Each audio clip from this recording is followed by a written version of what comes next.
It's 8 o'clock on Today. Coming up, stepping down. A top emergency official on Maui resigns overnight. Do you regret not sounding the sirens? I do not. The death toll continuing to rise. We're live with the latest as the community in mourning demands answers. Then, Ozempic. The new questions as dozens of websites are now selling knockoff versions of those popular weight loss drugs. Are they effective? And more importantly, are they safe? Vicky Nguyen has everything you need to know. Plus, end of an era. In today's busy world, going to the video store is a hassle. Netflix finally saying goodbye to its DVD service. What the company is offering a few holdouts before those red envelopes go away for good. And Party on the Plaza, the one and only Jon Batiste is here for a special live performance celebrating the release of his latest album. So get ready to dance. Today, Friday, August 18th, 2023. Here for our first concert. Celebrating our 28th anniversary. Travel from Hurricane, West Virginia. Dunkirk, Maryland. Milpitas, California. And New Orleans. To see Jon Batiste. Hooray! Celebrating my 74th birthday with Jon Batiste. Ready for Jon Batiste?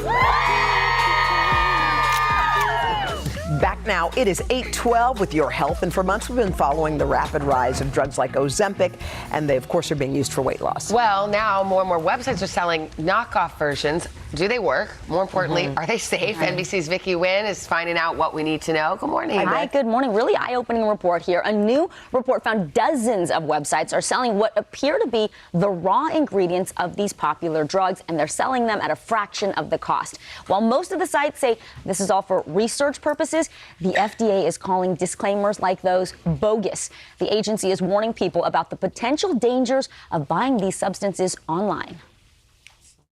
These days, it seems like everyone is looking to shed a few pounds. Baby, the hype is real. But as the craze for using diabetes drugs for weight loss grows, so too is the emerging market to get so-called knockoff versions of these popular medications, all without a prescription. A new report by the Wall Street Journal found more than 50 websites selling semaglutide and tirzepatide, the active ingredients in diabetes drugs like Ozempic and Mounjaro. Anytime demand vastly outstrips supply, entrepreneurs will step into the breach.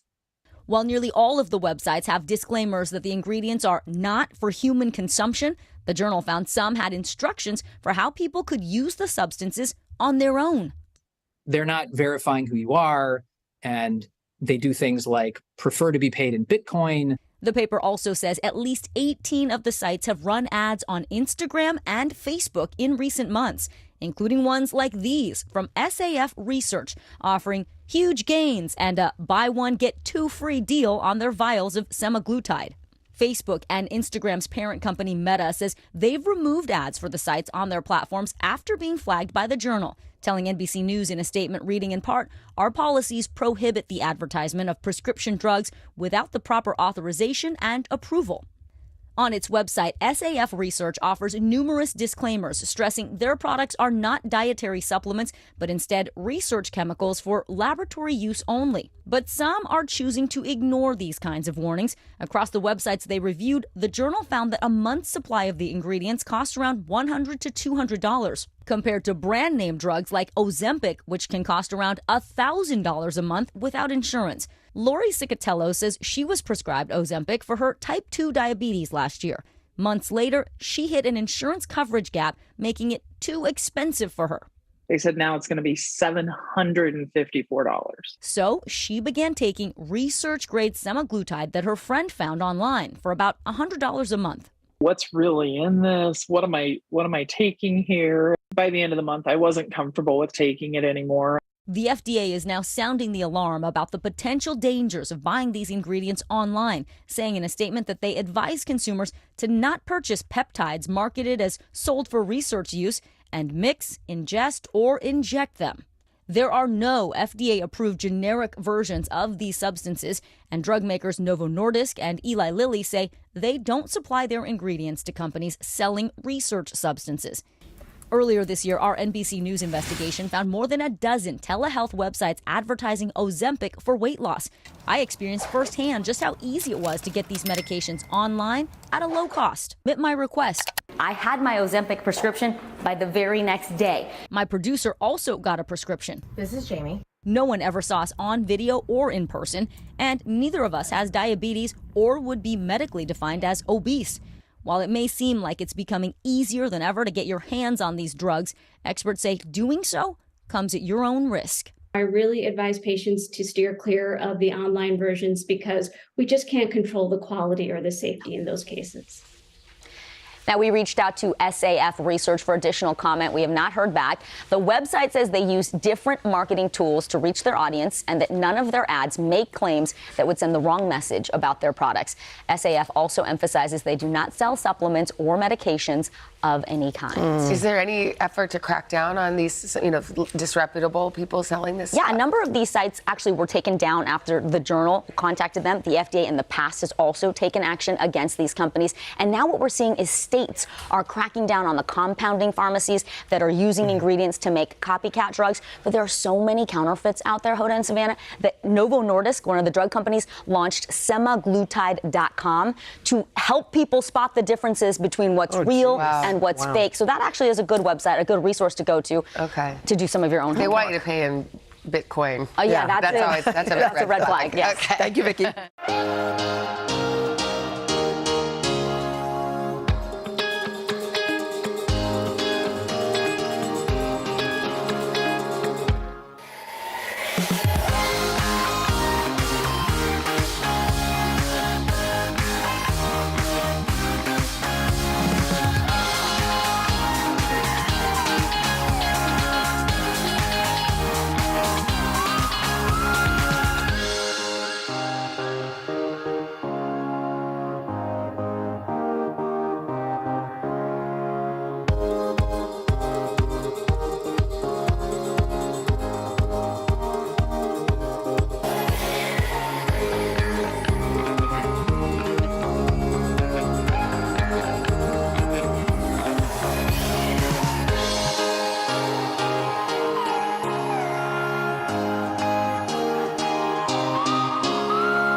The City Concert Series on Today is proudly presented to you by City.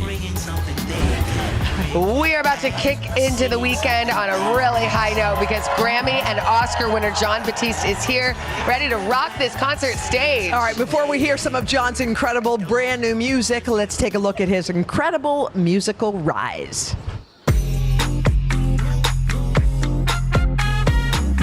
Jon Batiste is one of music's most versatile stars, an award-winning singer, songwriter, and composer. Don't know why, but I feel like freedom. Raised in Louisiana and trained at the famed Juilliard School, Jon was the band leader on The Late Show for 7 years and won an Oscar, Grammy, and Golden Globe as co-composer for Pixar's Soul. 'Cause it's all right. His own music mixes jazz, hip-hop, R&B, and pop. And his album, We Are, took home 5 Grammys, including Album of the Year. Jon is also a social justice activist and passionate about music education. He's on the President's Arts and Humanities Committee and is artistic director of Harlem's National Jazz Museum. Now, Jon is out with his 6th solo album, World Music Radio. Take a deep breath, drink water. And he's ready to share that music with the world beginning right here on our City Concert stage. All right, guys, ready? Yes! The wait is over! We're going to kick things off with Rain Dance, a brand new song from his album, World Music Radio. Let's give it up for Jon Batiste! Woo!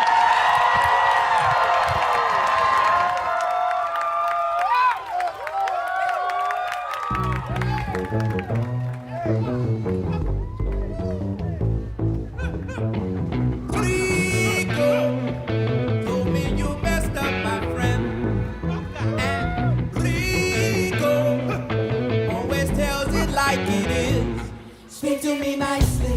Speak to me nicely. The place that you left me is the place that you find me. I need your water to wash all the nights that got away, got away, got away. Yeah. When you're gonna arrive in the sky to let your love down.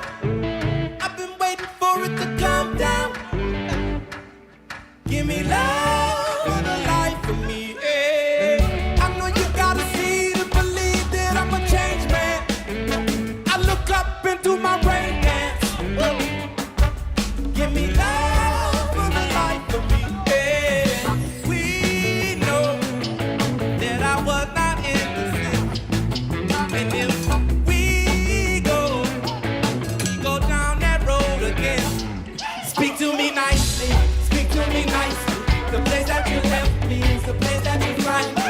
I need your water to wash all the nights. Got away, got away, got away. Yeah. When you're gonna arrive in the sky to let your love down. I've been waiting for it to come down. Woo!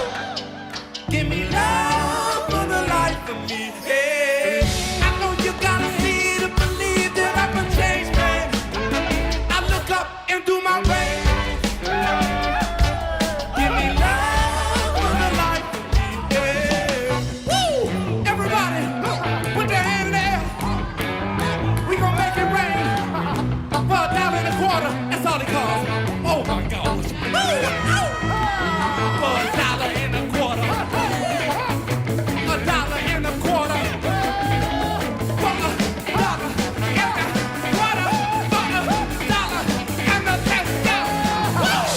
when you're gonna arrive in the sky to let your love down. I've been waiting for it to come down. Give me love for the life of me. Oh, I know you gotta see to believe that I'm a changed man. I look up into my rain dance.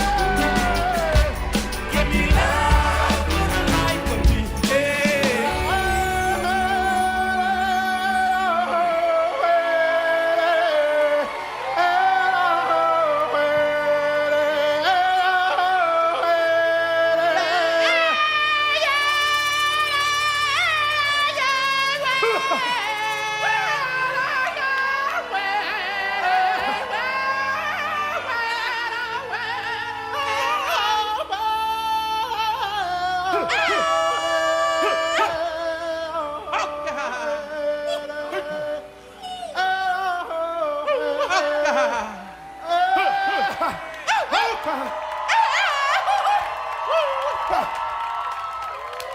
Yes! Do not go anywhere. A lot more from John Batiste on the way. But first, this is today on NBC.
Friday morning with the incredibly talented and this bright light, Jon Batiste. I mean, talk about lighting up the room. Jon Batiste lights up the world. We're going to get to his next song in just a moment, but let's catch up with you. Jon, you got a new record, World Music Radio. Yes. Which I love. It's really different because it kind of is like listening to the radio. Yes, it's like you're listening to a radio broadcast and it goes all around the world and past the universe around there too. Yeah. It's amazing that I was able to do this album at a time in my life when all of the things that I wanted to do and create were right there in front of me, and we took it. Yeah. But this album's like a mission. I mean, that song you just sang did more than, you were doing more than just singing. What was going on there? Well, my brothers Native Soul and myself, John Bell, and all of the team, we wanted to make something that would reach into people's soul and let us know that we're all together. We've been separated, but we're all together and we want to get back together. And that's the feeling that everybody has, and the music can speak to that. Yeah. And the fact is, you have these great collaborations on the album. Tell us about some of the other. Oh my goodness, Lil Wayne, we just did a short film for the song Uneasy that comes out today. We Lana Del Rey, Camilo from Colombia, Rita Paez from Catalonia, Spain. Oh my goodness, all of the collaborators from around the world. Batiste? Yes, my father is singing. It's a tradition since I started making music. He's played on albums and sung on albums since I was 16 years old. Well, you come from like a top musical family in New Orleans, the Batiste family. We're so happy to have you, Jon. What are you going to sing for us right now? I want to do an old goodie, Freedom. We're going to have some fun real quick. All right. Let's have some fun real quick. Oh, yeah. Take it away. Hey, now.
When I look up to the stars, I know exactly who we all are. And I want to see us shine right now. Are you ready? Come on, let's go. 2, 3, go. Let me see you wobble. Let me see you shake. Let me see you wobble.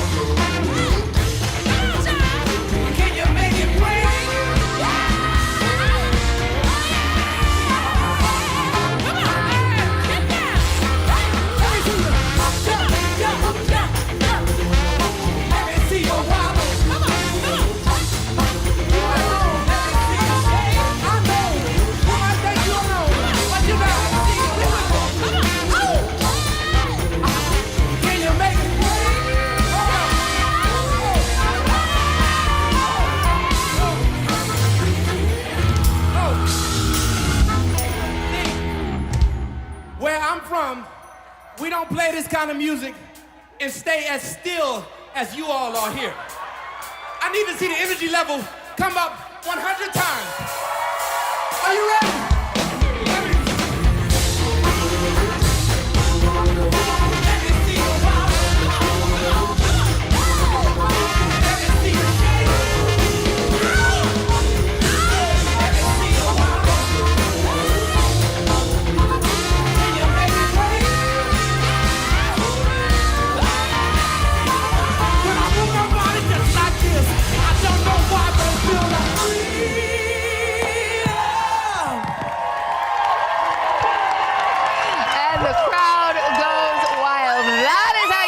up on a Friday morning. John Batiste. Music continues right after this. But first, this is Today on NBC.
Yeah, welcome back. The one, the only Mr. John Batiste has been bringing the energy all morning. If we could harness your energy, we'd run this city. Yeah, no, it is. All right, you're going to perform another brand new song off of your brand new album. It's called Worship. Oh. John Batiste, take it away. Yes. Oh, yeah.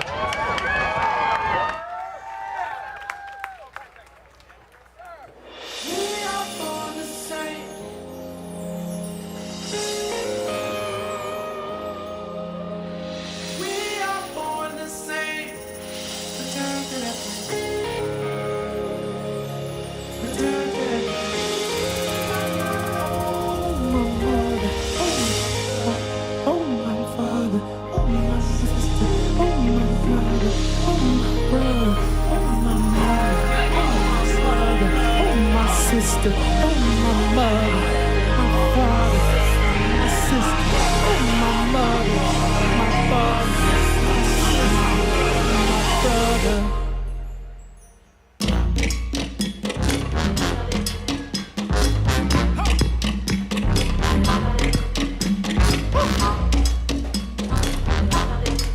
I got no fire, got no tires, I'm so alive, you know it makes me sing. Makes me all I am. It's only you that makes me all I am. It's only you that makes me all I am, all I am. Oh yeah. Worship. It's only you that makes me all I am. It's only you that makes me all I am. It's only you that makes me all I am, all I am, all I am. It's only you that makes me all I am. It's only you that makes me all I am. It's only you that makes me all I am, all I am, all I am. We are born to sing.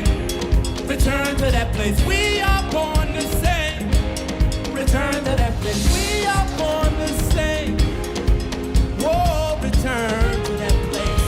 Return. Oh, my mother. Oh, my father, oh, my sister, oh, my brother, oh, my mother, oh, my father, oh, my sister, oh, my brother, mother, oh, my father, oh, my sister, oh, my brother, oh, my father, oh, my brother, oh, my father, oh, my sister, oh, my brother, oh, my father, oh, my sister, oh, my brother, oh, my brother.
people.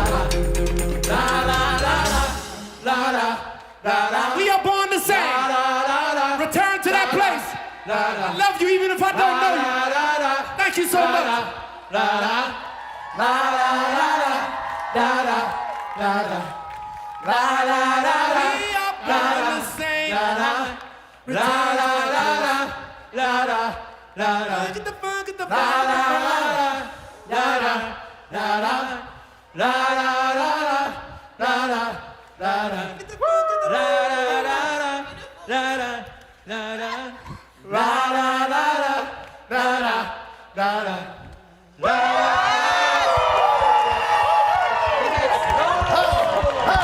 I don't know if we've ever seen anything like that. Oh my God.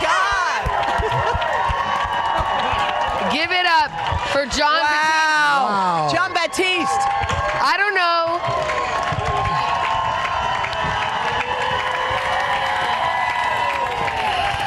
The spirit is with you, my friend. I don't know if we've ever seen anything like that on our plaza. You are one of the greatest live performers we have ever seen.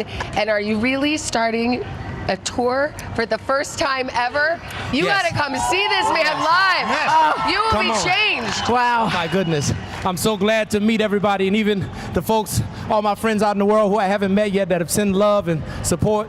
We want to see you. Stay in touch with us. We're a family. We're a community. We love you, Got John. one more song coming up on the third hour. Love you. Hi, everybody. Good morning. Welcome to Today. Every day, We are adding to the star power in our studio. the biggest names, only on Today. See, it worth coming in this early, right? Everybody, it's today. Like I won the lottery. How do you feel at this age, this stage? Liberated. We're just getting started, folks. Ain't no stop with us now. The boys are back in town. Boys are back in town. It's a miracle. It's a miracle. This has been fantastic. Everything and everyone you're talking about, only on Today.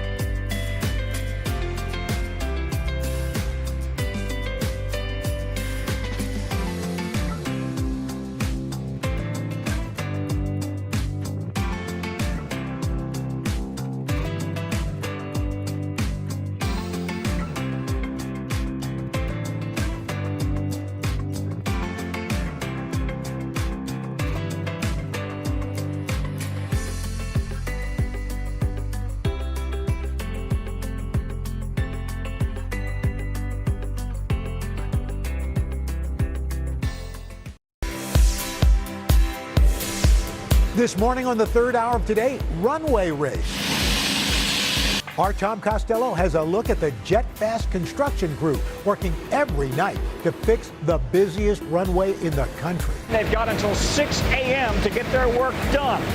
At 6 a.m., the first planes start landing and taking off. How they do it and all the history beneath that asphalt. Plus, we're kicking it with a sisterhood of soccer players. 1, 2, 3, go Raiders! They're making up for lost time and proving age is just a number. Then later in Superfood Friday, swaps for some of our favorite foods, like that sugary morning coffee, a classic sandwich, and a guilty pleasure.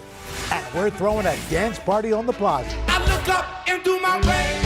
Grammy winner John Batiste is here live and performing brand new music just for us. Today, Friday, August 18, 2023. Live from Studio 1A in Rockefeller Plaza, this is the third hour of Today. Good Friday morning, everybody. Welcome to the third hour of Today. I'm Al, along with Dylan. Our good buddy Vicky Wynn is with us. Craig and Chanel they picked the wrong day to take off because has changed this morning. This is fantastic incredible. morning. Grammy winner John Batiste. Batiste is here. Been rocking the plaza all morning long. Just released his brand new album overnight. World music record. I mean, it is just unbelievable. We having a good time on that. World Music Radio in the house, baby. And what is this like? So I cannot believe this, that you've never actually toured, officially. No, I've had a lot of occupations, student and on television and scoring and things of that nature that are beautiful, but all my friends out in the world I have yet to meet yet. New friends. Yeah. New friends and friends who have been following along and sending love. I get all the messages. Keep on sending. We read everything. We feel the love out here. It's just beautiful to have the opportunity with this album in particular because it celebrates humanity. Yeah, John, talk to us a little bit about what it's like to be on this crowd. It was pouring, thunderstorms, lightning, but look, the skies cleared up, and look at the love from this crowd. This is a gift. Yeah. I love y'all. We love you. It speaks for itself. This is a joy. This is a gift of life. Well, you look out into this crowd, John, and I'm wondering if you see any familiar faces out here. Because we've got an old classmate of yours from Juilliard. We've got Francois over here. You remember this man? Come on. Oh, I'm so proud of you, man. Oh, I'm so happy for you. What's it like reconnecting? This man right here, I mean, you see it. He's so important for the culture. And to have my son, You've got your son T here. Hey T, how you doing? Good. How old are you? 11. How much of an inspiration has John been to you? Have you been listening to him your whole life? Yes. Why do you like his music? It makes me want to dance. What's it like for you, John? I mean, you're influencing, not just us grown adults, but you've got a whole generation of kids listening to you. It just is, it's a privilege. It's a privilege and a gift. That's what it's all about. Them. Yeah. We pass it on to them. That's it. Wow. This is fun, right? He is so special, isn't he? This is a special moment, guys. Oh, you've known him since. Same guy. First time I met John Batiste, I was checking my email in the lobby at Juilliard. I heard, "Hey, is your name Batiste?" I turned around. I said, "Yes, sir, it is." He said, "Ooh." So he hasn't changed a bit. That's I've just been in awe ever since. Yeah. And he's been the same man ever since. Oh man, he's never changed. He's always been a star, always been a juggernaut. Always. Now the world is catching up to him. Yeah. Now the world will see him on a live tour. We're so excited. Yeah. But the difference is this star reflects that light upon others and brings joy to others. Yes, he does. Man, that's wonderful. Dylan, thank you. Nice meeting you guys, too. Your little T, nice to meet you. Very nice. All right, we're going to catch up with John Batiste a little bit later, but it is a busy Friday morning. And speaking of busy, we begin at the busiest runway in the country at Reagan National Airport. Vic, did you know every night, it turns out there's a race against the clock to fix years of wear and tear, and we've got Mr. Aviation himself, NBC's Tom Costello at Costello National Airport to tell us how they do it. Hey guys, what were you doing at 2 in the morning, 4 in the morning, 5 in the morning? They set the alarm clock here at Reagan National Airport because that's when they have to get off the runway by 6 a.m. when planes start landing. They got to replace all of the asphalt on the busiest runway in the country, peeling back years and years of history. And we were there, bright-eyed and bushy-tailed overnight. American 2752, Washington, winds calm, runway 33, clear to land. In the shadow of the Washington Monument and Capitol Hill, Reagan National is rarely quiet. 19er via Juliet, hold short 15, give way to American from the right, Endeavor 5170. And runway 119 is America's busiest since it's the only one that can handle big planes at DCA. 819 flights a day. But at 11 p.m. sharp, the flashing X tells pilots Reagan's longest runway is out of action. Runway 1 is closed. Copy that, runway 1 is closed. And the runway pit crews start their nightly race against the clock, cutting and grinding 1,000 feet of runway each night, then laying down a new layer of fast-drying asphalt. They don't have much time. American 875, contact Potomac departure, good night. As smaller planes use another runway, runway 119 must reopen in just a few hours. It's midnight. They started working at 11 o'clock. The clock is ticking. They've got until 6 a.m. to get their work done. At At 6 a.m., the first planes start landing and taking off. It's all about fixing the cracks in the runway that come from years of rain and ice. But you don't have to be an aviation geek to think this is cool. They're actually peeling back years of history. Runway 1 was laid in 1941 when National Airport first opened before World War II. FDR was president and planes were much smaller with propellers. Now a Belfast company is in charge of the biggest rehab here in 8 decades. James Keoch is the project manager. This runway is taking a pounding every day, isn't it, from these jets landing here? Yeah. So that's hence the reason this year we're replacing 8 inches every night this year. Cutting holes for new runway lights and sweeping up every piece of debris before it can get sucked into a jet engine. But engineers say the foundation that's carried the weight of 82 years of travel is rock solid.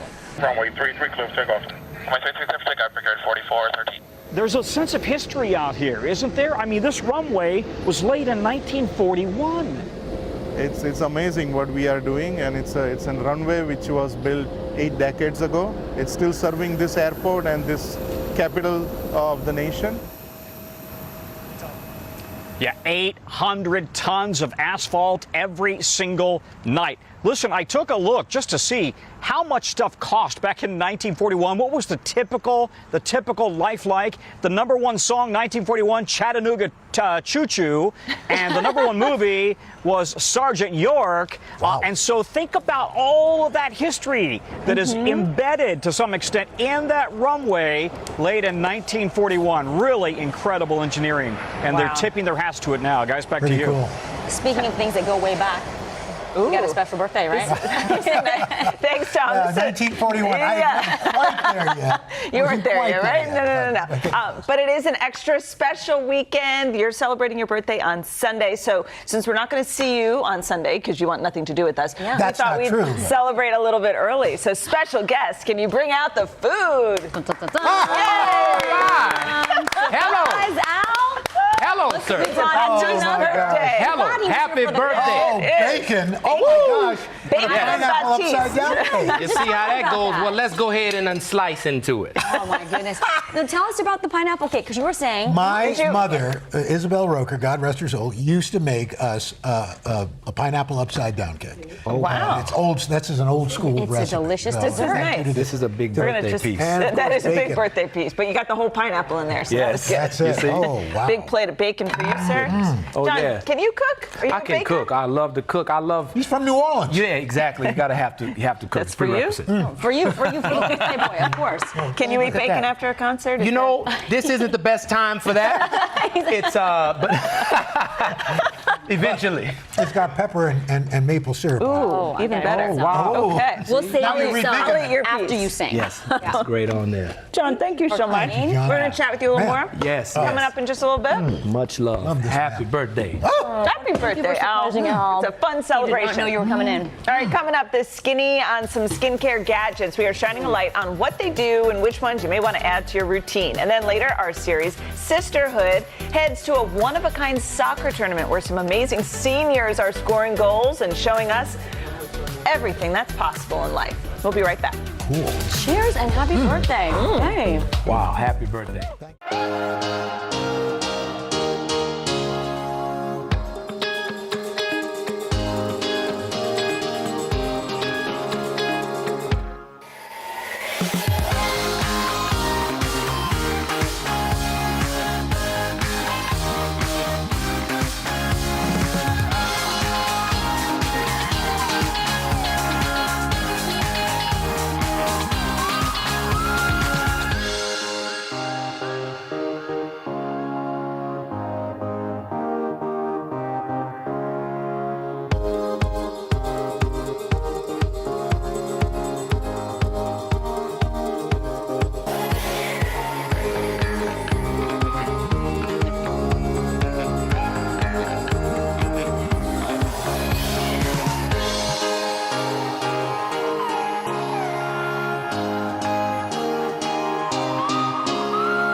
are back with a Skin Deep edition of our Consumer Confidential. Now, there are a lot of skincare gadgets out on the market. It can be a little overwhelming. So here to help us break down what they do and whether they're worth buying, Dr. Angela Lamb, dermatologist at Mount Sinai here in New York. Dr. Lamb, good to see you. Morning. Yes, nice to see you again. Well, you too. Now before we get into what we're going to be looking at and working with your skin, what do you need to look out for when it comes to skincare products and gadgets, especially to make sure you're safe? Yes. So I really like things that are going to take you up a notch, allow you to level up, something that's going to give you something better than you can get with just your hands and a washcloth.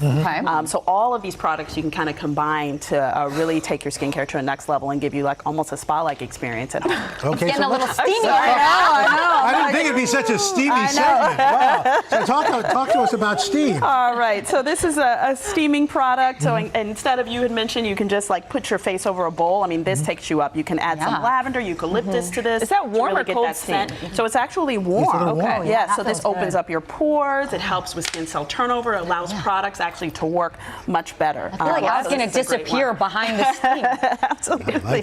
Dr. Lamb, let's talk about light therapy. We've done some reporting on it. Does it work? What is it supposed to do for your skin? So light therapy does work. There are different types of light. There's blue light, there's red light. This first device actually combines both. What I like is the blue light feature because that's actually really great for acne. So it actually circulates. We used to have those ones that would circulate but wouldn't actually add anything. This one you can use while you're cleansing. And so you do use a cleanser with it. Use a cleanser. Okay. And you cleanse, and what it would do is actually help decrease bacteria. So that blue light in there decreases bacteria. And we've got this one, which is a red light, if you can see that. Solar Wave one. So this is actually a 4-in-1. So it has a red light. It also has galvanic currents. It has massage. Yeah, I feel and it's it has like vibrating. heat. Exactly. That's going to stimulate collagen. That's also going to help bring kind of that nice glow to your skin. And You look rub how it compact on this your is. skin? Yes. And what is it 3 minutes. What is it doing? So it's 3 minutes, 3 times a week. It's actually going to help your skin look more radiant, stimulate the collagen,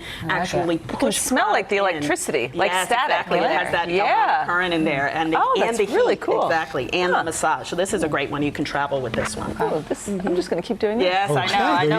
That's what we want. Just 3 minutes. I use one of these every morning, especially under my eyes. It kind of helps with puffiness. Exactly. So this one by Beauty Pie actually is a gua sha. This you can massage. It helps with lymphatic drainage. It's also going to help decrease puffiness. This has like about a 95% water and alcohol in it, so it has like a foamy texture when you put it on. You can put a serum with that. So do you put it in the freezer or something? You could put this one in the refrigerator, but it doesn't have to be a whole technique, right? The way you use it. Right. You're going to actually break up kind of that tightness in your face, relax your face again in that lymphatic drainage to decrease that puffiness. That feels amazing. And then this one you can put in the fridge or the freezer, but they're delicate. They are I know, they are delicate. Actually, unfortunately, broke one when I didn't follow the instructions. So I've had this for a couple of years, and it's one of my favorites. You're using it the exact way you should. Am I? So Okay. underneath the eyes, I was just guessing. you keep it refrigerated for at least 30 minutes. It gives you that cooling effect again, also with that decreasing of the puffiness. Couldn't you just use an ice cube? Exactly. Yeah, so but ice cubes. melts all So over that's the the face. thing. We're talking about leveling up. So ice cubes, we used to use spoons. Yes. So imagine how much better, how more And it elegant just looks this is. more elegant. Yes, exactly. I love this. Much better experience. Yeah. All right. Thank you, Dr. Lamb. Yes, thank you for having me. You bet. Thank you, Dr. Lamb. All right, coming up, a sisterhood of women with one goal. See how they're coming together on the soccer field and making up for lost time. And then later, guess who's here? Joy Bauer with our Superfood Swaps for Friday, like a way to save calories and cash on that icy morning coffee that you have every day. We will be right back. That was so fun.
Well, welcome back to the third hour of the day for a Friday morning. We got Vicki Wynn hanging out with us. Thank you for having me. What a great day, yeah. Picked a good day. Yeah, it's absolutely. And it's been a really big summer for soccer here in the United States. It sure has. As more people begin to embrace the sport, there is a sisterhood of women who are proving it is never too late to lace up a pair of cleats and give it a try. NBC's Stephanie Gosk met them. Hey, good morning, Steph.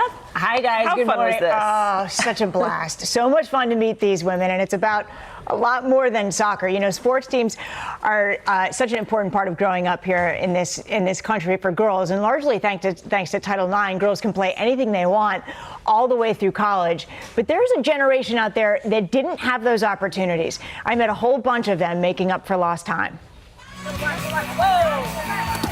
Sacramento's Still Kickin' showed up this year to win. Last year's bitter defeat to the Bay State Breakers still fresh on their minds. We don't want to talk about that. Has it been a long year? Yeah, we're ready. We're Are ready you looking again. for a little revenge? Definitely. Turns out losing the championship game still stings, even in your 70s. And on this field, they are all in their 70s. Rita Wilkie, forward. Sue Clippinger, midfielder. Debbie Perry, striker. Don Cole, goalie. My little 5-year-old grandson knew it. I said, well, Grandma plays soccer too. And I showed him a picture and he looked at it and he goes, you're the goalie? I went, yes, I am. She's a good goalie, too. Do you dive for the ball? Yes, I do. Let's go Breakers! At this stage of life, nearly every player has overcome a health challenge to be at this tournament in North Carolina. They've survived cancer, heart problems, and new knees. Yeah, I had a knee replacement in October. You had a full knee replacement in October? Yeah. And you're playing? Well, I'm sort of playing. It takes a lot to keep them off the field. You figure out how to do it? Yes. Aches and pains, whatever might be bothering you on the day. Lots of Bengay. Soccer's tough. It's tough.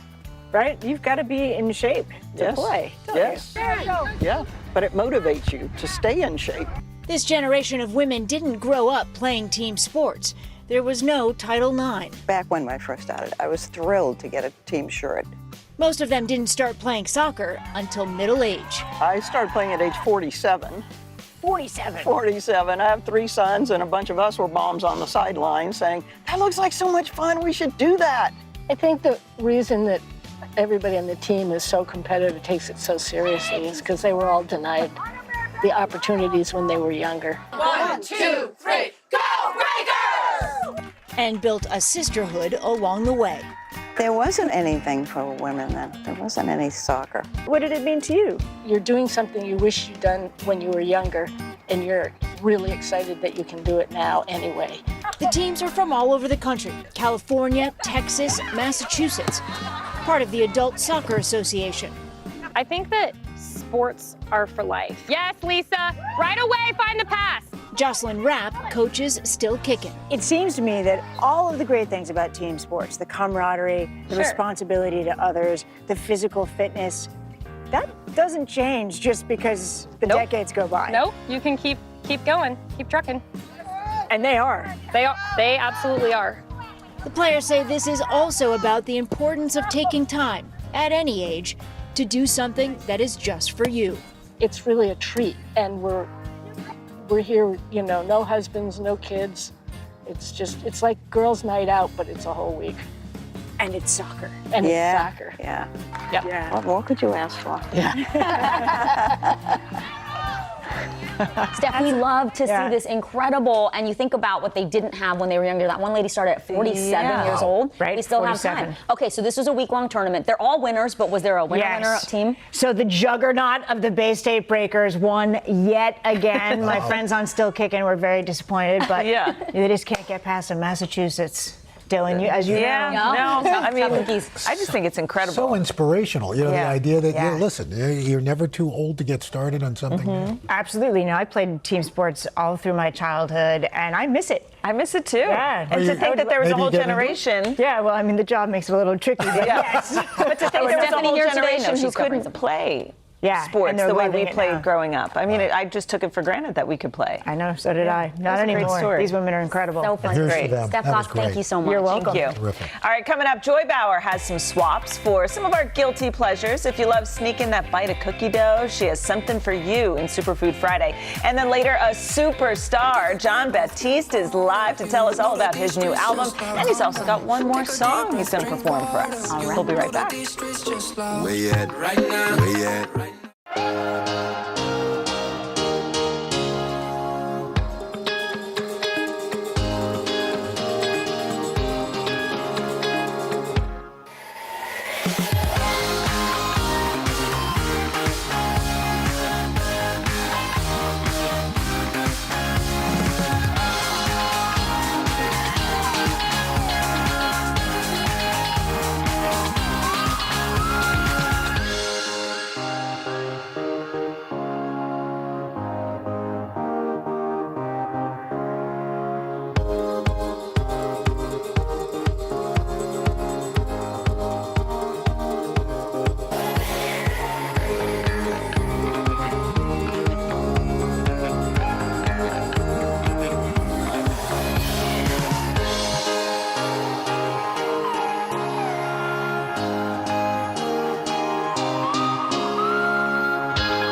It is Superfood Friday, and this week it's all about the swaps. Today, nutrition and health expert Joy Bauer is showing us healthier options for some of our old favorites. Good morning, Joy. Guys, and we have Vicky in the house. Finally gets to taste test Yeah, everything yeah. with us. Everybody, when it's hot out, loves these, iced coffee drinks, but they could come with a lot of sugar. Right. So what we're showing here is the popular coffee chain Frapp or Frappuccino.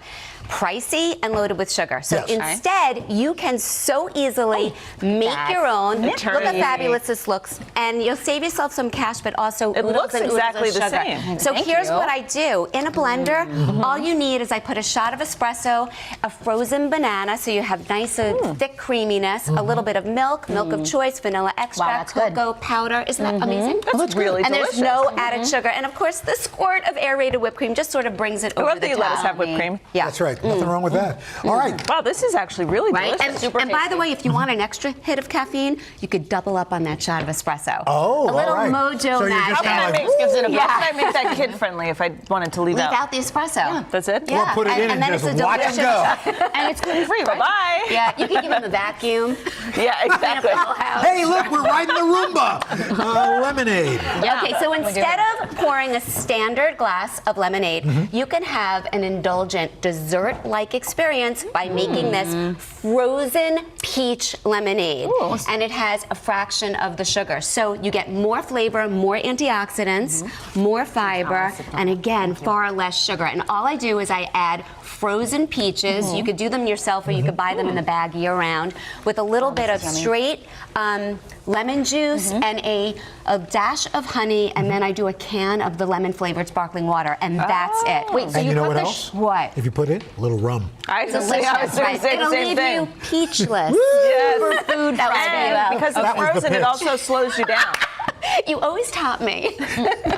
But this is perfect for this weekend because you said it's going to be like beautiful and Yes. warm Yeah. by the Lovely. pool. This And is because great. it's frozen, it slows you down. You don't drink it so You're fast. so Exactly. right. Or you do, and You're you get right. that brain freeze. Yes, That's always yes. fun. We've all Peaches been cuts there. down really on the yummy. sugar. Okay, what about this? Everybody loves a Reuben, but Reuben's gonna be loaded taking with on the fat Reuben and sandwich. calories. So normally it's buttered bread Right. with corned beef, sauerkraut, melty dressing. cheese, and then Russian or Thousand Island dressing. Yeah. All I'm doing is two simple tweaks.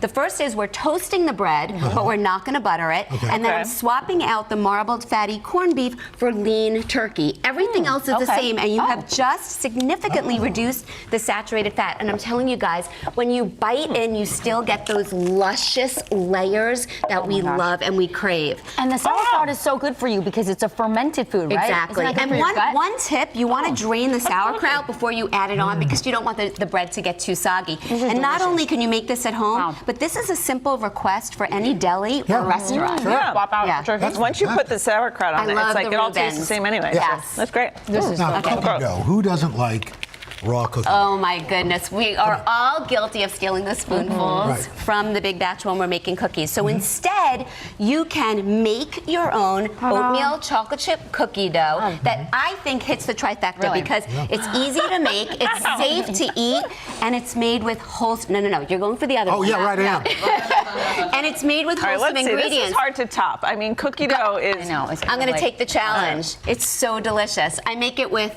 rolled oats and walnuts and I a little taste bit the of walnut. honey, and it's really delicious. It and you is. could enjoy and you could feel good No about eggs. it. No eggs. Okay. No eggs. And it whirls right up in the food processor, and I'm Has telling you anybody guys. died eating cookie dough? I don't know of any. Ow! Ow! we don't I'm know saving because your they're life dead. right I now. will say, my sister-in-law once ate so much cookie dough that it was Well, almost like it that's two started different cooking in her things. Yeah, belly. but it's a risk. It is. It's you It's have a life risk. on the belly edge. started like It is. swelling up because Hey, she look, ate so much cookie dough. When you're this age, what the hell? You know? Ow! You only got so much time No, left. you're going to get on that Smucker's jar along with my dad. I'm convinced. There you go. This is great, Joy. Thank you so Joy. much. These are great recipes, great swaps. For these recipes and these swaps, just head to today.com. Dip some bacon in this. It's your birthday. It's your birthday. Well, it's Yaya's birthday. That's right. When we come back, look who made his way back inside. Grammy-winning music star Jon Batiste live. Gonna catch up with him, talk about that brand new album. Oh yeah. Oh yes. Man, I love it. One more song Play to instruments.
The City Concert Series on Today is proudly presented to you by City.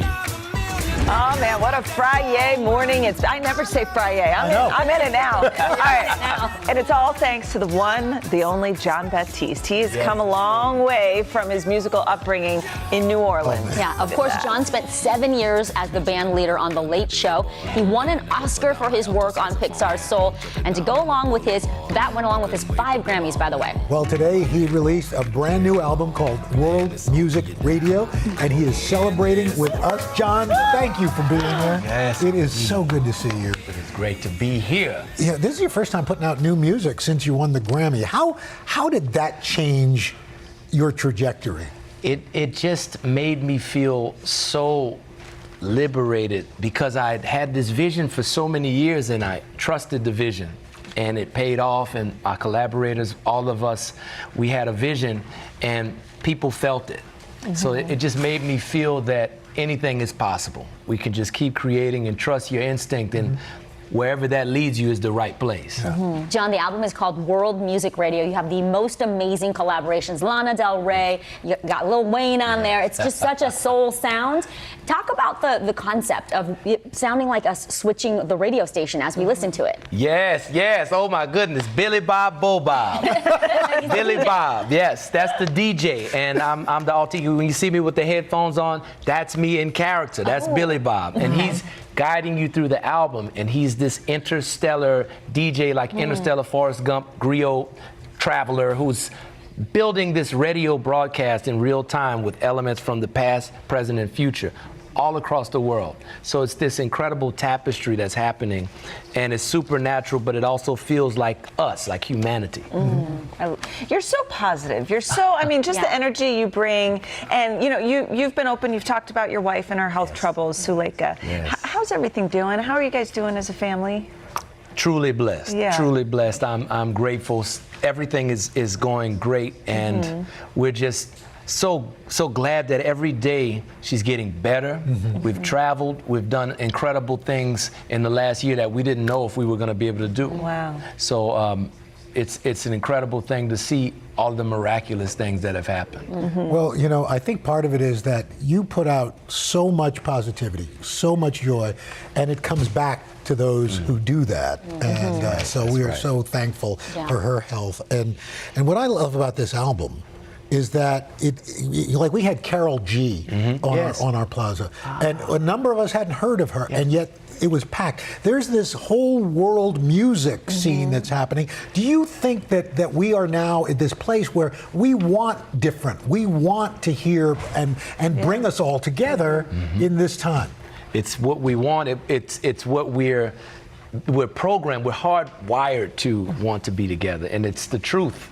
So I see this with popular music and world music as a term, is, you know, but it's more synonymous now than it's ever been, and it's going to continue to be so. Artists from other parts of the world that have never been in the popular music space are being embraced and have always deserved to be there, but now it seems like there's a shift that's happening in the zeitgeist. So I'm looking forward to much more of the cultures that are connecting and bringing something new to the popular music space. I love it, because you also say, like, world music, what is that? Isn't all music world music? It's true, you're shifting the paradigm. Yes. Can we talk about the kids? You recently surprised some kids at a music school and taught them a lesson. You play 12 instruments yourself. What would you say to kids who are watching, who want to learn and be musical? I don't even know 12 instruments. You just got to try it. You know, just stick to what brings you joy. And I told them this in the class, and I say it again: focus on the process, not the end result. It's all about the process. If you have the process and it's working for you and it's giving you life and it's bringing your community something that's enriching and meaningful, that's the reward. You don't have to become a musician. You don't have to be in the music business, but just focus on the process. It's expression. Yes. Yeah, especially. And you brought the little harmonica keyboard thing. What is this thing? You see, you know, there's a...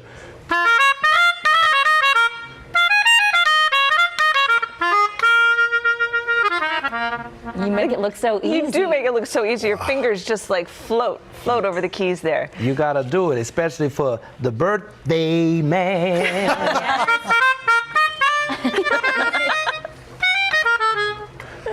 So much better when he's doing it. You see? That's incredible. Can we just talk about real quick something that's been added to your resume?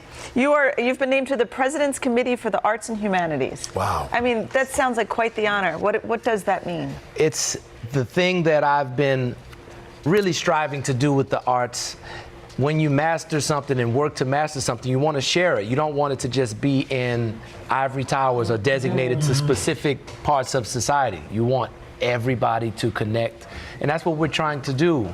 We want to bring the arts to everyone in this country to create more connectivity between different communities. This is what it's all about. This is what the arts are for. It's for communication and for bringing communities together. Well, you communicate in so many different levels, but that we appreciate them all. It's so great having you here. The positivity, the energy. Yeah, your smile, the music, everything. And congratulations on the new album. We're so excited. In fact, we're going to hear a little bit more. John performing one of his brand new songs just for us right after this. Third hour today. I'll be right back. You're bringing something they can't.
It has been such an incredible morning, and we are back on the plaza from one more song from Mr. Jon Batiste. Yes, the Grammy and Oscar winner just released a brand new album called World Music Radio. And we are in for a treat because he is performing a brand new song just for us. It's called Butterfly. Jon Batiste, take it away.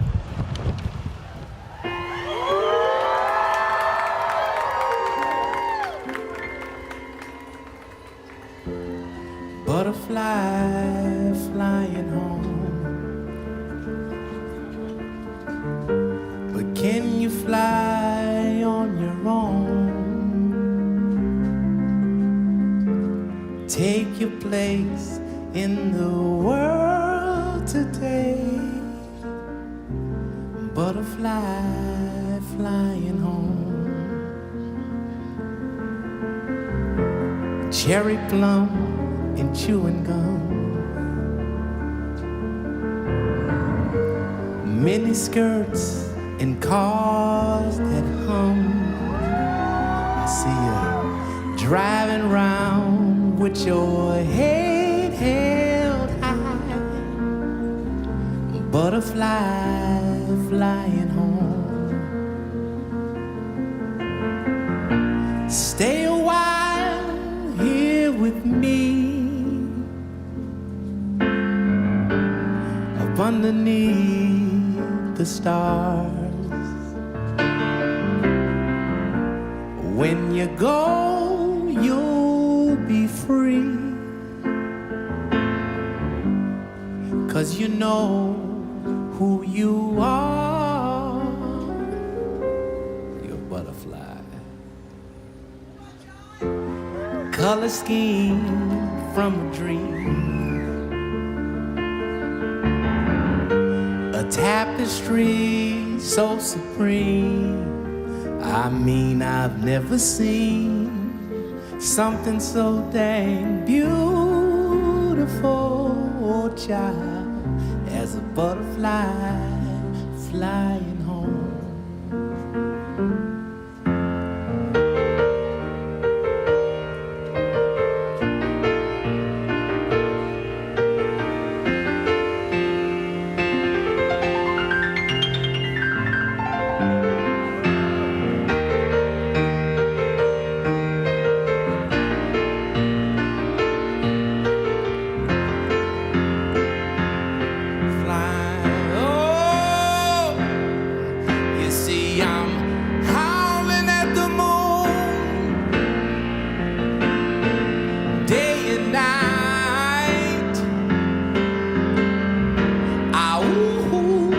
They say I'm as crazy as a loon, but I'm alright, all dressed in white.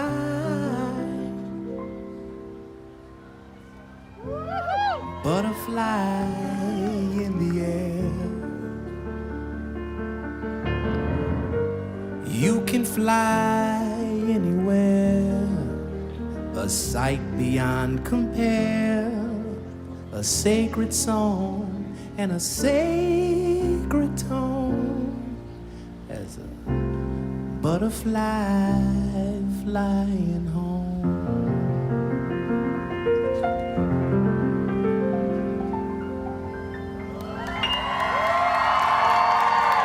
It doesn't get more beautiful than that. Jon Batiste, thank you so much. We'll be right back. I mean, I've never seen.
All right, time for our Friday tradition. Vic, we shout out all the nice start to Give a big community. cheer. Yes, all right, love it. so Victor is working to push his distance and pace. Good Victor! job, Victor! Woo! Maria says she's walking to be the best she can be. Way to go, Maria! Maria! Leslie walks to keep up with those grandkids. Way to job, go, Leslie! Leslie! Since Jerry started walking, he's feeling great and inspires others to do the same. Good Jerry! Way to go. And finally, Shannon says our Start Today community really motivates her to get off the couch and get moving. Good job, Shannon! Woo! You can join our Start Today community or sign up for our newsletter by scanning the QR code or heading to today.com/starttoday. Becky, thanks so much for hanging out. Happy What a birthday. great- Oh, You're thank you. great to be Thank here. you. Hey, coming up Monday on the third hour, Chanel's got a great Through Mom's Eyes, chatting with Denise Jonas, mom to the the Jonas Brothers. Yeah, that's the Joe Bros. Don't say that. Bros. Don't say that. Coming up on Hoda and Jenna, country music royalty, Martina and John McBride. Happy birthday, Al! Way to go, Al!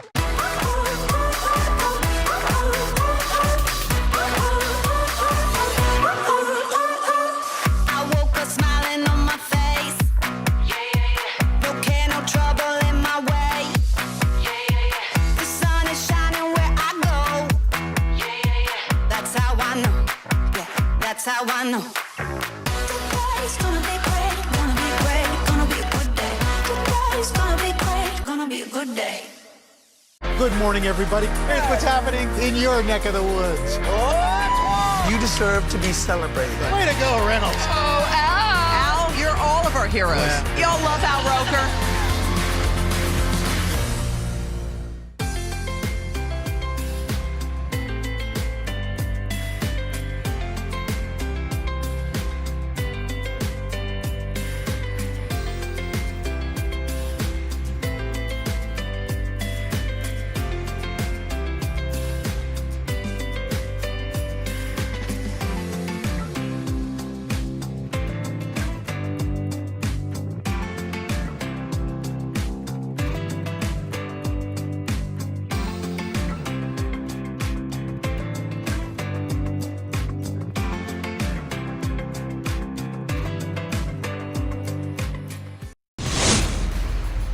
Today, country music superstar Martina McBride and her husband John take us behind the music in a brand new way.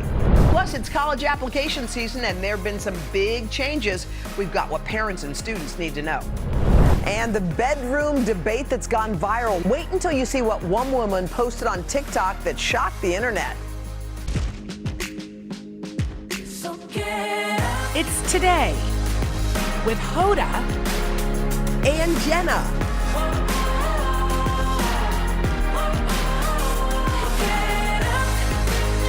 It all starts right now. All right, everybody, it is Friday. It is August the 18th.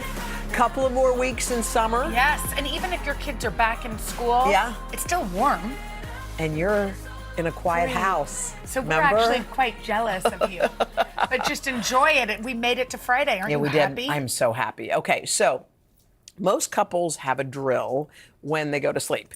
Each person has their own side of the bed. Yes. That's a normal thing. Even when I was single, I had a preferred side because I had a little table where I would put my Your books stuff. Yes. and whatever I needed for the evening. Absolutely. Bottle of water. Yes. Plug in whatever. Yes. Monitors. Organized. And me, I have my own bed now, but I still sleep on my side of the bed. Yes. Which side is Because that? My side is the right. Okay, so if this is the cushion, wait, these are the pillows, and our feet are this way. I sleep on your side, but yes. So me here's too, the bed. Me too. Why is it so hard to visualize? Because it's hard to visualize. So this is the bed, and I sleep on this When side, you were little, and the headboard's here. Did you learn your left from right at a young? Yeah, totally. You know what? I did it this way, but also I still sometimes do it. Can I tell you something weird that you just said that? I write with obviously my right hand, and I have a bump like from writing that it's like, you know, you get whatever. I feel it sometimes to make sure I'm pointing to the right side. Like that's too. how I still don't Because know. how do people just know exactly left from right? I don't know. And how about people who also know that, like, I don't know, I blanked out. See? Okay. That's okay. Who David. knows? But anyway, yes, I have a side of the bed. Yes. But this is a very interesting thing because there's an influencer named Angelina Murphy. Yep. She posted a video revealing something about her husband and herself. Take a look. We do not have a regular side of the bed that we sleep on. Last night I slept on that side, and then the night before for like 2 or 3 nights in a row I slept on this side. It's never discussed. We just randomly pick a side when we go to sleep, and whenever this has come up in conversation, people act like that is the craziest thing they've ever heard, but I don't know, we just never picked a side of the bed. Girl, it's time to pick. Where's all her stuff? What? I don't understand. Maybe she doesn't have stuff. No, people read. She has things. She has a Maybe she phone. doesn't. What about her phone charger? Or maybe there are 2 chargers. You just plug in either side. But everyone has a few things. I get a little discombobulated. Yeah, because when you get out, it's like being in a hotel. It's like you look, you don't know what side. No, I have to be on a certain side. No, exactly. And even when we're in a hotel, same we always side. have something that dictates where we What's sleep. that? Well, it's just who sleeps closest to the restroom. Who does that? That's private. I've decided not to be an open book anymore. Oh, really? Yeah, that's my New Year's resolution. Really? I'm like, that is private information. I like the new Jenna with her private information. Does that feel very strange? It feels odd. It feels real weird. All right, Okay, so- Austin Butler. We love him. Austin Butler was the star of the movie Elvis, you guys remember, and he stayed in character during that movie so much so that he was... Started talking like Elvis. Yeah, even years after. Yeah, well, at least a year. A year. And the thing is, it was a very dark role. It was very intense. Yeah, He and, said it and took by a the way, lot. you believed him in a second. Well, Tom Hanks was also in that film. Oh, yeah. And Tom gave him some advice right when the movie wrapped up, and this is what Austin Butler told the Times. He said that Tom told him to jump into the next role immediately after Elvis. Yeah, he said this: you have immersed yourself so deeply in Elvis that for your mental health, it'd be wise to go straight into something else. If you just jump off the train, you might have emotional whiplash. I guess that's the way it is with a lot of things. Yeah. Maybe if you're in something intense, you have to quickly I think right the ship. In that way, so many people After have relationships. flings. Yeah. You Just need to kind of something. remind yourself that Right. you're worth, you know. Yes, and who you are, like to get out of Yes. that role. He was so good in that role. was That was so like good. probably like for that role. That was what he was made to Did play. he win the Oscar? I don't remember. He No, didn't. he was nominated. He was incredible. Yeah. He also offered him this. Yeah. Yeah, Hanks offered. Oh, him he a offered role. him a role. Yeah. In Masters of the Air, the World War II miniseries. So he was in that. Yeah. Okay. Well, that's cool. That's interesting. I think it is true. Once you've been in the deep end. All right. So we've got some news. A lot of people are going to be happy about this news. Well, this is very true because there's a new sweet cocktail that we're going to try because it's Friday. The okay? internet is talking all about it. Oh, they're It's buzzing? Dunkin' has made a boozy drink. It has spiked. It's iced teas. Spiked iced tea. Spiked coffees. Wait, spiked coffees? No. No, this is all tea? It's all teas. Oh, well, all But right, whatever. Okay, I'm going to have the... I'm going to try the lemon. I'm lemon. doing the tea Arnold and lemon. Palmer. Yeah, me too. Okay, ready? Okay, wait. That is spiked. Yeah. It's half and half. Wait, what is this? This is half iced tea. Let's lemonade, see. half tea, half alcohol. Let's see what the alcohol is. Government warning. 5%. It's got alcohol in it, yeah? Sure okay, does. so what kind of alcohol is in it? You have to be 21 to drink it. I wonder if they're going to sell that in the Dunkin'. No, you They can't sell that must. in the Dunkin'. Yeah, maybe you have to show an ID. 5% alcohol. Anyway, they're launching it in some markets across the country. They said they're going to have a line of spiked coffees coming. Oh, they are? I love it. Espresso martini. I do. I know. what you're The thinking? problem is, I love sleep more than an espresso martini. Yeah, So I yeah, probably yeah, only yeah. have one every couple of years. Yeah, but it's good when you're about to, if you're going out like 5 to start your night It's a little good at bit. like 4:30. Yeah, you drink it. Yes. And then you've got juice for the the fun. evening. Okay, all right. Okay. Coming up next, your summer house guest adjusts the thermostat without asking. Should you say something or should you let it go? We're tackling your That's a social good dilemmas right after. By the way, that's a good one.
Okay, Jenna, you ready to help our viewers navigate some sticky situations? Let's do it. It's time for Hoda and Jenna's social dilemmas.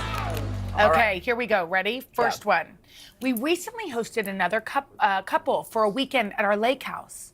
One morning, What happened? I noticed the thermostat was adjusted significantly.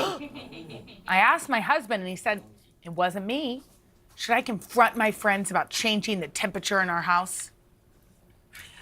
Okay. First of all, I keep my home very warm. How hot? Hot. Like, what's the temperature? Everybody's sweating. 75? Yeah, at least. That's Henry too. Yeah. Okay. I don't mind that during the day. I do have to say. At night? I have been in an experience Yes. in the winter when I've been staying at a friend's house and it was so hot that really hot. Like, What'd you do? Change the? I did you adjust opened it? the window, Open the window. because I was Okay. sweating and not comfortable, having bad dreams. Yeah, it's hard. When you're sleeping, it should be cool. But I have a question. So do you say to somebody, or do you just adjust it back? You just adjust it. I Yeah, think so, too. thermostat Passive war. aggressive, By the way, thermostat wars happen in every house every day. And plus, if your friend has got the moxie to touch your thermostat, you know that that's how she is. Yeah. You know that. Yeah, and that's also, how maybe does. she didn't sleep well, and you want your friends to sleep well in your own home. Maybe just say, did you sleep well? Was it too hot? Yeah. Maybe do it like that. That's passive aggressive too. Was it We too love hot? passive Was it aggressive. too cold? All right, what's the next one? Okay, here it is. My daughter just found out she's not going to be in the same middle school class as her best friend, and she's upset. Her friend's mom is adamant that we ask the school to put them together, but I actually think it's good that we separate them. What should we do? Separate them. Leave it alone. But what do you do if the other mother calls up and says? I think you just have to let some of those things go. But first of all, most schools, as a former teacher, are not going to be like, oh, you want your daughters in the same class? You got it. Sure, that's the only thing we have going on this week. Because here's the thing, you want kids to face disappointment. You can't fix every little issue. Absolutely. And they can still hang and recess. I know. Yeah, I think, and do you think you say to the mom, look, I don't think it's a good idea. Yeah, let's for us just to let say- it go. Let it go. That's what I think too. All right, Okay. coming up, now here's another one. My boyfriend and I recently went to the shore for a weekend getaway. We had a great time, but every time we got in the car to go anywhere, he drove barefoot. When I confronted him, he said it's summer, and I insisted saying that I was making a big deal out of nothing. Am I? Yeah. Who cares? Barefoot's comfortable. Yeah, you can drive barefoot. In the summer, I need a pedicure, and I'm not going to show Yeah. you because it'd be rude. But my feet, I need a pedicure because I walk around barefoot all the time. All the time. Yeah, Do you? Yeah, I don't care about that kind of thing. No. I mean, when someone's driving, I don't care. Why I don't does care it when they walk. matter? Are they scared that they get it kind of crusty? I'm not sure what they think, but maybe you shouldn't confront him because he likes to be barefoot. Yeah, let him be. All right, let's get to the next one. Ready? Okay, so here's our next dilemma. Several couples in our neighborhood have a monthly potluck dinner. We each take turns hosting. It's been over 2 years, and 2 couples still have not offered to host, not even once. So how do I politely tell them, you're next?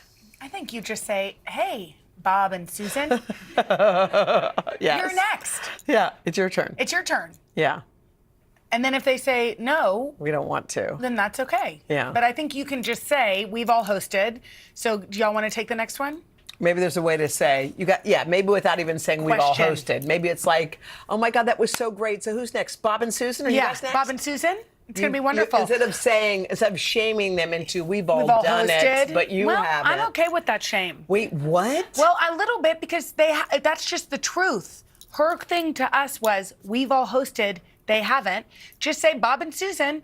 We've all done it. So are you all next? Why are you making them feel worse? Bob and Susan. Well, they don't feel. You think Bob I'm and Bob and Susan. that this is your. This That's is a little. my thing. This is a little. That's sticky. why I'm triggered So, but right if now.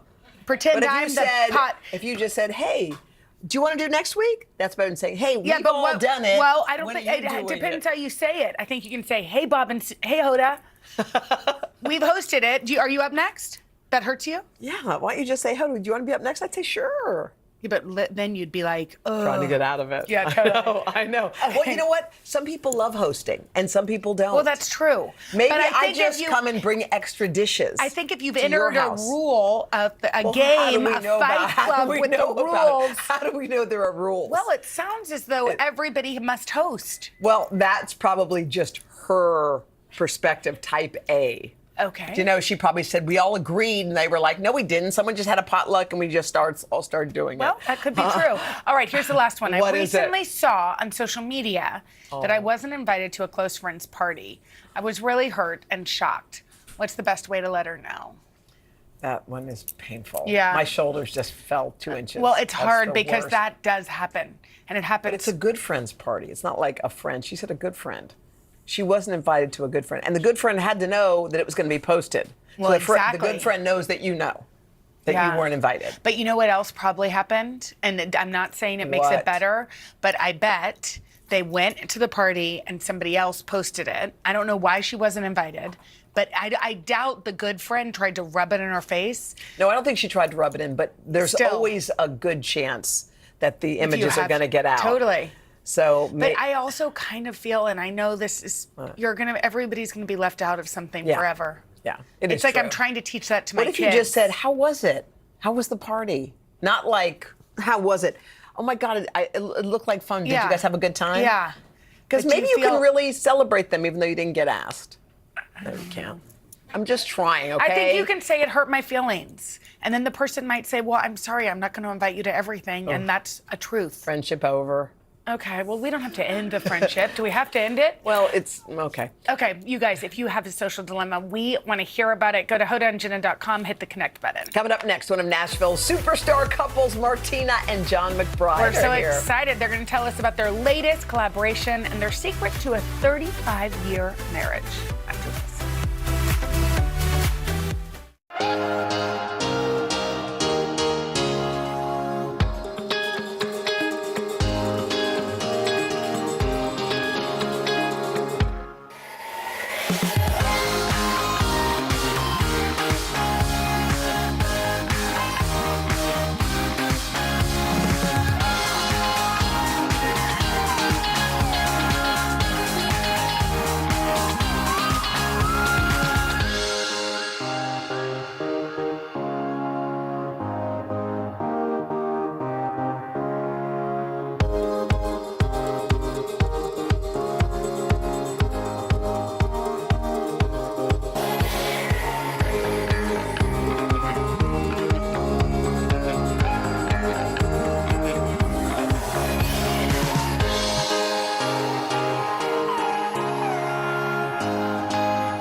Oh, love that song. She's a country music superstar, sold more than 23 million albums over the course of her 30-year career. And he's a renowned sound engineer who opened the famed Blackbird Studio in Nashville, where artists from Taylor Swift to Dolly Parton have recorded their music. So together, they're Nashville royalty. We're talking about Martina and John McBride.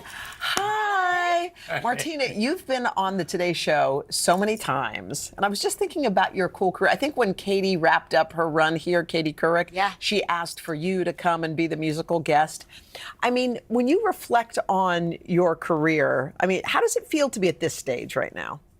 Well, you know, I still pinch myself Yeah. just thinking that this dream that I had as a little girl actually happened, and I've been able to do it for so long, and just have the kind of life I dreamed of. Yeah. And when you think about how it all started, was it Garth? Was he the beginning? Well, John and I moved to Nashville Yeah. in 1990, Yeah. and he got the job as Garth's production manager, Uh-huh. and kind of put in a good word for me. So I went out and sold T-shirts for Garth on tour while I was trying to get a record deal. Yeah. And then that came through, and I opened 77 shows for him that next year. I mean, don't you love that you started by selling merch, and then you've now have people sell merch for you? Yeah. John, tell us about how y'all's love story started. Man, well, I was living in Wichita. That's where I grew up. And I had a concert sound company. We had a little rehearsal room there, and Martina called to put a band together and rehearse. And I always tell people I had to chase her down for the money and we became friends, but that's not true. She's been paying ever since. No, and but she got together and they spent a lot of time, and the band never made it out of the rehearsal hall, but we had met, and rest is that history. was I all mean, that to be mattered. together as long as y'all have been together, what is everyone, we always, whenever there's a couple Yeah. that's been in love for 35 35 years. years, we ask how, what was it? But why do you think it continues to work, Martina? I think a couple things. I think, we're really good friends. So we like to be together. We enjoy being around each other, which helps. And we have 3 daughters, of course, that were raised together. And I think sharing this business. I mean, I think the fact that he's a sound engineer and I'm an artist, our careers complement each other without the competition, So it's just been like a team effort. We've always been. It would be really working on this hard, together. I think, if I did something else Yeah. and she was on the road or whatever. Yeah. But the fact that we do get to work together, that's And you understand it. Okay, we have to talk about Blackbird Studios. This Yes. is so cool. First of all, talk about what it is, all these people that have recorded there, how you started it, why it's become this kind of institution in Nashville. Well, Blackbird Studio, named after a Beatles song, because I'm a Beatle freak, started in 2002. And I've always been an all or none kind of person. I just wanted to have a studio that would compete with any studio anywhere. Cool. And we put it together in 2002, and for about 8 years, I probably lost my mind and spent too much money, of course, and everything costs more than you think it will. Yeah. But people noticed, and we started getting clients from all over the world, and still do. It's amazing. Everybody from Dolly Parton to Taylor Swift. Oh, you name it. We've had a South Korean punk band. We've had a lot of European acts, a lot of South American acts. How cool. People are traveling from all over the world. Yeah. How do you know when you have a hit, John? How do you know when a song's going to hit? If I could tell you that, I would own NBC, all right? It's really, it's just subjective. Music is so subjective. There so are songs that I thought would be huge. Sorry to interrupt. Yeah. That went nowhere. Yeah. But go finish. Well, there's that. a lot that goes into a hit song, more than just, the song. There's a lot that goes into it. But I just feel like I always say, when I hear a song, I hear it just like you guys hear it. I just hear it before you hear it. But, it's like when you hear a song, you know whether you like it or not. Totally. Right? Immediately, pretty much. So that's how it is when you're choosing songs for an album. That's so interesting. Okay, Inside Blackbird is your new project. It really is helping anybody that's interested in music at all kind of get inside what it would be like to be Martina or be John. Talk to us about this project.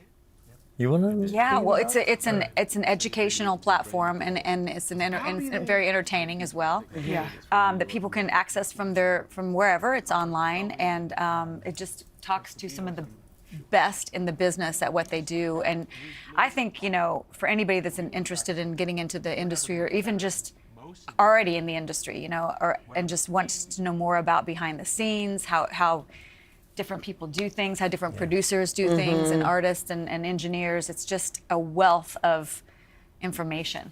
Oh, it is. It really goes deep behind Yeah. the scenes. That's what I Pull like. back the curtain. Music I think lovers it's are awesome. going to be super interested. Yeah, and weren't you were recently on the road with Winona? I was. How was that? How was it? Oh, it was fantastic. Come on. It was fantastic. Just her fans were so loving and supportive of her, and just seeing that every night and being part of that, such a moving experience. We love you. Well, We're we so do. happy you Thank all y'all came so to see much. us. Inside Blackbird, very, very cool. Yes, check it out. Coming up next, y'all, the shroom boom. All right, Xana Roberts-Rossi tells us all about the growing trend. Coming up right after this.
one of the hottest new trends, and it's showing up in everything from skincare to home decor and wellness products. We're talking about the shroom boom, and here to tell us all about it is E-Style host and Milk Makeup co-founder Xana Roberts-Rossi. Hi, Xana. Hello, ladies. How are you? Everywhere you look. Everywhere you look. What's happening here? It's so interesting. For years, it's been used in obviously in Chinese medicine, centuries even.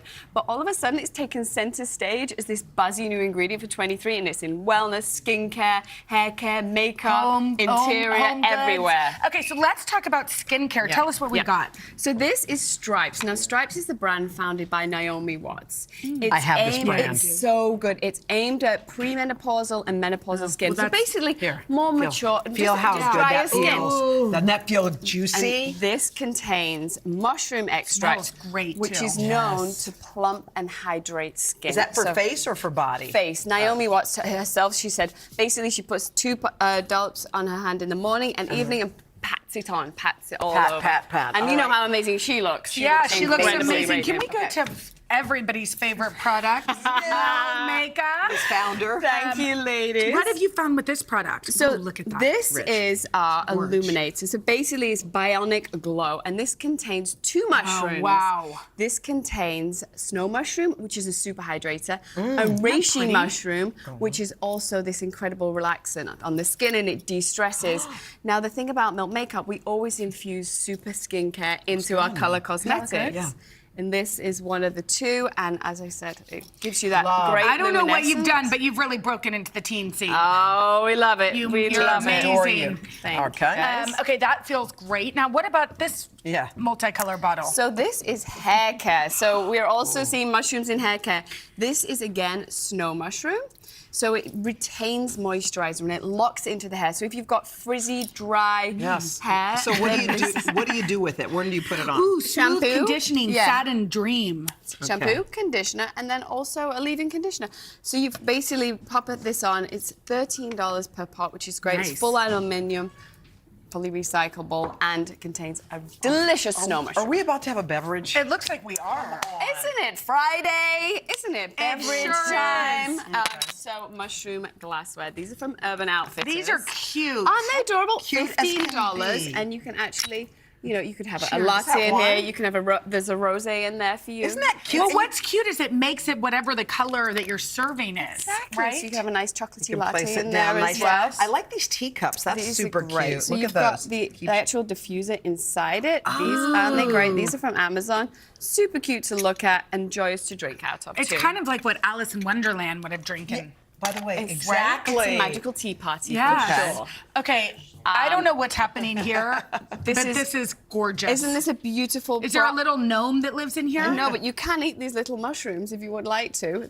This is by Studio Sweetly, and she made us this gorgeous Wonderland cake for today. All right, let's talk about dinnerware. Dinnerware. So these plates are all from Anthropology. So great they're to serve. so You're having your cute. shroom dinner party, and they're just so lovely to look at as well. And there's something kind of grounding and mystical about them at the same time. Wait, where'd you say this came from? This is Anthropology. Yes. Okay, great. Okay, I like these shroom Lamps. True ambiances, all the rage. Psychedelic-y. So these are by Amazon. Now the Nesso lamp it's about $500 and it's original 1961. This is $50 from Amazon. They come in all different shapes and sizes as well. So you can have the small white one, the marble-esque By the way, the one. marble one, look at this Isn't dimmer. that cute? Yeah. My daughter We're saw into this it. and she's She 9. loves She's it. like, can I have this in my room, Mummy? There's something so They're cute very about cute. it. And they're from Amazon? They're Amazon, but also you think about when the mushrooms are very calming in skincare, but they're also very calming to look at. There is a property to Well, them 'cause that they're calms nature, everything. natural. Okay, all right. Exactly. These are candles. These are from Anthropology too, and they come in all shapes and sizes. Now, is this a mushroom latte? Try this. This Okay. is delicious. So you add this chagachino really is. powder into any espresso mix. Oh. It makes it mocha latte How delicious immediately. is I that? love that. This is big in LA. This is big with Gwyneth Paltrow and Kourtney Kardashian. And no calories. And it has no, health It's got benefits? zero health benefits everything. with the chaga mushroom. It's nutrient so good. dense. Just add creamer and then choose what you like. Okay, I now like these that. are chocolate mushrooms, but not the kind you may be thinking about. No, they are actually not, but they do have 2 purposes. They're very functional. So one of them will give you a little, it's called What do we have here? Oh, brainstorm. Yeah. And then also we have, this is a nightcap. So one will wake you up and one will like put you So 30 minutes before you want the desired effect, pop a little square. Yeah. Amazing. And we obviously have to point out that these products, like all supplement and wellness products, are not FDA approved. Right. But check with your doctor. But they look pretty. By the way, Xana, thank you so much. Thank you so much. Xana, thank you. Coming up next, y'all, big changes in college admissions. What you need to know coming up right after this. That's delish.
College application season is underway, and this year there have been some very notable changes to the admissions process. Here to guide parents and kids through it and to share some of this year's rankings is our friend Rob Franick, editor-in-chief of Princeton Review, which is out with its biggest edition, the best 389 colleges. That's a lot of good colleges. Hey, good to see you both. Hey. So as we mentioned, there's been a ton of changes, one of which is testing.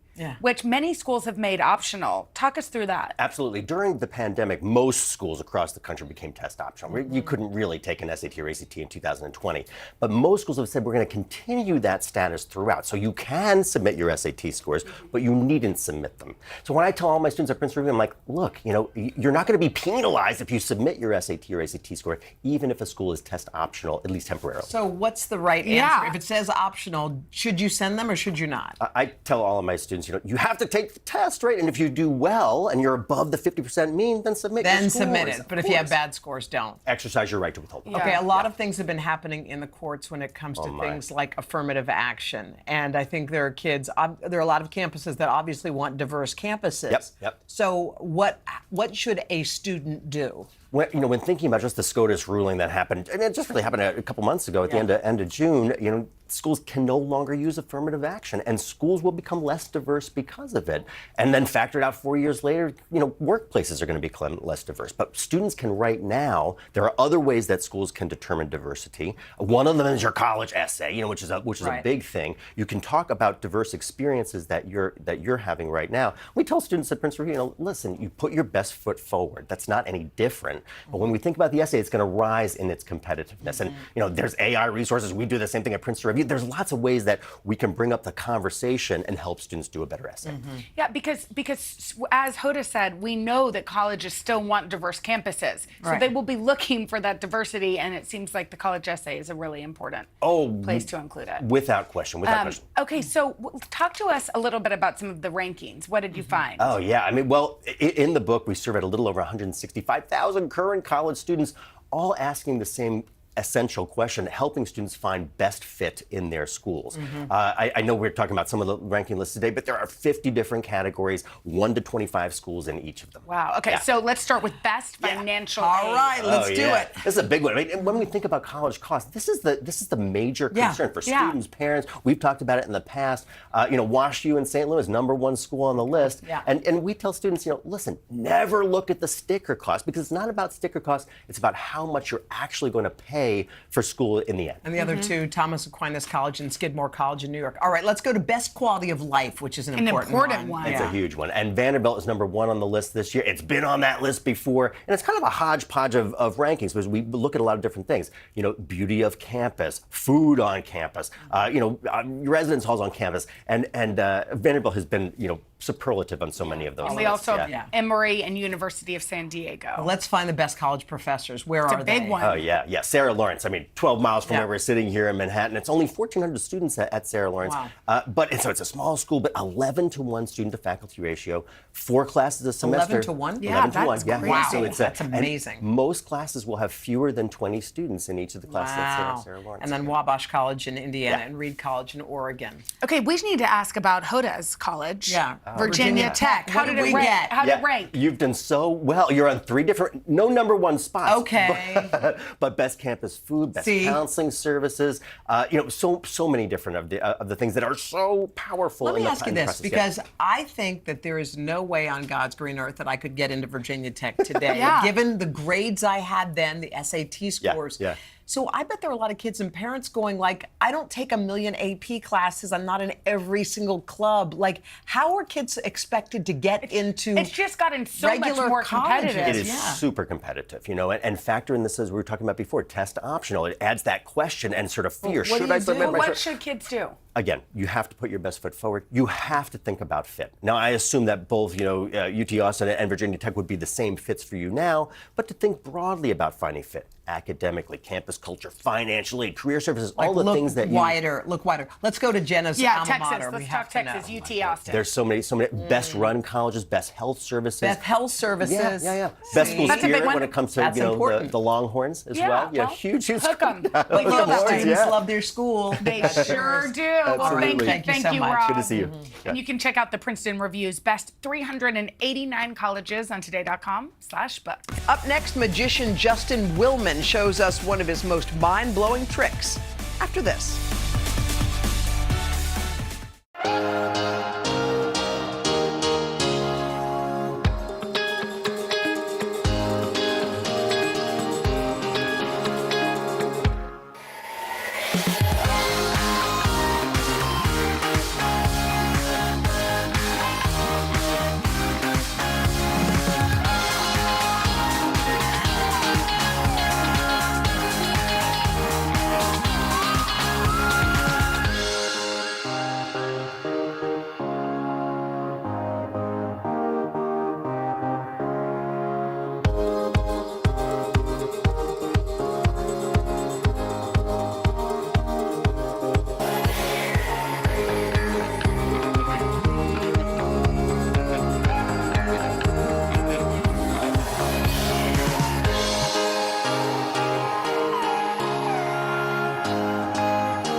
Thought it'd be fun to wrap up this Friday with a little mind-bending magic. Justin Willman is here to give us a taste of his Magic for Humans in-person tour, and he's going to dazzle us with one of his favorite tricks. Tell us a little bit about your show. I love the title. The show's a blast. I've come to realize something lately. There's 2 types of people who come to my show. First group of people, they love magic. Yeah. They don't want to know how it works. They want to have their minds blown. Second group of people are the people the first group brought with them. The plus dissectors. ones. Yeah, totally. They don't like magic. They're not into But, it. No. but they are into it after they see you perform it. I should hope. I would hope. I think you so. change your mind. Let's Okay. see if I can change our minds. All Can right, I? so you're gonna do a show. You're gonna do. I'm going to borrow your phone if that's okay. Sure. This is your real life phone. Real life phone. Real life phone. Can I Oops. take it out of the case? Sure. Oh, take it out of the case. Real life kids. Real life life children. kids. Real life children. Okay, great. Okay, so need I'm her gonna password?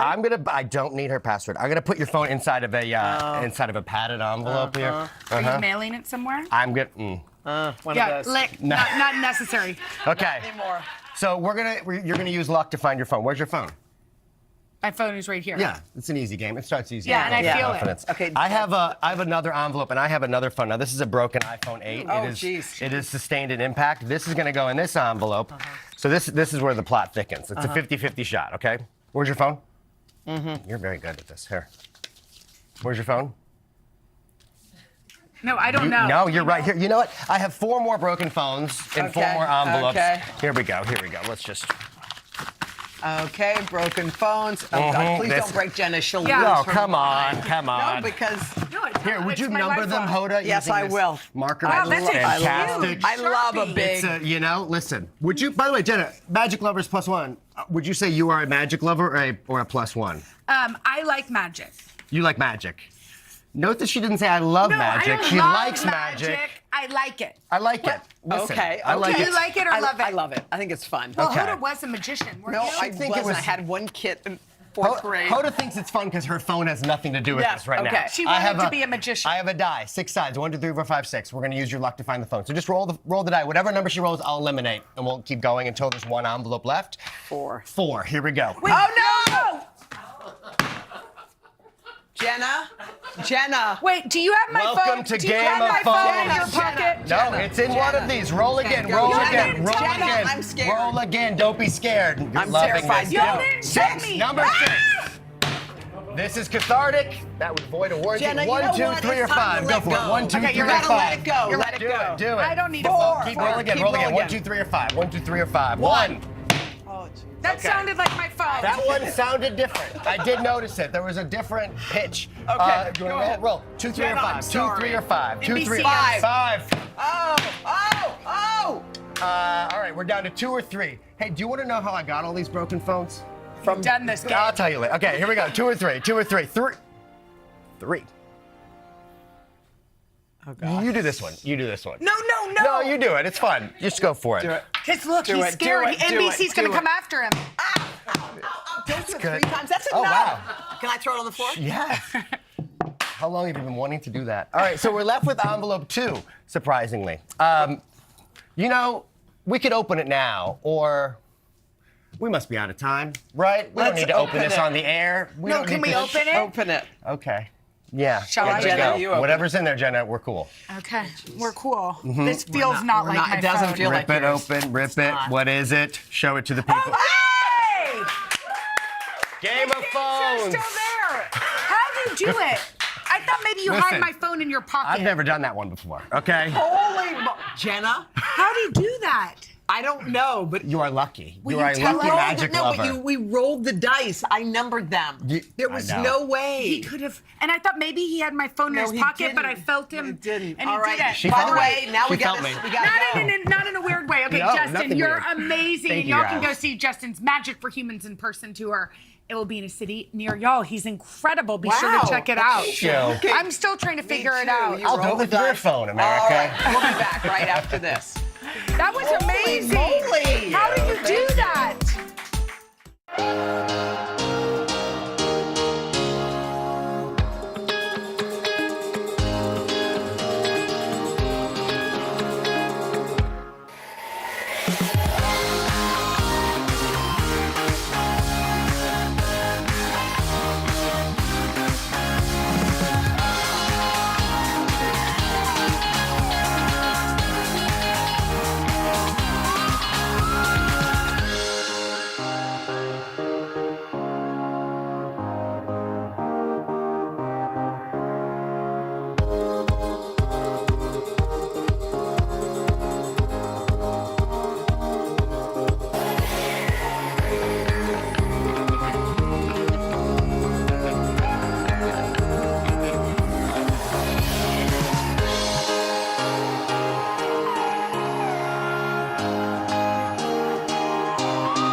That's going to do it for us. Next week, by the way, we got country music superstar Reba McEntire. We love her, and we'll get motivated with Mel Robbins. We love Mel, plus Drew and Jonathan Scott, and comedian and TV host Mikey Day. You know what? That sounds like a great week. Everyone's going to watch. Bye. Hi, everybody. Good morning. Welcome to Today. Every day, We are adding to the star power in our studio. the biggest names, only on Today. See, it worth coming to this early, right? Everybody, it's Today. Like I won the do you feel at this age, this stage? Liberated. We're just getting started, folks. Ain't no stop with us now. The boys are back in town. Boys are back in town. It's a miracle. It's a miracle. This has been fantastic. Everything and everyone you're talking about. Only on Today.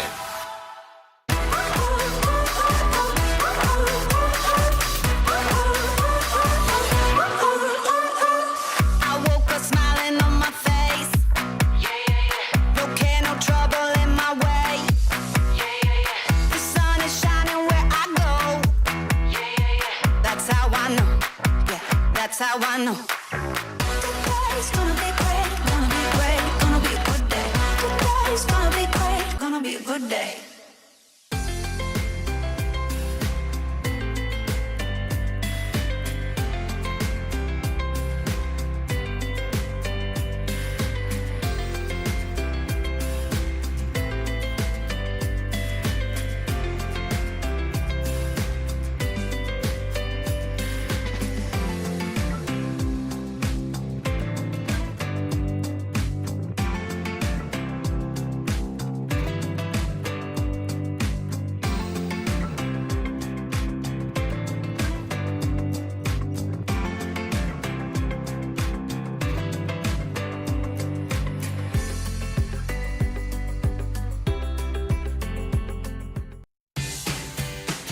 The sun is shining, and we fired up the grill, y'all. Join me, Jocelyn Delk Adams, for a summer barbecue to remember.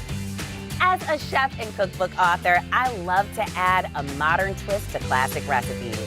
With my tips, you can host an outdoor cookout that looks effortless and won't cost a fortune. Bringing all of your loved ones together, it makes the day that much sweeter. Booze, this party's going to be epic. Growing up, I absolutely loved summer barbecues. For me, it just felt like a time to get family and friends together and really just enjoy the weather and each other and some good food. My inspiration for a party comes from a variety of places. I love everything from travel to new restaurants. It all sort of kind of informs all of my ideas and decision making when I'm throwing a party. I guess you could call me an events rebel. I really love to break the rules. And I love that because it's really fun to sort of have something unexpected at your event. The first thing that's most important with creating an event that you absolutely love is starting with the vibe and building it with your personality. If you could bottle my personality, it would probably be like a bright orange color, so that's gonna be all through this event.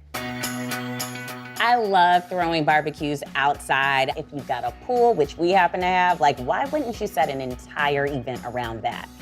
You know you are always at a great party when the playlist is hot. So I wanted to focus on creating a playlist that had a lot of fun, energetic songs that made people want to get up and party. I love games at events. Seriously, if we do not have games at my event, it's not one of my events. I love everything from activities that I actually make up. I mean, it's all about making sure that your guests have a good time, and games help with that. Next, make sure that you stay organized. I am truly type A, y'all, okay? I am a person who lives and breathes by spreadsheets. When I'm thinking about an event, I start with the spreadsheet so I can stay organized, keep my guests in there, keep what I've ordered, keep what I'm serving. Literally every single detail goes in that spreadsheet. For your guest list, it's truly important that you spend a lot of time thinking about who you want seated at your table. I decided to make this party all about the amazing gals in my life. I really wanted it to be this mix of amazing women that I appreciate and who I'm inspired by. And finally, create a unique menu. When I start to think about my menu planning for my barbecue, I really want to knock my guests' socks off. I love to incorporate things that are in season. So a couple recipes I'm thinking about are maybe a watermelon salad. Watermelon is in season right now, so that's gonna be so fresh. Also, corn is in season, and I've got this like amazing corn pudding, but the key is the corn is grilled. So it's like a nice time to actually use the grill, get some nice char on that corn, and actually give it some nice texture and bite. I think I know exactly how I want this day to flow, so let's get in the kitchen and start getting that menu going. For this barbecue, I selected some of my favorite recipes that I'm gonna show you how to make. First, we're gonna start with my simple ribs. Then we're gonna move on to my elote fried corn pudding from my new cookbook, Everyday Grand, along with my watermelon salad, and then finally, my berry rhubarb punch. We're gonna get started with my simple ribs recipe, and it starts with a dry rub. I've got some Cajun seasoning here.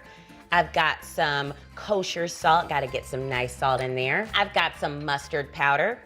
And then I've got onion and garlic powder. I'm gonna add both of those in here. Black pepper, some smoked paprika, and I've got some chili powder. Cumin. I love cumin in literally everything. And finally, I've got some brown sugar to add some sweetness. And then we're just gonna do a quick whisk of all of this, combining it. So I started making my own spice rubs at home when I realized how easy it was to do. Like, you could literally just go in your pantry, grab all of your favorite ingredients, and pull together something that's explosive flavor-wise. I happen to like a lot of different flavors in my dry rub because I want a lot of different sensations to happen when you bite into that rib, right? You want that sweet, you want that heat, you want that nuance of flavor, and so all of these different components are gonna pull that off.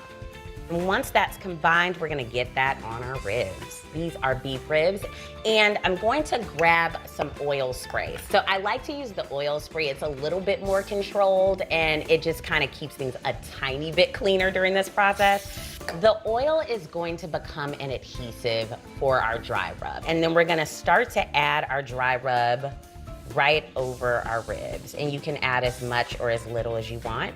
The purpose of a dry rub is really to get that flavor penetrated into our ribs, and it's gonna take a little time because we're not breaking this down with what you would usually find in a wet rub. I'm gonna flip these over.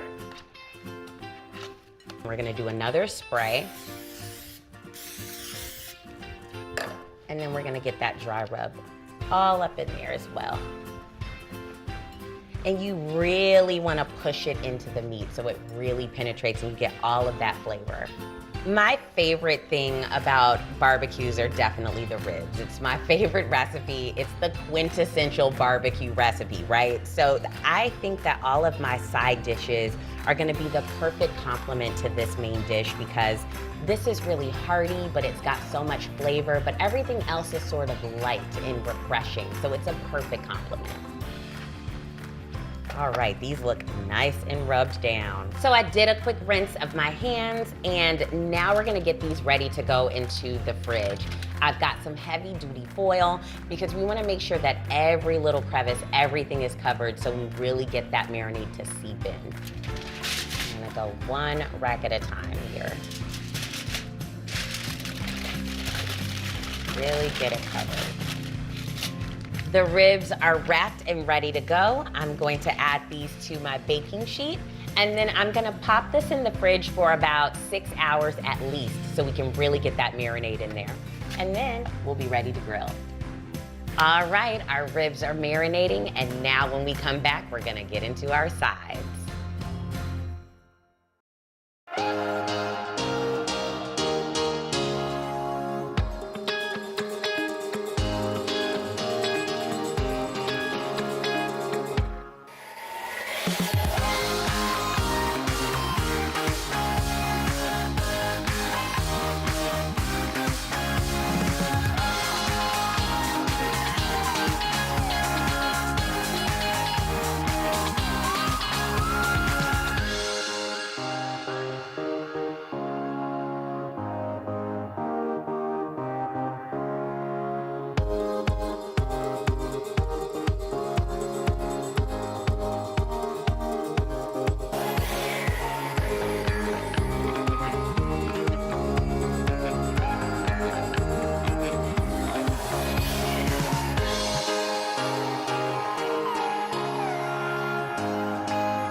ribs are marinating, I'm gonna get started on my elote fried corn pudding. This recipe was inspired by my trip to Mexico City, and I wanted to really sort of mix in some of that authentic Mexican flavor with some of my southern roots. The first step is in grilling our corn. I've got some shucked corn here, and I'm going to add a little vegetable oil to the outside of it so we can make sure that this doesn't stick to the grates once we're grilling. Now I'm gonna take these out to the grill. I love adding in that char and that bite of grilled corn, and it's an amazing way to use it while it's in season too. Now that we've grilled our corn, it's time to get started on our filling. So I'm going to start here with some Mexican crema that's gonna go into our big bowl. This is so rich and creamy. It's gonna add so much flavor. And then I've got some melted butter. We've got 4 eggs here, and it's best that you crack them outside of the big bowl, so if you get any shell, it doesn't get into your major mixture here.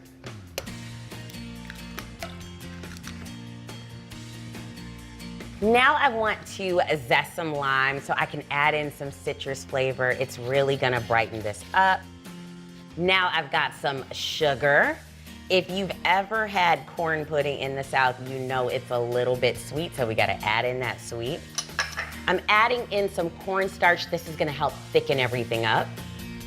And then a few spices to add some additional flavor. I've got some garlic powder, and I've got some cumin. Now this is where I get to add our grilled corn that we took off the cob. You can get that nice bite and that texture from those kernels. This is creamed corn that you can find just right in the can in your grocery store, and it's a very different texture from that grilled corn we made earlier. We're also gonna add in some cotija cheese. I'm going to mix all of this together, make sure it's nice and combined. Before we add this to our casserole dish, I'm just gonna lightly spray this so we can make sure that it doesn't stick. And then we're just gonna pour all of our corn pudding mixture right into our casserole dish. I'm gonna add some foil to this so we can have a nice even bake and it doesn't brown too much. Now I'm gonna pop this in the oven and we're gonna let this set up and get so nice and beautiful and brown, and then we'll be ready to serve.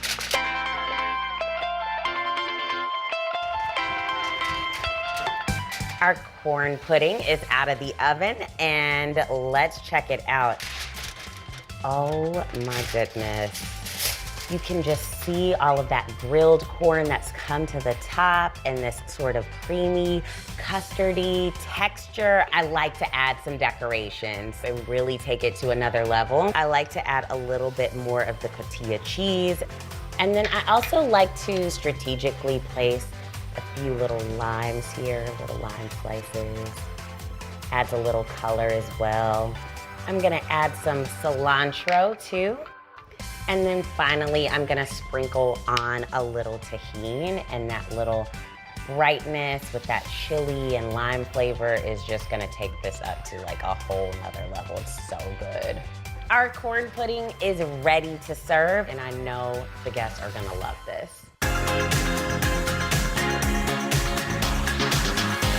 Now it's time to get started on my watermelon salad.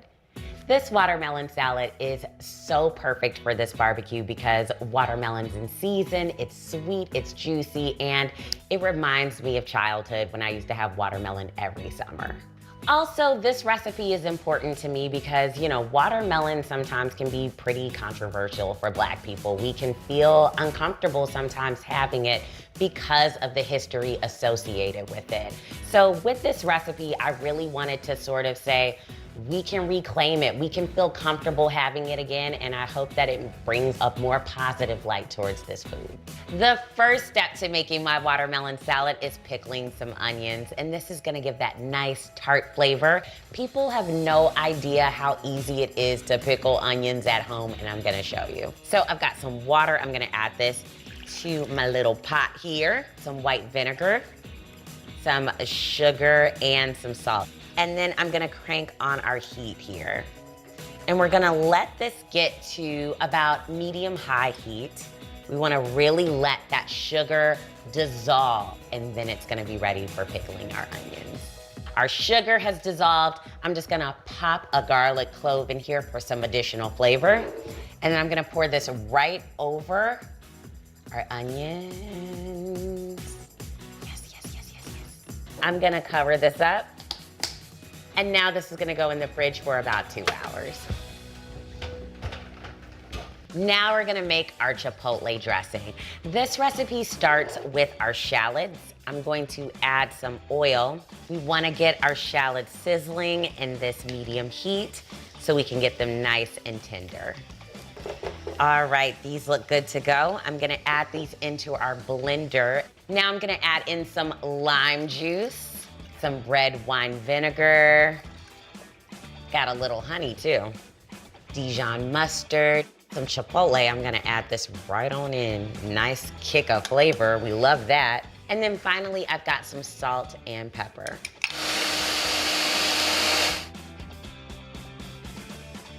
Okay. That beautiful color.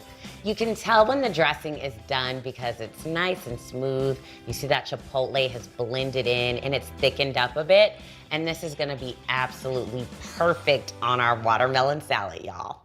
I've got my watermelon here and I'm gonna start breaking this down. You wanna make sure you have a super sharp knife. And then also, under my cutting board, I've got a little surprise here. I've got some wet paper towel right up under it to make sure that this doesn't slip and slide. It's gonna make sure that this stays in place. To begin, I'm gonna cut off the ends of my watermelon.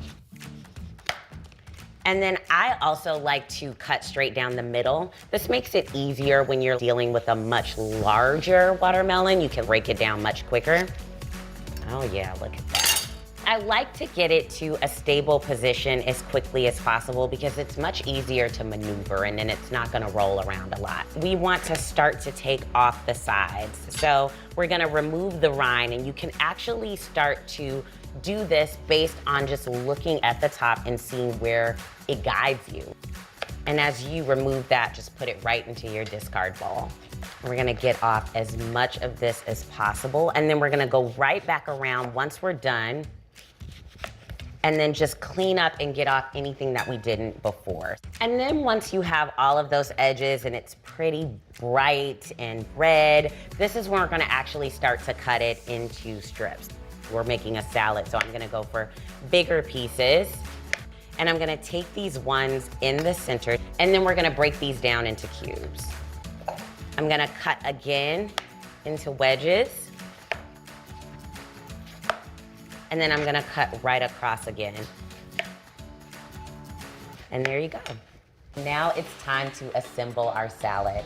I've got our cubed watermelon here, and I'm just gonna add this into a big bowl. I'm gonna also add in some cucumber. I've got some heirloom tomatoes, which are quite special. The seeds are passed down from farmers every single season, so it's a special sort of hybrid there. Going to mix all of this together. And now I'm gonna add in some greens. I've got some mint, some arugula, and some basil. Sprinkle all of that in.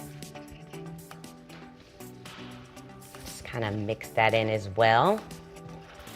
And this is such a beautiful, colorful salad. All right. Now we're gonna add in that dressing we made earlier.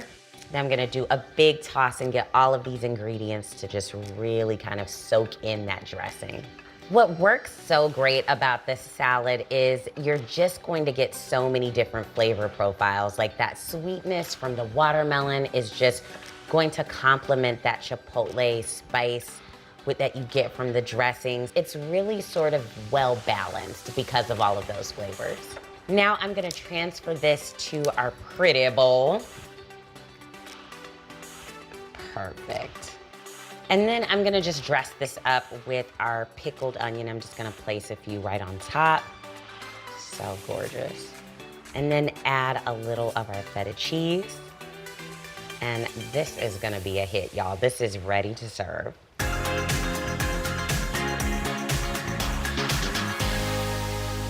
If you've ever been to basically any party or barbecue, you know you gotta have a good punch, and this one is great.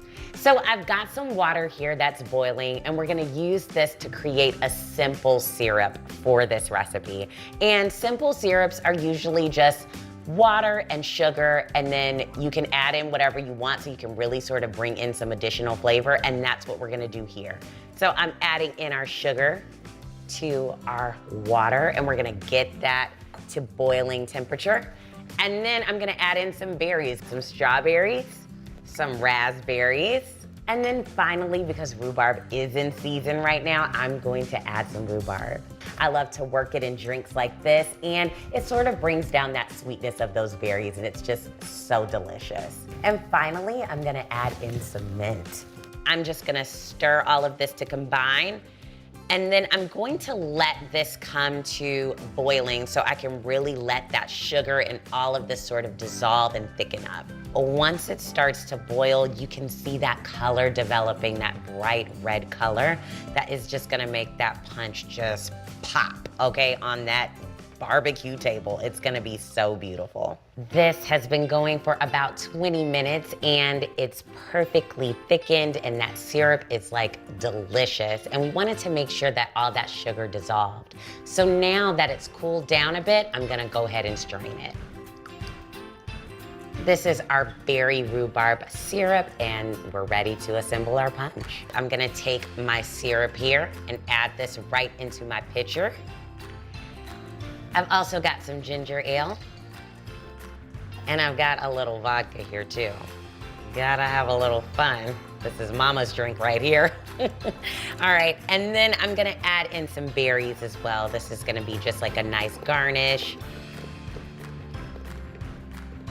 And then do a nice little stir here to combine everything. Oh yeah, that's perfect.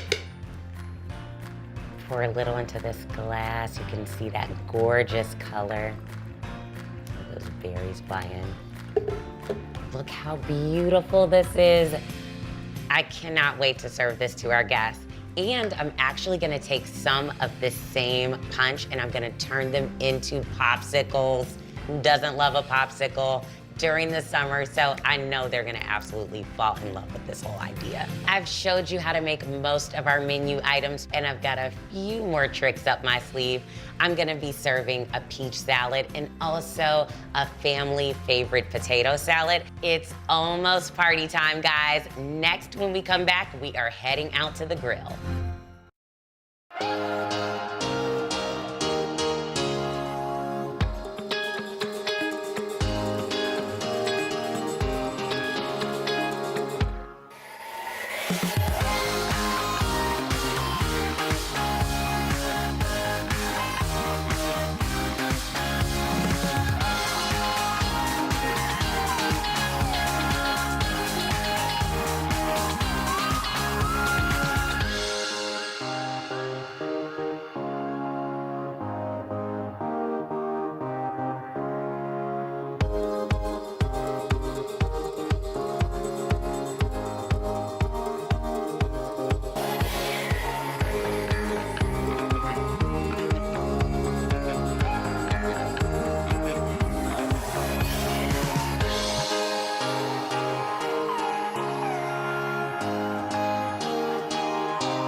It's the day of the barbecue, y'all. I am so excited. It's a beautiful sunny day, and I cannot wait for my guests to see the spread.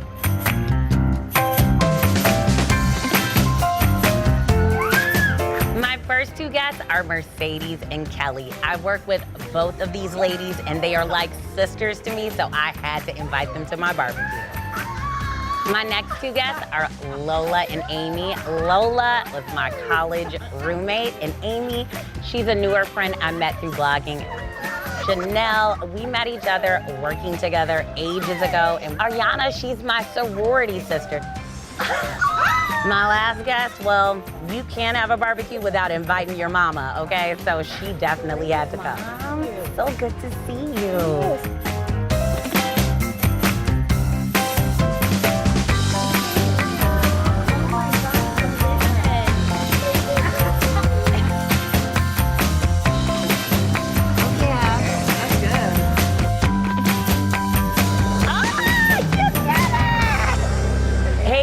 Is anyone ready to eat? Oh, yeah. Yeah, let's make our way to the table.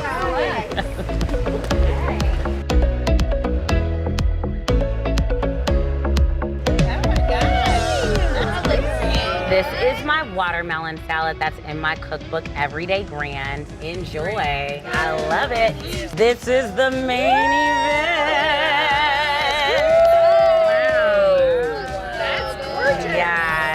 My simple ribs, even though they don't take a lot of effort, they taste amazing, y'all. You will love them. All right, ladies, cheers. Cheers. Yeah. Enjoy, dig in. So what do you guys think of the potato salad? Also, this is really good. Really good. Delicious. Yeah. Look. Mama approves, that's it. If I say it's good, it's good. Let me tell you how long we worked on that recipe.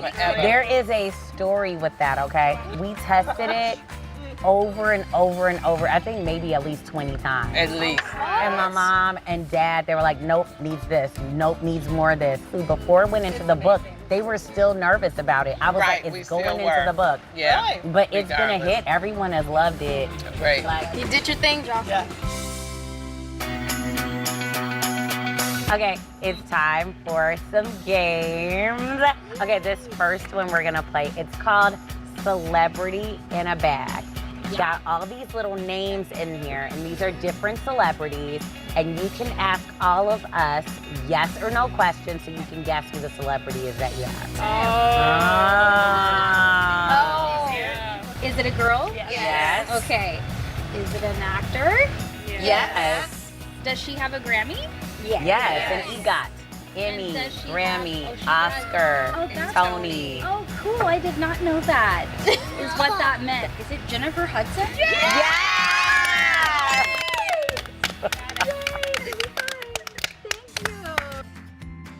All right, guys, we've got popsicles. We've got a berry rhubarb, a peach sweet tea, and pink lemonade. Delicious. Cheers.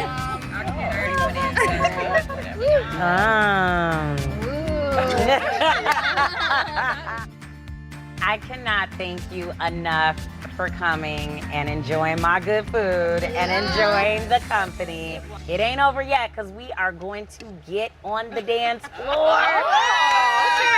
Let's bust a move. All right. Okay.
Feeling inspired to throw your own summer barbecue? Scan the QR code for my recipes, featured products, and more.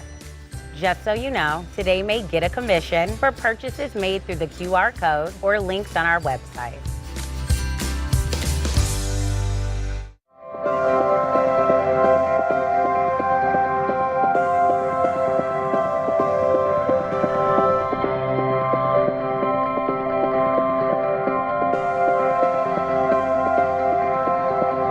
Spring has sprung. You're cordially invited to join me, Elizabeth Heiskell, for an outdoor brunch in my hometown, Oxford, Mississippi. Honey, I've catered many brunches over the years, and let me tell you, I've learned a trick or two, and I'm gonna share them with you. From creating an event that's simple yet elevated, to building a menu that's easily plated. Pouring simple sips that will leave you feeling just fine. You don't have to go overboard to have a good time. These tips will make planning oh so fast and will have you making memories that will last. So let's get to it. We've got a lot to do. Welcome to Mississippi. We're so excited to have you. I love planning parties. And the beginning is when all of your creative juices are flowing. And this is one of my favorite ways to kind of rein everything in and start to really get a path that this party is gonna take. Whether you're a first-time hostess or someone that caters parties all the time, I'm telling you, the key is to keep it simple. Because if you keep it simple, there's less stress, your cost is gonna be lower, and that means it's gonna be 3 times the fun. I'm gonna start pulling things that really resonate with me. I've decided that I really wanna have this brunch on the porch. In the South, we absolutely love our porches. And so that's why I've decided to go ahead and have a big long table on the front, and that's where we're gonna have brunch. It's been a while since we've all gathered together. I think everyone's kind of been, hibernating in their homes during winter. The idea of them all sitting around this wonderful long table, I think it's gonna be really magical. I normally gravitate towards pink. I have beautiful pink plates, I have pink napkins, but I've used them before. So I am gonna go in a different colorway. So we have lots of blue. So I really think that I'm gonna go with blue. It's the color of the sky. It's like a robin egg blue. To me, it screams fresh and bright and fun. I love the combination of spring green and blue. There are a lot of ways that we can bring these colors in, and that may be with the glassware, or maybe it's with the plates, maybe it's with the napkins. I love flowers, and these hydrangeas are really speaking to me. On our porch, we even had a little nest that had tiny baby birds in it last year, and I really haven't been able to get over that. Maybe we can work birds into this some way. Nothing screams brunch like eggs. We need to think of something that's gonna hold, that maybe even that we could reheat, like a frittata, or, I know. Yes, we'll do a quiche, and then we can cook that ahead of time, and then it reheats beautifully. I like to do something that is a little bit heartier, maybe even with a pastry. I know. Okay, the sausage pinwheels. Let's think about those. So if we have the quiche, as my mom always said, well, what are you gonna have that's green on the plate? And I wanna remember that, so I'm gonna put this green here. Asparagus are in season right now, so that might be kind of fun. I feel like the salad is gonna look better on the plate. And then the dressing that's left over, we're gonna make that into a guest gift. So we can add that into something. Maybe a baby mason jar with a lid, and then put that maybe at the door when they leave. No, because then they're gonna forget it and nobody's gonna remember it. Oh, okay, no, I think what we'll do is we're gonna put that on the table. Yes, honey, we are getting ready. We are almost there. Then we need to think about dessert, and spring is strawberries. And I'm thinking I'm just gonna buy a pound cake. We're gonna cheat that, and that's okay. Sometimes we need a little break. Oh, a sweet twist on the classic. Okay, I'm glad I cut that one out because that reminds me. We need to think about a cocktail. Honestly, I'm kind of tired of mimosas. I love them, don't get me wrong, but I want to do something that's a little bit unusual and fresh. Yes, so lemons. So we'll do lemons instead of oranges, and we're gonna do my lemon sparkler. Still, we're gonna get those bubbles, that same festive feel, but just a little different takes. Okay, I'm really loving the way that this is looking. I think our menu is perfect. Lots that we can do ahead of time. We've committed to the blue and the spring green. So now that we've got this, another way that I get inspired is going to the fabric store. You can get a great deal on remnant fabric pieces, and then I'll use that for the table runner. That way you're not committed to spending a lot of money on a tablecloth that you may only use once. This one seems a little bit too busy to me. And then of course we love the birds. So I really do think that this is gonna be it. I absolutely love this. I just don't think that there's anything more spring-like than this runner. We're gonna come up with a schedule, and that will include everything from shopping to cooking, and then those final touches, the day of the party. We've drawn out our inspiration, and now we have a plan. So let's get to work. We've selected our runner, and we know it's gonna be the focal point. We need to make sure that it's pressed and ready to go. Once those are pressed, then we can pull out all of our plates, all of our glassware, and go ahead and find a spot in your home that you can leave all of this ready to go on the morning of the brunch. This is the perfect time to pull out those things that are special to you. For me, that's my silver strawberry baskets and colorful glasses. For things that you don't actually own, you can always borrow them from a friend. We know we're gonna give our vinaigrette as our guest gift. And this is the time when we have to decide, what are we gonna put that in? Let's go ahead and get those things ordered and ready. This is also the time to go ahead and make your cook list. A cook list is a perfect way to manage your time in the kitchen. I'm gonna put the sausage pinwheels at the beginning, and then it will lead all the way up to the day of the brunch. This is the point in time when you can go ahead and pull your vases out, get them washed, and make sure that they're ready for the flowers. But listen, don't think that you have to break the bank when dealing with flowers. The secret to making a store-bought bouquet amazing is to cut it open and then use individual flowers and group them according to their color. These little vases are also perfect because you don't have to do a lot to them. Just a few buds and you're finished. And coming up next, we're gonna work on our menu.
We've chosen a menu that is super simple. We're gonna start with sausage pinwheels, and then we have a beautiful quiche Lorraine, as well as a simple green salad with my versatile vinaigrette. And don't forget the pound cake with a little bourbon whipped cream and fresh spring strawberries. You know, you have to remember the whole goal of this brunch is to try to do as much as possible ahead of time. So we're gonna go ahead and start with the sausage pinwheels. We're gonna go ahead and put the puff pastry on our cutting board. So we just wanna flour our puff pastry just a little bit, just so that it doesn't stick to the roller. And I'm even gonna put a little bit of flour on my rolling pin. So we're gonna roll this out until it's just about the size of our rolling pin. And that's gonna be perfect. And now we're gonna take our sausage. So this is just breakfast sausage. It's not been cooked. And you know, I'm sorry, hands are sometimes your best tool. What you wanna do is just get a thin layer, and it needs to be even, so that when we do get ready to roll this, we don't have any spots that are too thick. So you wanna make sure that you're leaving a border really about an inch all the way around will be perfect. So now we're gonna sprinkle our cheese on top, and then a few green onions. Just a sprinkle is really about all you need. So we're gonna roll this up on the longest side, and what you wanna do is kind of roll and press. Roll and press. You wanna make sure that you're evenly rolling this, and then I'll just kind of smush these ends down here. And now, as you can see, we have our little seam here. Just take your fingers and press it. And so now we'll just wrap it in plastic wrap and stick it in the refrigerator. It's gonna chill overnight. And then right before our guests arrive tomorrow morning, we're gonna pull it out, we'll slice it, cook it, and everyone is going to love it. We're gonna go ahead and start on the quiche Lorraine. So we're gonna start with a purchased pie crust. And I'm not embarrassed about it or ashamed to admit it. We've got a lot of things to do to get ready for this party, and this is just a little time saver. We do want to flour our pie crust. So just give it a nice sprinkle, and then I'm also gonna sprinkle my rolling pin. And then we just wanna roll it out a bit. And so we will take our crust, we're gonna place it into our dish.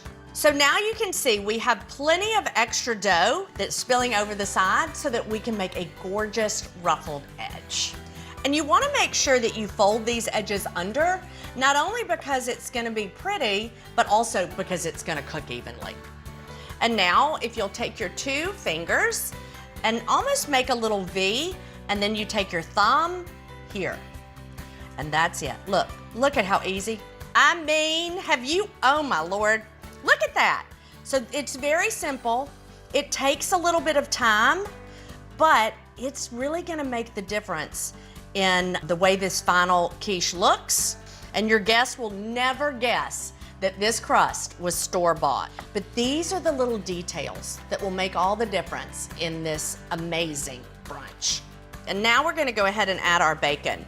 Just know that with quiche, it's almost like a blank canvas. You know, there's hardly anything that you can't put in here that wouldn't be delicious. So if bacon is not your thing, I feel very sorry for you. Feel free to maybe add spinach or tomatoes. And now we'll add our cheese.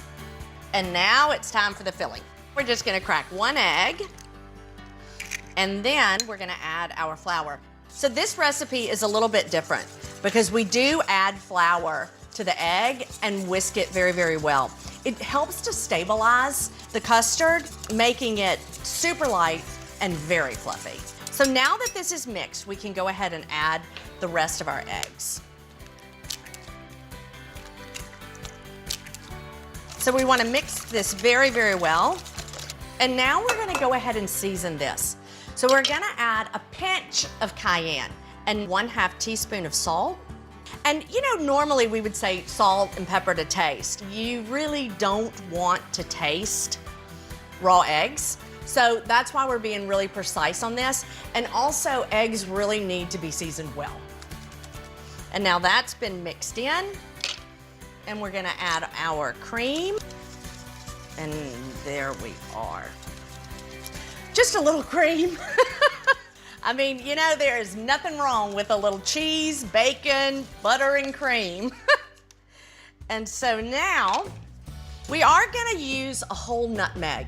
If you don't have whole nutmeg or can't find it, you can certainly use the nutmeg that's already ground, but I do have to tell you, it's worth the effort.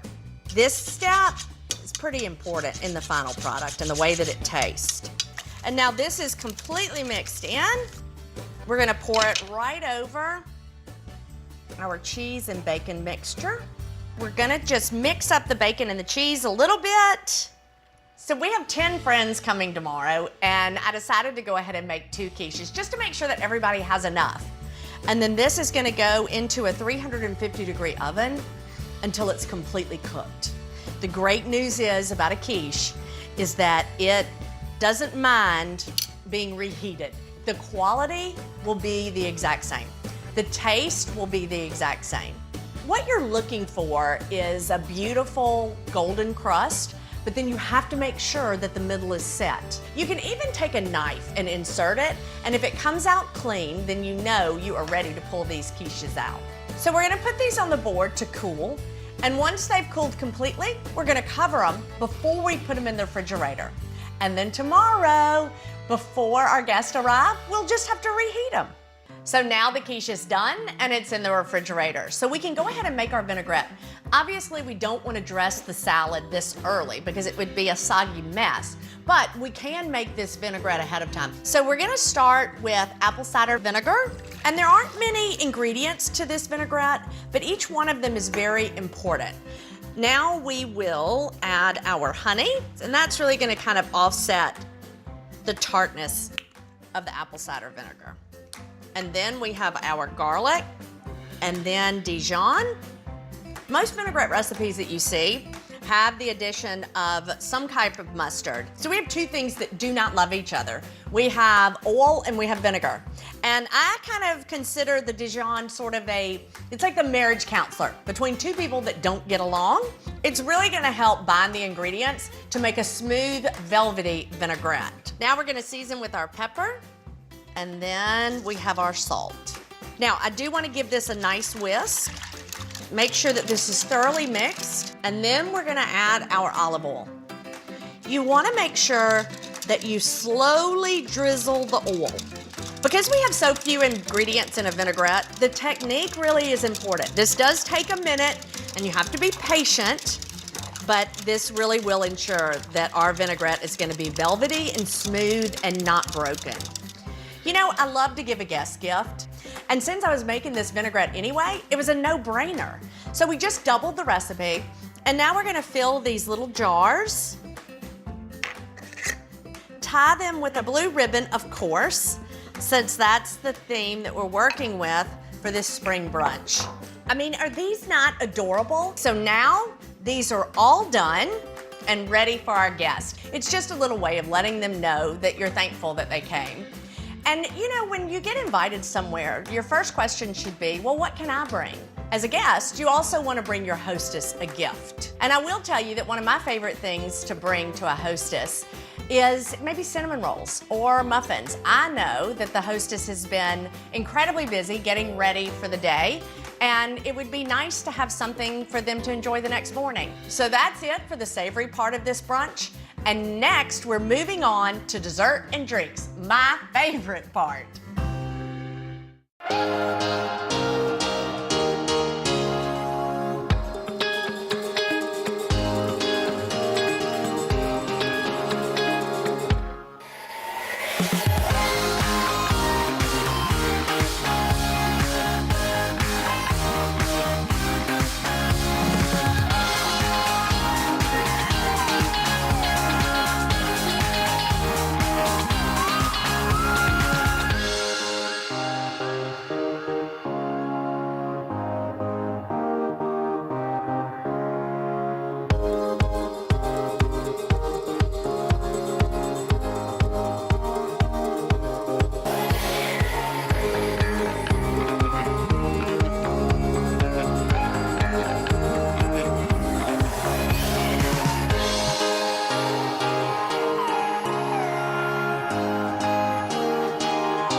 And now it's time for my favorite part, dessert. We're making a pound cake with bourbon whipped cream and macerated strawberries. We're gonna start with the whipped cream. A chilled bowl really is the secret to making sure that your whipped cream whips up beautifully and fluffy. So we have our chilled bowl. We're gonna add our heavy cream. And then we have powdered sugar. And now we'll add our vanilla. And then we're gonna use a hand mixer. So we're gonna start slow and then gradually take the speed up. So as if heavy cream and sugar aren't enough, we're gonna add a little bit of bourbon to this. Just put a little bit in the whipped cream, a little bit in our mouth. Oh, that's good. We're gonna whip just a little bit more. We really wanna whip it till it's just a little bit under stiff peaks because we're gonna put this in the refrigerator and let it chill overnight. And then tomorrow, after the guests arrive and we're about to serve dessert, we'll pull it out of the refrigerator. We're gonna give it a good whisk and re-fluff it. So now we're gonna cover it and put it in the refrigerator until tomorrow. So now that the whipped cream is finished and in the refrigerator, we're gonna go ahead and start on our berries. I just think that there's hardly anything more perfect in spring than strawberries. And this is one of the easiest ways to prepare strawberries. We're just gonna remove the tops of the strawberries, add them to our bowl, and then we want to bring in our sugar. So we're just gonna give this a nice dusting of sugar. So you wanna make sure that you mix this well and that the sugar is evenly distributed over the strawberries. That way it's gonna make a really beautiful syrup that's gonna be fabulous when we get ready to top this pound cake. Okay, that looks beautiful. We'll go ahead and cover it. So the good news about these strawberries is that they really need to sit overnight in order to create that wonderful syrup, which works perfectly for our stress-free brunch because we can do it ahead. So now we've got these covered and they're gonna go in the refrigerator. We're dusting this store-bought pound cake with a little bit of powdered sugar, and that's gonna make it look even more homemade. We're trying to eliminate any steps for tomorrow, so I'm gonna go ahead and slice the pound cake. Now, I don't want it to dry out, so all I'm gonna do is make these slices and then cover the cake as well as the cake stand. And then tomorrow, all we have to do is take it off the stand and put it on the plate. That's so easy. And now we'll use our clear wrap to wrap the entire cake stand. And then we can put this aside and it's done until tomorrow. And now comes the fun part, when we get to test our cocktail recipe. So this lemon sparkler is in my cookbook, Come On Over, and it's super simple. One of the things that you want to remember when making a cocktail for a party is that you really need to test it a day or two before, just to make sure that you have your measurements precise. There's nothing wrong with a little taste testing. So we're gonna start with lemon sorbet, and I love these melon ballers for this because you get just the right amount in the bottom of the glass. Now we're gonna add the limoncello. The key to a really good cocktail is making sure that your measurements are precise. So that's why we're gonna use a jigger for this. And now we'll top with champagne.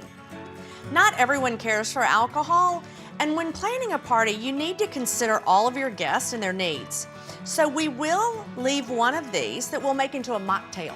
So instead of champagne, we're just gonna do a lemon seltzer that will be lovely. And the garnishes, they're really one way to elevate a simple cocktail like this. I love to finish it with a little bit of mint and maybe even a little lemon twist. And now for the very best part, the taste test. Oh, honey, that is absolutely perfect. Now that the menu's complete and the big day's almost here, we'll be back with a few finishing touches.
The day is finally here, and I'm so excited to welcome my guest. We've done most everything ahead of time, so this isn't gonna be stressful. So let's go get the pinwheels. Now we just have to unroll them and then slice them. And then we take these and put them on our sheet pan. Once we finish these, we will brush it with an egg wash, which will help it to brown really evenly, and we'll go straight into our oven. So these will go in first since they're gonna take longer. The quiches aren't gonna take very long to reheat. So now we'll go ahead and get our quiches out and get those reheated. We wanna make sure that we really cover them well before they go in the oven. Otherwise, they're gonna continue to brown, and that is not what we want. Now we'll go ahead and pull our beautiful salad together. When you're dressing a salad, it's like the toothpaste in a tube. Once it's out, you cannot put it back in. So we're gonna start slowly. Now, the taste test. It's absolutely perfect. You wanna always be able to taste the lettuce. We have beautiful spring greens, and everybody wants to taste them. Now that the salad is made, we can go ahead and get our whipped cream. We wanna fluff it up a little bit. Do you see how the peaks are just falling over? That's the exact consistency that we want. These have got to stay chilled until right before we serve. We'll go ahead and pull our strawberries out. They've been sitting overnight. And so what we want to do is give them a nice stir. Oh, y'all, that syrup. Oh, there's the doorbell. That must be Annie.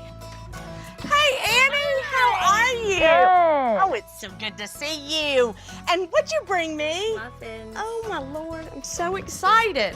I asked her to come over and help with a few last-minute details. So now it's just the flowers, and we are done. Perfect. Didn't these turn out cute? I love them. Oh, it's just looking so pretty. I just love it.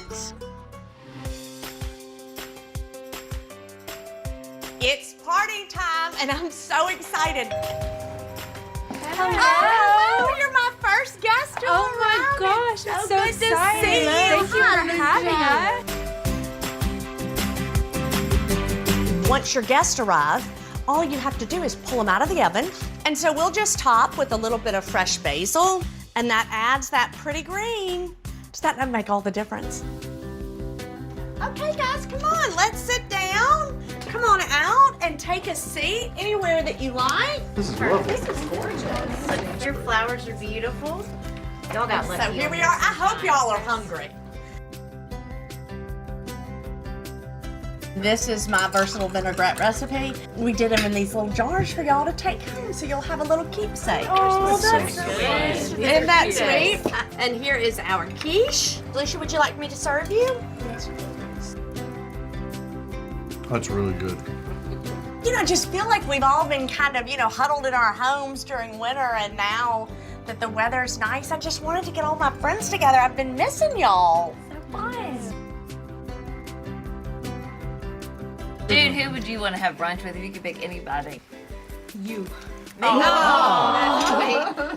That was cute. Okay, so I don't know about y'all, but I'm ready for dessert.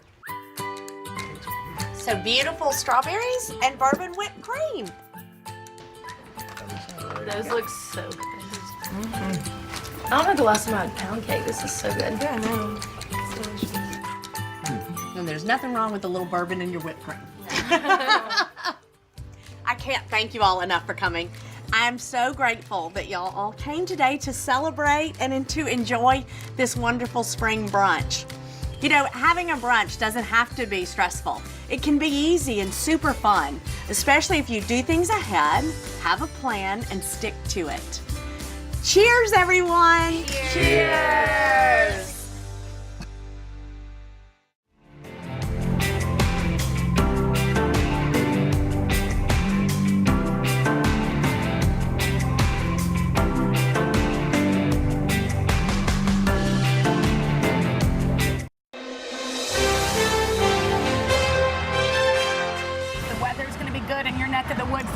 Go ahead and check that picnic lunch off your summer bucket list. We have just the guy to help fill your picnic basket. Matt Abdu is the executive chef and owner of Pig Beach in Brooklyn, and soon also to be in Long Island City and Palm Beach, Florida this fall. Congratulations. Thank you very much. We've got a lot of exciting things in the works. We're super excited to be back here, though. How cool is that? See you and you're looking fit. Thank you. We're working on all those good health things, but trying to get there. But we got some beach snacks and lunches to bring today, so what right? should we do? You say a crunchy chicken wrap is the way to go. I'm a fan of chicken salad. I love chicken salad. And I know it's going to be contentious, but I also love grapes in my chicken salad. with you. Some people like it, some people don't. If you don't put them in. It's totally okay.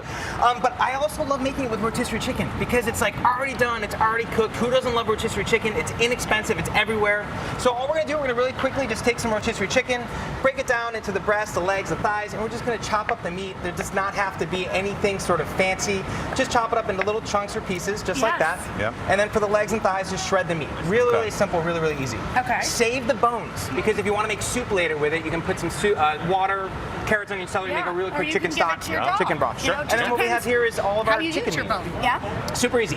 Next, to cut our grapes, we're going to give this little trick that everyone loves. This is a hack. This is the great hack. You can use it for cherry tomatoes. Should You can I use try it with it, or are you grapes. scared for me? I'm not scared for you. Wait, Go what's for it. about to Think you can do happen? it? So you put the grapes between two. Two deli containers that holds them in place, and then you can just serrate, slice. Jenna, look at you, girl. Look at that. Now I am so impressed. It cut in half. Well Isn't that done. smart? Clean cut. I've Well never seen that. That's so cool. That's a high five right there. That's great a work. good hack. You're sous chef. You're hired. All right. So now in our mixing bowl, we're going to take that rotisserie chicken meat, the whole chicken, everything we have. We're going to put it in our bowl with some plain old mayonnaise. Of course. And then to that, we're going to add just a handful of grapes or so, whatever we want in there. I got a little hot sauce, whatever your favorite one is. Yum. Some Dijon mustard. If you don't like Dijon, if it's too spicy for you, you can leave it out. You can even put a little yellow mustard in there if that's what you want. Some freshly chopped parsley. Wow. Fresh lemon juice. I love bright citrus to the chicken salad because it kind of just wakes it up, brings all those flavors nicely together. Some chopped shallots. This can be sliced scallions if you don't have shallots. And again, some crunch. Chicken salad crunch wraps. Yep. We got some smoked pecans to crunch those grapes. I thought you were going to put some chips up in there. Well, we're getting there. We're not and there so last yet. but not least, some chopped celery. So it's pretty much just standard chicken salad that we look love. at that. That's Get a little bit of beautiful. salt and pepper, mix it all together, and then we're going to slide down over here, and we're going to put it into our wraps. Now, these are great. Any sort of wrap is a great thing to bring to the beach, just because it's self-contained, they're easy to eat. Yes. And once all of our meat gets all mixed together, we're just going to take a good spoonful of it. That's We're going to put it right in the center of thank you, our Jenna. wrap. I have a spinach wrap here, but if you guys want tomato wraps or whole wheat wraps, whatever you can looks find. But incredible. this is the kicker, guys. We're going to take some kettle cooked potato chips. yeah. We're going to crunch them up, put them right on top, and we're just going to wrap them up to give that extra crunchy effect to the wrap. Oh, Mac. And chicken salad crunch wraps, bring it to the beach, and you're it's good. so good. And you're good to go. Okay, you pair this with your grandmother's This is eggplant. Grandma Ruth's smoky eggplant puree. It's basically baba ganoush. It's one of the things that I grew up eating. I absolutely love it. You can make it, put it in a little deli container, put it in the cooler, bring it to the beach, bring some pita chips or potato chips or veggies, dip it in and go nuts. And any good beach plan has to have a sweet to bring at the end. What do we got? And what's better than a blondie bar? Oh, but these are wait, I beach gotta blondie move over to bars, that. Pig Beach blondie bars. Let's do one of those, so, Jenna. You can blondie get these bar. at Pig Beach? You can. They're on the sweets menu at Pig Beach right now. They're just basically a white brownie, guys. But in the middle of it, we have some butterscotch chips and white chocolate chips in there to really bring it all together. Matt, They're this perfect is so for bringing to the beach. delicious. Self-contained, easy, no mess. By the way, how do you store these sandwiches so we don't ruin them? So the best way to do it, guys, if you're going to make these sandwiches before you go to the beach, pre-make them without the chips, and then when you're ready, open them back up, put the chips in so the chips don't get soggy or stale. Bring them in the cooler. That way they throw 'em stay in. nice and crunchy. Amazing. Absolutely. Every bite is great. I'm having this for lunch. To get these recipes, you can head to today.com/food. Matt, Thank you thanks. so much, Matt. Congrats Congratulations. on the Thank you empire. for having me back. Yeah. It's so great to be back in the plaza, everybody. We love it. That you're back. Oh, this is so great. And we are going on a picnic, and I'm bringing a whole lot of delicious stuff, so I hope that you guys are showing up with your We're ready. appetite. Oh, okay. for sure. So I like to say pasta salad is always good to bring on a picnic. And everything is better with bruschetta. So that we're going to be making a bruschetta pasta salad, and you won't believe how easy it is. So here what I've done is I have, according to the package directions, just boiled and drained 4 cups of pasta. You don't want to do the whole box because I don't want to dilute the bruschetta. And here I have a plum or Roma tomato. You're going to dice about 5 of these, super small, and you can Do you see like these here. because they're not as juicy? The juices Yes, don't run all they're over not the as place. liquidy, but you can use any tomatoes that you have in your house. You do want to just drain some of the liquid out so that you don't dilute the flavors. So here I have 5 of them. I'm going to put this in. So Dylan, why don't you throw in the That's just going to be red onion. But that tell we us about the diced. pasta because it's This not. is good. So this is a protein pasta. You could do a bean or lentil-based pasta. There's so many varieties out there. But truly, if you want to stick with a regular, that's minced garlic. Let's put that in. minced garlic. But how great A little bit of salt, a little bit So of don't pepper. kiss anyone after you go Yeah. on this picnic. But except that they'll be eating it also. That's so true. it sort of neutralizes. Garlic neutralizes. And this is a little bit of extra virgin olive oil. And the signature herb, this is going to be minced basil. And the more, the better. So you can mix that up. Okay. Are we And putting this in too? Oh, and that's balsamic vinegar. Yes. I'm so sorry. Really good. This is really good. And then you could mix this up, Dylan, and you could put in the option for either shaved Parmesan or some of these pearl mozzarella. Yeah. And this is what it looks like. And you pop it in the fridge and let all those flavors mingle together. And I'm telling you, even the next day, Tastes it so becomes fresh. better and better. so Yes. good. Yeah. And it's light and it's filled with fiber, nutrition, and protein. That's actually great pasta too. It is really And it good. could sit in Yeah, a that's a picnic protein basket for a little pasta. while. Yes, These exactly. vegetables, sometimes, when you cook with vegetables, you get worried they're going to be too bland. How do you marinate them, and then how do you know when they're ready? So this is one of my most favorite recent creations. It is a hearty veggie hero with pesto. And so what I start with here, let's do the marinade. So this is just apple cider vinegar. And you can also swap in champagne vinegar, balsamic vinegar, red wine vinegar. Now I'm putting in Italian seasoning. Jill, you throw in the salt and the pepper. And we whisk this up. And while you're whisking it, you're going to pour in some extra virgin olive oil so it'll emulsify. Yes. Now, I have my vegetables of choice for this sandwich. We have eggplant, artichoke, zucchini, red onion. I love how you say it. I know. I get excited over vegetables. Yeah. Right over there, huh? You pour it right over, you mix this up, you let it marinate. If you have the time for about 30 minutes. Then you put it out on baking sheets in a single layer, pop it in the oven at 400 and let it roast for about roast it. Yes, 20 to 25 minutes. Then you're ready to build. So here we have a shareable sandwich and I layer on the roasted, yummy, caramelized eggplant. So this is also loaded with fiber and nutrition. These are our zucchinis. Oh, I love that there's red onion in there. I have red pepper. I have artichoke hearts. This is not going to be feel a like great it. Red onion. And then to take it over the top, guys, how's about this? What is that? Balsamic glaze. Oh my goodness. And we're not done. Some mozzarella, only if you want. You could keep it vegan if you choose. Oh my God. Yummy. And then last but not least, there's pesto in the name. So, Pesto is the best. and yes. Right, bruschetta is better and pesto is the besto. I have to try and then that. you put this over the top, you close your sandwich, you slice it up, and guys, nobody will be hungry. Joy, this is Everything about this sandwich Isn't is this great? perfect. I Yeah. know. And I don't like veggie sandwiches, but this is This perfect. might Got be one of cheese, the but- best veggie sandwiches I've ever Me too. tasted. I'm The so pesto happy. puts it over the top. What's your technique to eat it? We devoured it. You know what? You just dig in there. Look at this. You put this on top. Boom. I slice it into about 1 inch thick slices. I got to go in too. This is so good. You know what I think it is? You roast the veggies. You don't miss meat. Like some people miss it. Yeah. Isn't that good? Wow, It's really good, yeah. You don't mess with meat, you're right. If anybody wants to cut the carbs, just eat it open faced. Yeah, It's so easy. delicious. Well, This is eat why- this recipe. This is why we're so glad you're back. Yeah. We finally get to eat it. Joy, thank you I so know. much. For these recipes and more, head to today.com/food.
us this morning to share some of her favorite summer-inspired recipes.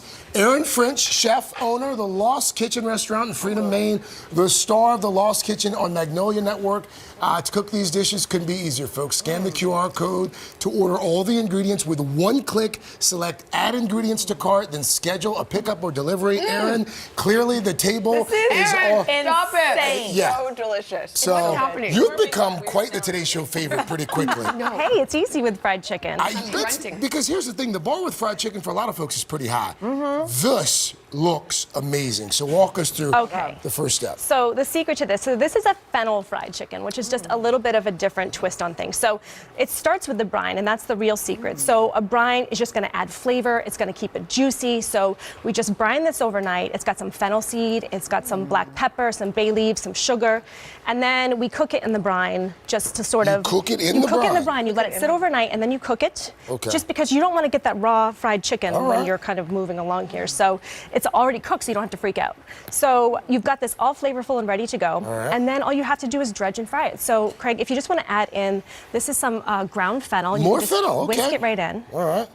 And that'll make it nice and flavorful. And this is just regular flour here? Regular flour. Okay. And then we're going to start to dredge. So And you use the whole chicken? we use the whole chicken, so All right. you can have your butcher break it down into about 8 to 10 pieces, and then you can just dredge it in the flour and the fennel, a little bit of buttermilk. Buttermilk. So we just keep adding flavors, you can see, and then we go down to this mixture, and this is just ground cornflakes. I just broke them up. That's it. I wondered if it was oats or something. It's so crunchy. That's the secret, and it's really cheap cornflakes. That's really That's the secret. it. Cheap cornflakes, a little bit of cornstarch, and a little bit of flour, and that's Okay. it. So it's nice and dredged, and then we can just drop it right in the fryer. If you don't have a fryer, you can put it in a Dutch oven with 375 degrees. And you make a really good point about not overcrowding the fryer. You never want to overcrowd the fryer because then you're bringing the temperature down. And if you want crispy fried chicken, you have to keep that temp up. So it comes out, look at it, it's perfect. And then so good. So good? It's so good. So- And it's light. This is the lightest fried chicken. So juicy. And what are you then topping that with? I'm just sprinkling some fennel pollen on top The for a little fennel extra is like, flavor. I mean, that's the kicker. It's so good. And not overpowering. It's like a subtle little flavor throughout. What is it about the fennel, Erin, that you like so much? I just like that little extra flavor. It's not just plain fried chicken, a little fennel, and it tastes kind of summery. Taste it. But then you add this other sauce, and this makes it even more delicious. It so does. I love rhubarb. I'm crazy about Rhubarb, rhubarb. okay. So rhubarb, a little sugar, a little vinegar, and then we add in some strawberries. So you have a goodness. strawberry, rhubarb, sweet and sour that goes with your fried chicken. And that's what you top it with? That's what you top it with. Oh my You gosh. could also put it on Nasturtiums. shortcake and make it dessert. Shortcake. It tastes so good. Edible flowers. And to go with your fried chicken? This is delightful. You got to finish with a lemonade. So this is just You a keep Thai talking, basil I'm gonna eat the lemonade. chicken. Thai basil lemonade. You just make a simple syrup, throw you gotta in get the that Thai sauce, basil. Get the sauce. I don't Get need the the sauce. sauce. Yeah, I but don't that's what even you need it. think Try the until you sauce. taste the sauce. Wait, what is that base that you just put in there? Thai basil lemonade. That's what it is. Just top this in, and it's delicious, and It's it's just a little basil. bit different. Yes, Erin, basil. this is Ridiculous. This is beyond. Need and lemonade my as mother's well. fried chicken is wow. So this is on the menu at the restaurant? Because No, she's not watching. This is on the menu. This is not on the menu, but maybe it should be on the menu. should This is be. like- It this should be like definitely everyone's be on summer the menus. menu. Wait, basil Before- and lemonade. Who knew? Before we came on, I said, Erin, you've got to open another restaurant in New what York did I City, say? maybe in Connecticut. And what was your response? No way. Oh, not no way. She said, and why did you, I think it's fascinating why you said no way.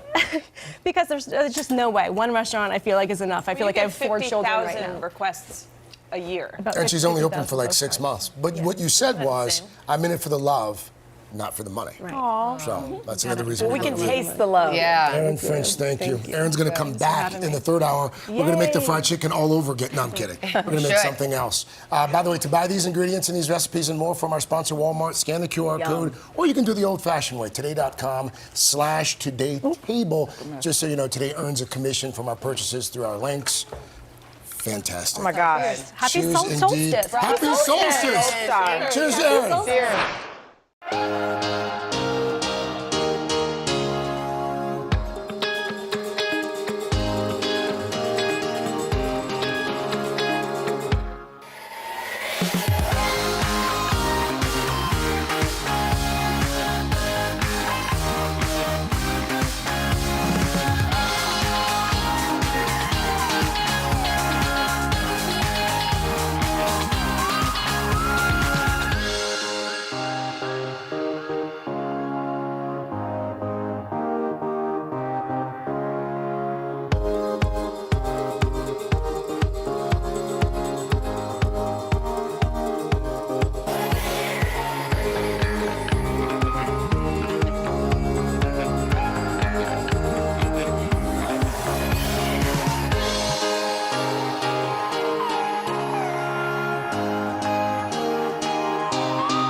got something special cooking this morning, folks. Anthony Porowski, one of the stars of the Emmy award-winning Netflix series Queer Eye. He's also a self-taught cook and a New York Times best-selling author. His latest cookbook is called Let's Do Dinner, and he is sharing one of his recipes for pasta salad. And who doesn't love a good pasta salad? Yes. Hey. Especially for you after all those steps earlier today. Need We a carbo load. Absolutely. Yes. So you're starting with zucchini. Yeah, how do you, Yes. so you marinate the zucchini? Marinate zucchini, great way to sneak in those vegetables for those kids. It's green just like the pesto. So what I do is I just cut it really nice and thin. You can use a Y peeler, like that you would use for potatoes, just to get the slices really nice and thin. Mandolin? Why? Why not? Or mandolin would be good, but just watch out for your fingers for Yeah. those. So, fast track, you got a bunch of them here in a bowl, and now we want to marinate these to kind of soften and mellow them out a little because they're a little intense and crunchy. So lemon juice, lemon zest, free ingredient that comes with the lemon, never wasted, it's good in anything. Okay. Almost anything. A little bit of olive oil. That's simple. Some salt. It's going to release some of the moisture. And let this sit for about 20 to 25 minutes. It's so worth it. Okay. And you don't have to wait because you're busy making other things. So then once the zucchini marinates, let's make. Are we gonna make the pesto? Pesto. Okay. So Anthony likes a bright pesto. I love a bright pesto. Nothing makes me more sad. Well, maybe a couple of things do. Like if my dog is sick, but then like a brown pesto. So what I like to do is actually, if you put your blender canister in the freezer, the blade will stay cold. Or you can blanch your basil leaves, but I don't have time for that today. got time? So traditionally pine nuts, we're using almonds that I roasted, and then we're going to put a clove of garlic. You're You like can the add real deal. more. You're roasting the. Okay, I'm here for it. Gotta toast your nuts. Okay. Gotta toast them. Olive oil, Gotta toast them. some Just don't salt, look at Al. Just keep going. and then you He basically did that on purpose. pulse it a bit. Okay. If we can Maybe. figure it out. We'll just play like There you go. So you toast that. Let's pretend that it's perfectly Yes, formed. yes, Okay. yes. And then basil, Basil. a little by little. Yep, Why just is like that? that. Why a little by little? If you add too much, it's going to over-process. Okay. So basically, you're just going to keep on pulsing that, and then you add the parm at the end. Put it back on. Okay. Yum yum. And then we have some very salty pasta water here with some farfalle, some little Salty bow like the tie. ocean? Salty like the ocean. Taste it. Because it's going to flavor everything. I think I don't put enough salt in my water. I can try Always until salt it more than you think you would. A lot of the salt is just going to go and be drained, but you don't want to drain this into the sink. You want to keep some of your pasta water. Okay. So what you do Oh, yeah. is I'm you like put ready this to in try it here. now. We'll do one more. Try it. Why I not? know. I'm like I'm ready. And So then we have our pesto, the pesto. which we plop in. And you should do it while the pasta's God. warm. While it's nice and warm, it's going to help everything you meld kidding nicely. me? And what is it about this kind of pasta that makes it? Why would you I not just use love a? bow tie because it like kind of pesto is like nice and creamy and it gets in all the nooks and crannies. Also that chili, is? chili flakes for a little bit of heat. Oh my gosh. And you Anthony, can this use is amazing. You can use whole wheat pasta. You can use brown rice pasta, but make sure to rinse Will it it because taste it's this too good? starchy. It will, and this can actually sit in the fridge nicely. You can bring this to like a nice little barbecue. Oh my God. This is good. This is The really zucchini good. alone, I would put that on a salad, like the marinated zucchini. Marinated zucchini on its own with a little bit of Oh my parm and fresh gosh. pepper is a great, nice little plant-based app that you can do. Why did you use the almonds instead of the pine nuts? Just out of curiosity. They're less expensive. I love almonds. Get them at Costco, keep them in the freezer. And I feel like everyone has almonds at home. I'm You can here use for this. hazelnuts, walnuts. You can skip the nuts altogether if you want. This is fantastic. It couldn't be easier. Oh my God! And that zucchini, isn't that good? Did you try the zucchini? What would be a good? You're a classy guy. What would be a good wine to drink? Ooh. A good wine, maybe because it's like summer, like a nice little, like a Friuli maybe, or like a nice little Pinot Grigio, nice and crisp. This is amazing. Next time you bring that too. Thank you so much. This is great. Thanks for having I mean, me. I could do Thank this you. zucchini all day. I could just What's the name of the book again, Ed? Let's do dinner. Let's do dinner. All right. Good. By the way, there's the book. If you want this recipe, you can go to Get the recipe. today.com/food. As always, we will be right back. This might be my new favorite thing.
still hot outside, so I think it's a good time to wrap up our Cool for the Summer series with a refreshing edition of Superfood Friday. Today, nutritionist Joy Bauer has 2 treats to help you beat the heat. Joy, you are looking lovely this morning. How are you? Oh, thanks, guys. I am going to woo your taste buds with 2 recipes that I think scream summer.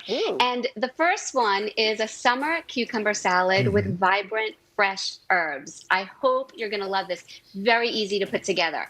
So here I have 3 cucumbers, and I'm going to show you quickly how I cut them, because a lot of people don't know how to get rid of the seeds. And for this particular recipe, it's important to do that. Okay. So I'm leaving the skin on for extra texture. So obviously I washed them and patted them dry.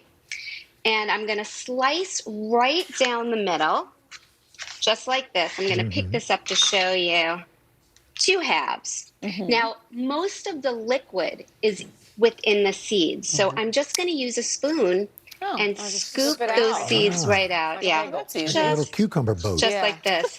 It's very easy. Al, I love actually using these as boats and then stuffing them with things like chicken salad or shrimp salad. It's really fun. Oh, that sounds good.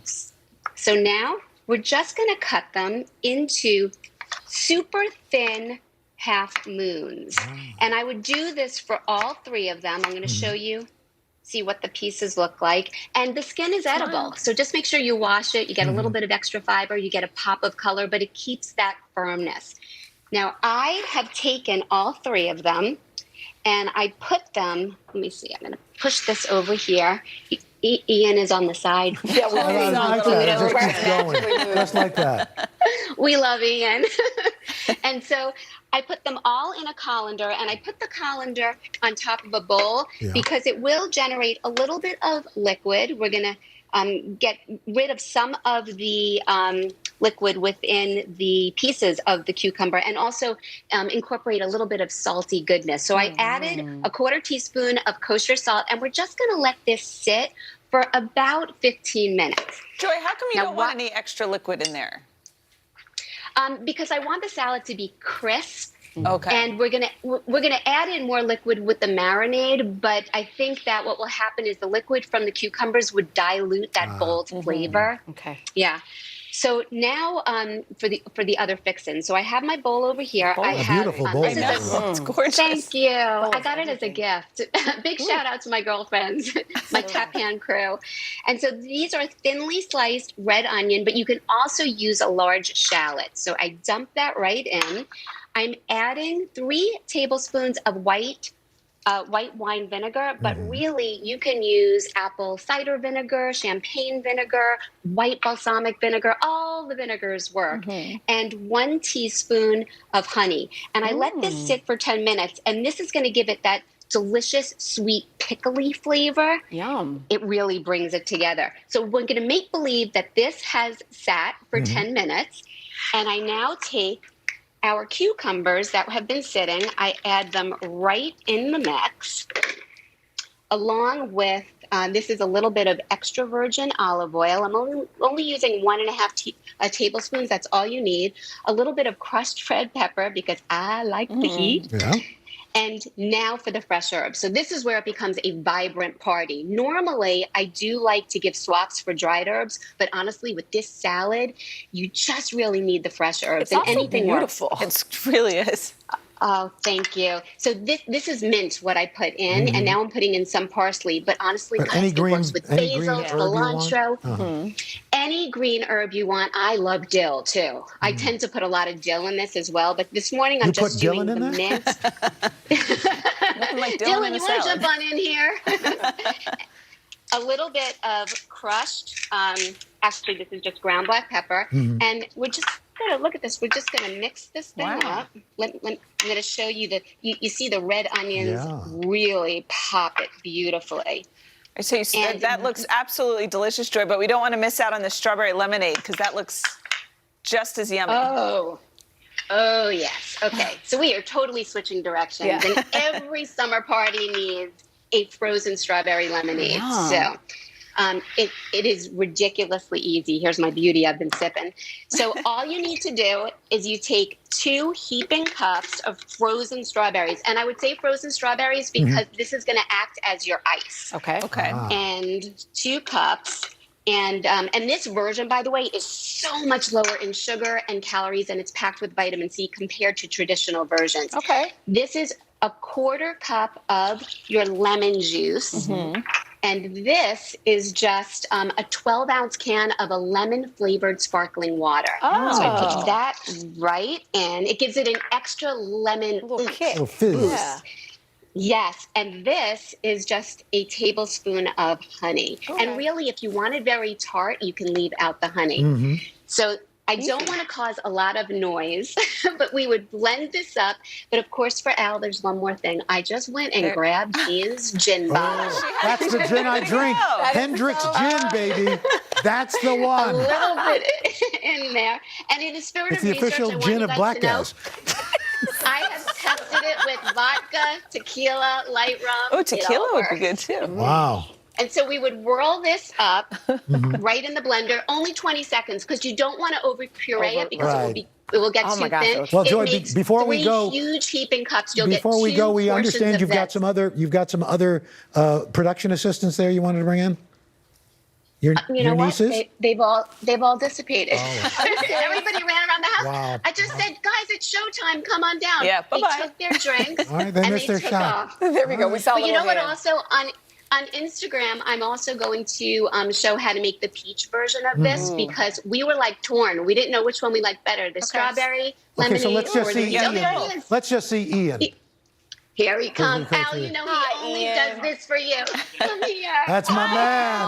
That's my man. So cute. Thank you, guys. That's so funny. Okay, thanks, Joy. And of course, it's all on today.com/food.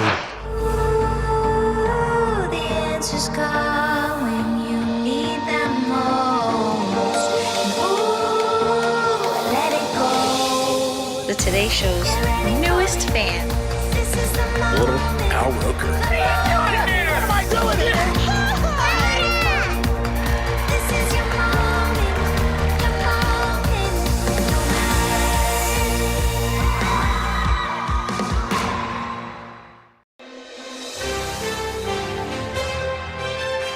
Your Summer is so close, we can almost taste it.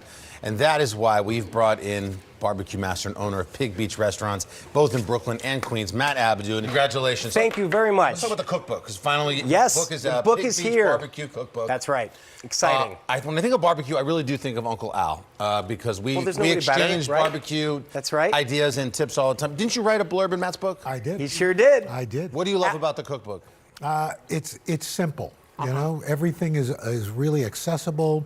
You can imagine making this stuff. Exactly, and that's what we really wanted to do. We wanted to make a book that everybody could enjoy, that everybody could cook, from the barbecue, like hobbyist, to the professional barbecue guy learning to make some extra flavors, something fun and different. What advice do you have for people who want it, like newbies in the barbecue world? What's your I think the advice? best advice I can give any newbie in the barbecue world is to get yourself a digital instant read thermometer. It's probably one of the best ways you can tell when anything is cooked, ready to be wrapped, or ready to be finished.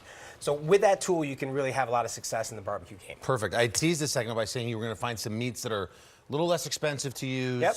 What do we got today? So today we got a little tri-tip action for you. It's a cut of sirloin from the bottom part of the sirloin. And what I love about tri-tip is it's got so much incredible flavor to it, and it's got a texture that's something similar to like a flank steak or so once you slice it nice and thin. All right. And grill up. It also takes on great flavor. So what do you start with here? Our tri-tip recipe is super simple. We're starting off with a piece of tri-tip that you can see here, called tri-tip because it looks like a triangle. It's got like a triangular sort of shape to it.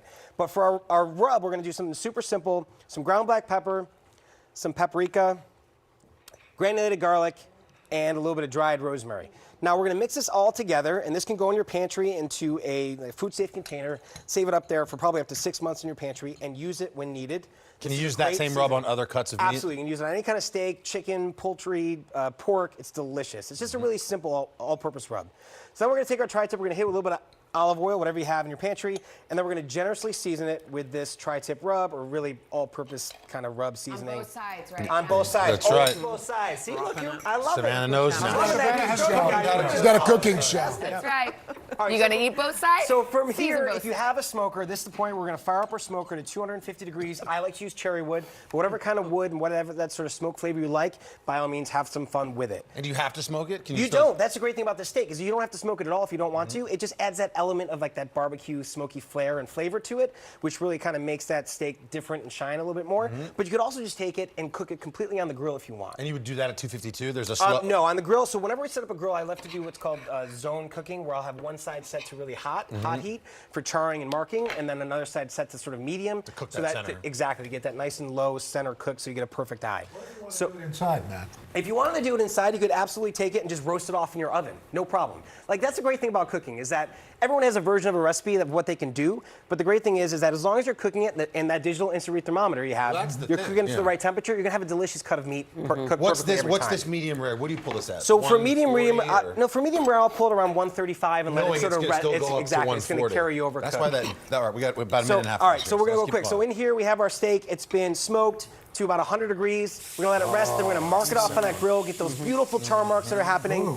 And then for me, the perfect condiment to the summertime meat is a chimichurri sauce. Literally translating sort of hodgepodge. And skirt a lot. Oh yeah, it's the best. So we're just going to take some parsley and chop it up. We're going to add it to our mixing bowl. We have some mint, some more parsley. I add cilantro with that too sometimes. Absolutely, cilantro's great to it as well. We can add some shallots, garlic, chili flake, oregano. Put that all in the bowl. Red wine vinegar, lemon juice, olive oil. We'll mix that all together, zest it with a little bit of lemon, and you this have is so a good perfect, fresh, too. oh my God, it's the best thing ever. And then then we're the just going to take slicing. the steak. And what I love about You got a minute. tri-tip You're is good. that the backside, for those of the people that would like the steak a little bit more cooked, just by the nature of the steak, that's my boy right there. That's a happy plate. Love it. Lindsay, That is a happy plate. What's going on here at home? That's fantastic. Are you not eating? So the great thing about tri-tip is that since it's tapered off at the end, for the guests that are joining us and want their steak cooked a little bit more, they can have those sort of medium well pieces. And the people that want something a little bit more on the medium rare side, you go right to the middle and you get those beautiful pieces cut right there. Top it off with that bright, fresh, vibrant chimichurri sauce. And it's just amazing. Steak. It's perfect. You can right? do it chimichurri on chicken too. It is fatty. Yep. It's got a great, clean, meaty flavor to it. That chimichurri, just get it, Craig. I love it. I love it. And this morning, we're focusing on the best grilling tips and tricks for that first cookout of the season. That's right. And who better to help us out than a fourth-generation butcher, cookbook author, and founder of Seymour Meats and Veggies, Cara Nicoletti. Cara, good morning. It's great to see you. But you have to explain, you're a fourth-generation butcher, but it sounds like you're trying to get us to eat less meat. I am. I am. So, I mean, we see that meat prices are really, really high right now. So I feel like the name of the game this summer is eating better meat and just eating a little bit less of it. Okay. So my sausages are combining meat and vegetables. And I'm also going to teach you a little bit about how to treat your vegetables like meat. For a really satisfying grilling season. So is that your secret tip is, still get a fulfilling barbecue out there, but, just kind of work in a lot more vegetables? Yeah, I would say, if you buy better quality meat, if you're buying grass-fed beef and pasture-raised pork and that kind of stuff, the flavor is going to be so much better. And what that means is that you can really eat a little bit less of it and still be just as satisfied. So these sausages that we're cooking today are all humanely raised meat and about 50% less meat. They're filled with fresh vegetables. And then we'll supplement a bunch of different vegetables alongside them to really have a nice, satisfying meal. Dietitians everywhere are like cheering for you right now. Yeah, really. So what do you have by the side? What are you going to make, Cara? So over here, we've got a bunch of different vegetables that I really love to grill, sort of like heartier vegetables. So we've got zucchini, we've got some portobello mushrooms. I really love to grill radicchio. It makes it really nice and sweet. Some cauliflower, some eggplant. And I've made a rub here, which is a mixture of brown sugar and smoked paprika, some coriander, some garlic and onion powder. And so what I love to do is sort of make some slits on something like a mushroom or a zucchini, and you're gonna rub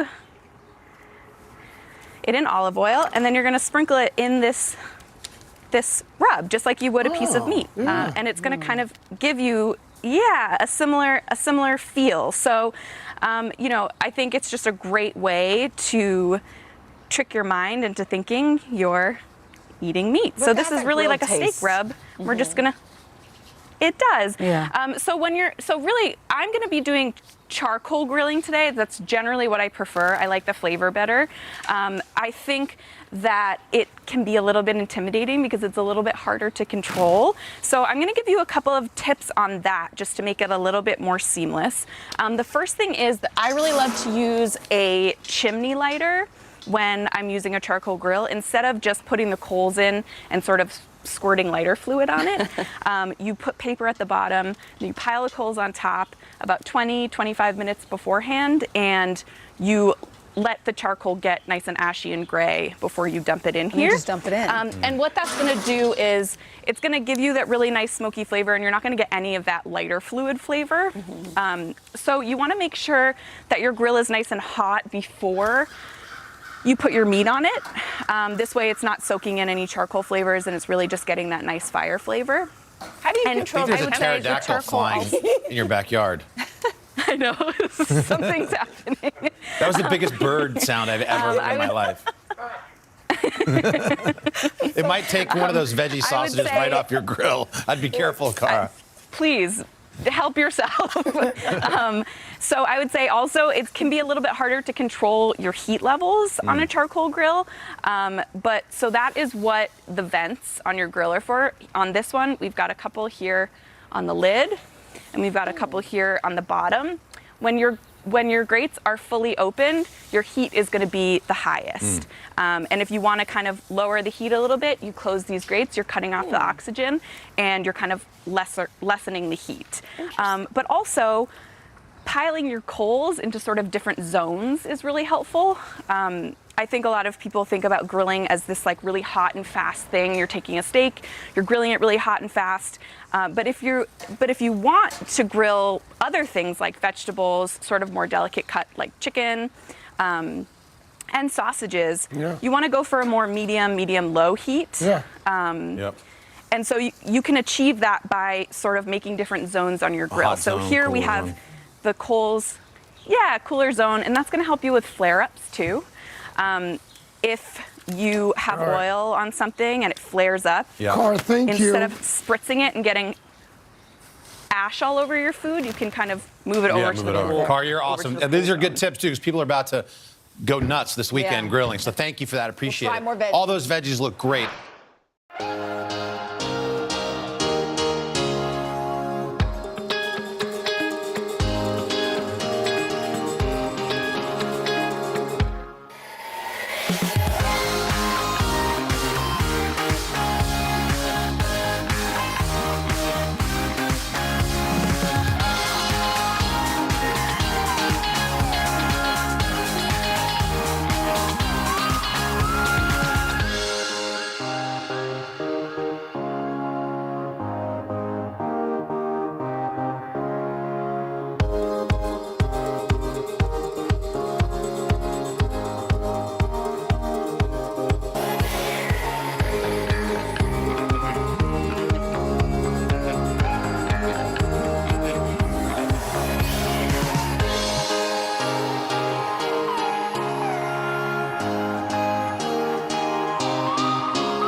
All right, we're back now with Today Food. This morning, we're turning your grill into a meat smoker. Here with us, a guy who knows a lot about all of that, certainly grilling, the great chef Michael Simon. He travels the country in his Food Network show. It premiered last night. It's great. It's called Barbecue USA, giving us a behind-the-scenes look at the toughest barbecue competitions. Michael, I mean, you already know so much. You visit these pit masters in all these great places, all the meats that you're eating. Give us one good tip for people to take away for grilling this summer that you learned. You know, patience. I think the greatest tip is patience. Also, like a lot of times when people put things on the grill, they want to see giant plumes of smoke.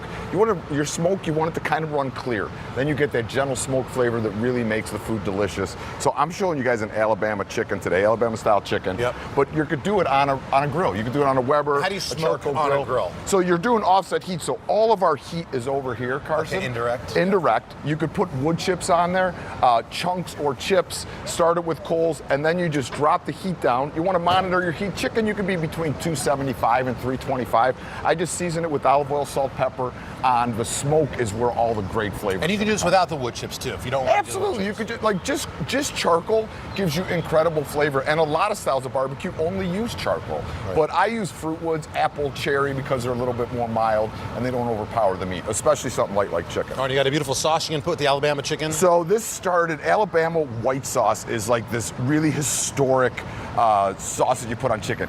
People that like ranch, this is like, I feel where ranch started, somewhere in Alabama. Okay. You know, Big Bob Gibson's very famous barbecue place there started this sauce. So they don't always put horseradish in, sometimes they do, but mayo, horseradish, lemon juice, I love it. cider, a little bit of cayenne for some heat, salt, and a touch of sugar. Come here. And then you just whisk this together till it's smooth. Now, you could kind of have fun with it. You could put some buttermilk in it if you want. You could thin it out Thicken it if up, you thin want. it out, do anything. And then this, here's one that we smoked, just like that. And then you just chop it up. You run it through, and the sauce tastes has like a little gravy. heat, right? It's like a gravy. Yeah, but it's got a little heat, a little it's acidity. delicious. It's got all the good stuff. So if you How go to have I never had Alabama and get smoked chicken, this is what's happening. Can you break this chicken down really fast? How do you break it down? You go right down the center? Like, so this one, see, We're it's just having a broken down. barbecue. So, yeah, I just go straight down. You're breaking through some stuff, right? And you split it first. And then after you split it, you go through the legs and the thighs down. Okay. And there's a joint in there. You find the ball joint cut in between those two. Yep. And then I like to split my breasts in half, and we serve 1, it 2, bone 3, on 4. just So like you get that. about 8 pieces out of that. Great. Yep. All right, let's move on down. All right, moving on. Yes. Yes. We're going to use wood chips. Are you going to soak them first? So, that's a good question. If you soak them, it so throws a little bigger smoke. So if you want more gently smoked, I wouldn't recommend soaking them first, even though they're going to burn quickly. Okay. Or you could even go to a larger chunk and just let it go. But water creates smoke, which kind of sometimes will make the barbecue a little acrid. Okay. We're overlooking this chicken, the Alabama the chicken with that chicken's sauce. amazing. Yeah. That is special. How is it Chicken is juicy? so moist. Yeah, how's it so juicy? The slow chicken, cook, like- the chicken, the We're moisture. good. Carson, I would We've done this before. Just don't overcook I it. drink a Stick beer, the Michael thermometer in there, barbecues everything. 160, you're good. 160. I put that sauce Don't on be it. Slow afraid and of low. the Yeah. sausage. What is on here? So The this potatoes? is just a quick potato salad. So what we did is we took these potatoes, we put them in foil right on. You didn't our boil them grill. first or anything? You just Yeah. put 'em in So oil, salt. You can put in a little bit of pepper, some water, and Wait, a you did splash. pre-cook them or no? Pardon? They're raw or These are raw. Yeah, okay. But they're gonna steam a little bit and char in our foil packet. And you let them go until they're tender. We put these on the grill. And you can put these on right when you're doing your chicken. I mean, we have 2 grills going now. You could do this in 1 grill. You take these off, and we're gonna toss them into a very simple dressing. So here, watch. Yep. Here, you start dumping stuff in, I'll start dumping it. We have olive oil, we have sherry vinegar. We can do it in here. Oh, Watch. shoot, yep. I'm gonna show you a trick. All right. We can do it, don't worry. Mustard, I use grainy if you have it. We have a little bit of fresh dill and parsley, salt, and then if we dump our sherry vinegar in here. Why sherry vinegar is hard to find. Do you ever notice that? Is it? Yeah. It is hard to find. Well, I can't find it. Let's just put it that way. You can use a white vinegar, champagne vinegar, that's what I use. red wine vinegar. Yeah. Rice is a little too gentle, but you just shake it up, now you have dressing. Oh, I love That's just a little Gucci on top of the Yeah. a ghetto. Like that just elevates that regular old potato You know what I do? into something I throw so that special. white sauce on those potatoes. Absolutely. Yeah, if you wanted a little bit more creamy, you could do that. This is a little bit more acidic and poppy, like almost like German potato salad, a touch. Yeah. And then you have a really bright potato salad. I mean, it's really easy. Like cooking. Why is not white sauce everywhere? I know. And That's a regional thing, maybe. Yeah, it's purely Alabama. Wow. You know, it is a white-based sauce. You don't see, like when people think of barbecue, they think of red sauce, but white sauce. There's a million versions. Hey, Michael, you want to say hi to Cleveland? Congrats on the show. You bet. Ohio's Cleveland, watching. we love you. Tune in, baby. Come on, Today.com/food. let's go Get in. the recipes. Oh, Guardian. Check out Michael's show, Barbecue USA, on the Food Network and streaming on Discovery Plus.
steak with a side of corn on the cob. And here to help us is Antimo DeMeo and Scott Stein, co-owners of James Beard-nominated Bardea Food and Drink in Wilmington, Delaware. Good morning, guys. Good morning. Good morning. We wish you were here with us because it's like we could taste the steak and smell the corn through the screen. But grilling the perfect steak can always be a challenge. But you say that this is really simple. You have to start before you even put it on the grill, right? Correct. Yes, it's definitely easy to make at home dish. We kind of simplified it, but it's something that's very approachable. And we're super excited to show you what we got cooking here. All right. So what do you start with? Does it need much seasoning? Yeah, so actually what we like to do with our steaks, obviously product is everything, so we like to use prime grass-fed beef, okay, with great intramuscular fat, okay? So what we're going to start doing here is we're going to get this strip steak, okay, and we're going to use the fat cap, and we're going to put it right in the cast iron. We've had that preheating a little bit. We're going to get that sizzling a little bit, and we're going to get some of that fat rendering out. We're going to add a little bit of oil to the pan. So a big step that we like to do at the restaurant is we really believe in brining our meats. So what that does, it might sound all fancy, but it's simply adding it into a liquid with some salt and maybe sugar. And depending on how much time, you can let the meat sit in that overnight. Or we like to do a minimum of 3 hours. And what that does is it gives you a perfectly seasoned meat. And essentially the meat is more moist, more tender, and more flavor. So you can add herbs, aromatics, things like that. So it's something that we love to do at the restaurant. The reason that we love this recipe so much is, Scott and I are always working. We're always at the restaurant. So on Sunday, Monday, it's like family day. And this is a perfect thing to do on Sundays. You can start it with the steak and the corn and eat that as your entree, and then we can repurpose it later in the week, like we're going to show you here for salad. Yeah, we see that beautiful steak in front of Scott right there. And this can be kind of a controversial thing with steak lovers. What do you guys do afterwards when it's done?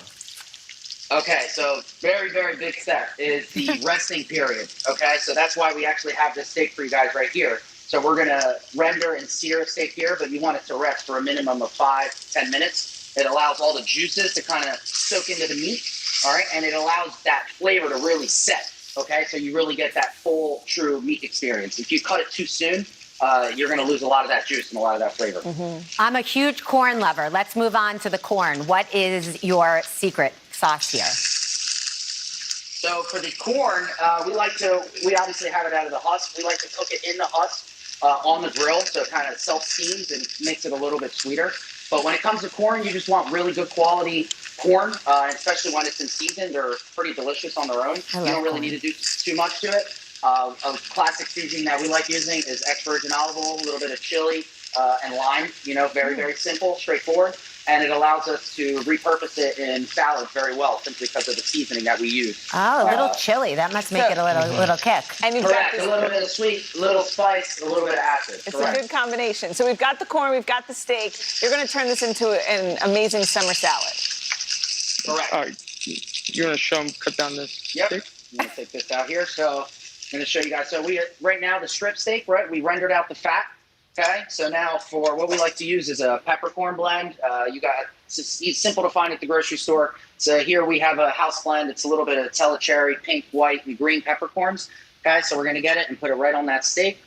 Okay, and that's going to give you that flavor profile of the Alpha peppercorn blend. The peppercorn makes a big difference. Big difference. Without the peppercorn, you're just kind of eating beef, which is okay, but this kind of gives it that extra little kick. All right, we're running out of time here, so how do you make a dressing for the salad, and how do you top it off? Yes. Okay, so essentially, we have a classic lemon vinaigrette, okay, that we use. Scott's going to start seasoning that salad. I'm going to start cutting the steak. That's going to be amazing. Then you cut up the corn, you put it in, and we'll put the full recipe on today.com, right? Look how great that looks. Yes, absolutely. Okay. So simple. I love it. it. We cut up the steak. Yep. Perfectly medium rare. We're going to use a little bit of EDO to season this, a little bit of flaky salt, okay, touch of lemon juice. Oh, that's perfect. All right, and then right from there, we wish we could dig in. We put it right on the steak. Yep. Well, that looks amazing. And next time, we hope you're in studio with us, and we will put the full recipe on today.com. Thanks so much, Antimo and Scott, and for these recipes again, head to today.com/food. I'd love to eat that right now.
Welcome back this morning on Today Food. We're getting you ready for your grilling season. That's right. A lot of people like me are going to be firing up the grill over the holiday weekend, so we called in an expert to share her list of the best grills on the market. That's right. Elizabeth Carmel is the author of Steak and Cake, but you might know her best as the original grill girl. Oh, Elizabeth, you are fired up. Your grill is fired Let's up. go. Before we get into the ins and outs, what should you really be looking for when you're thinking about buying a grill?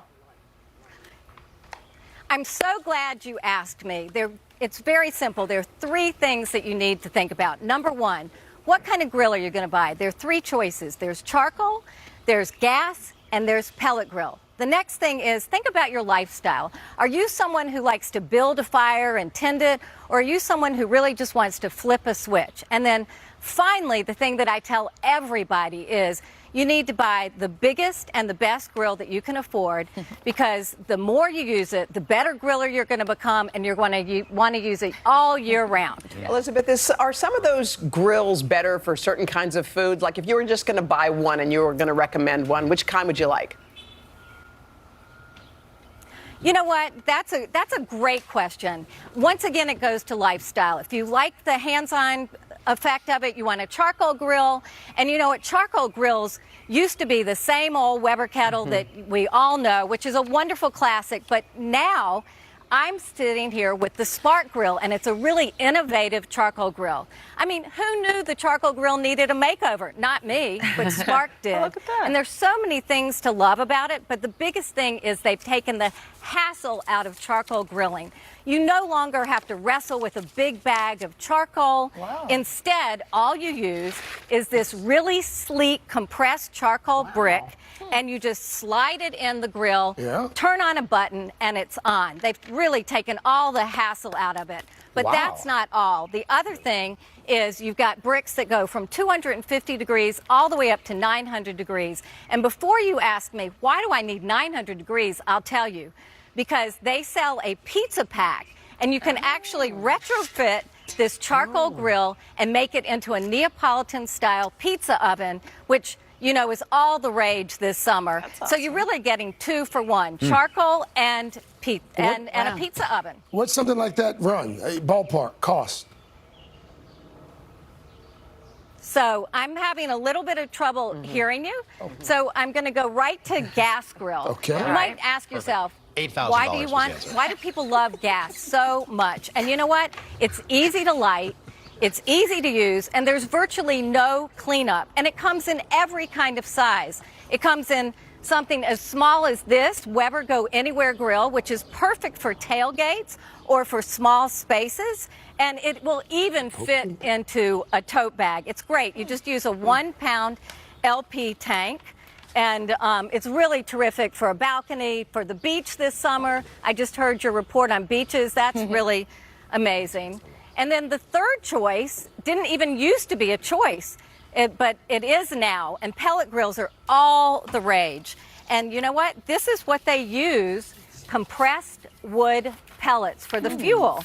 And then there's a fan that controls the heat. I'm standing right here in front of this Traeger Ironwood 650, which I love. You can now make authentic barbecue in your own backyard or even on a balcony, and it's really terrific. There's so many bells and whistles on this grill that really elevate your cook, but the thing that I like the most is the super smoke feature. And the reason that that's important is that wood smoke is what gives your barbecue that great flavor, or really anything that you're cooking, right? And the pellets come in all different kinds of wood.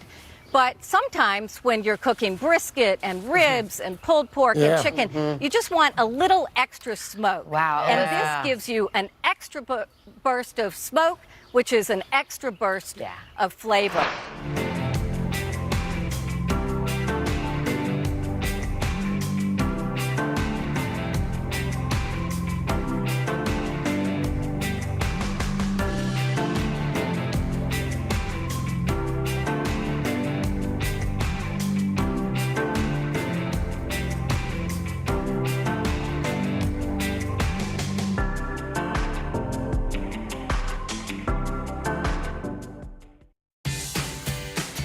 The sun is shining, and we fired up the grill, y'all. Join me, Jocelyn Delk Adams, for a summer barbecue to remember.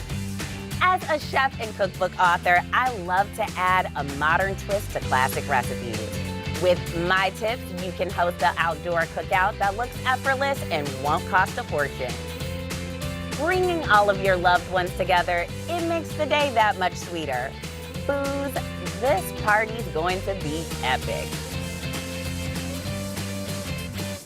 Growing up, I absolutely loved summer barbecues. For me, it just felt like a time to get family and friends together and really just enjoy the weather and each other and some good food. My inspiration for a party comes from a variety of places. I love everything from travel to new restaurants. It all sort of kind of informs all of my ideas and decision making when I'm throwing a party. I guess you could call me an events rebel. I really love to break the rules. And I love that because it's really fun to sort of have something unexpected at your event. The first thing that's most important with creating an event that you absolutely love is starting with the vibe and building it with your personality. If you could bottle my personality, it would probably be like a bright orange color, so that's gonna be all through this event. I love throwing barbecues outside. If you've got a pool, which we happen to have, like, why wouldn't you set an entire event around that?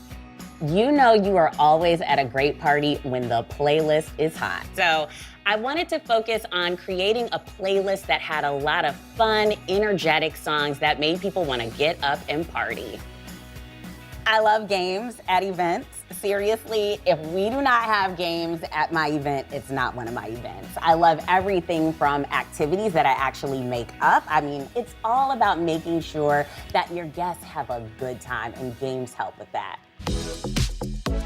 Next, make sure that you stay organized. I am truly type A, y'all, okay? I am a person who lives and breathes by spreadsheets. When I'm thinking about an event, I start with the spreadsheet so I can stay organized, keep my guests in there, keep what I've ordered, keep what I'm serving. Literally every single detail goes in that spreadsheet. For your guest list, it's truly important that you spend a lot of time thinking about who you want seated at your table. I decided to make this party all about the amazing gals in my life. I really wanted it to be this mix of amazing women that I appreciate and who I'm inspired by.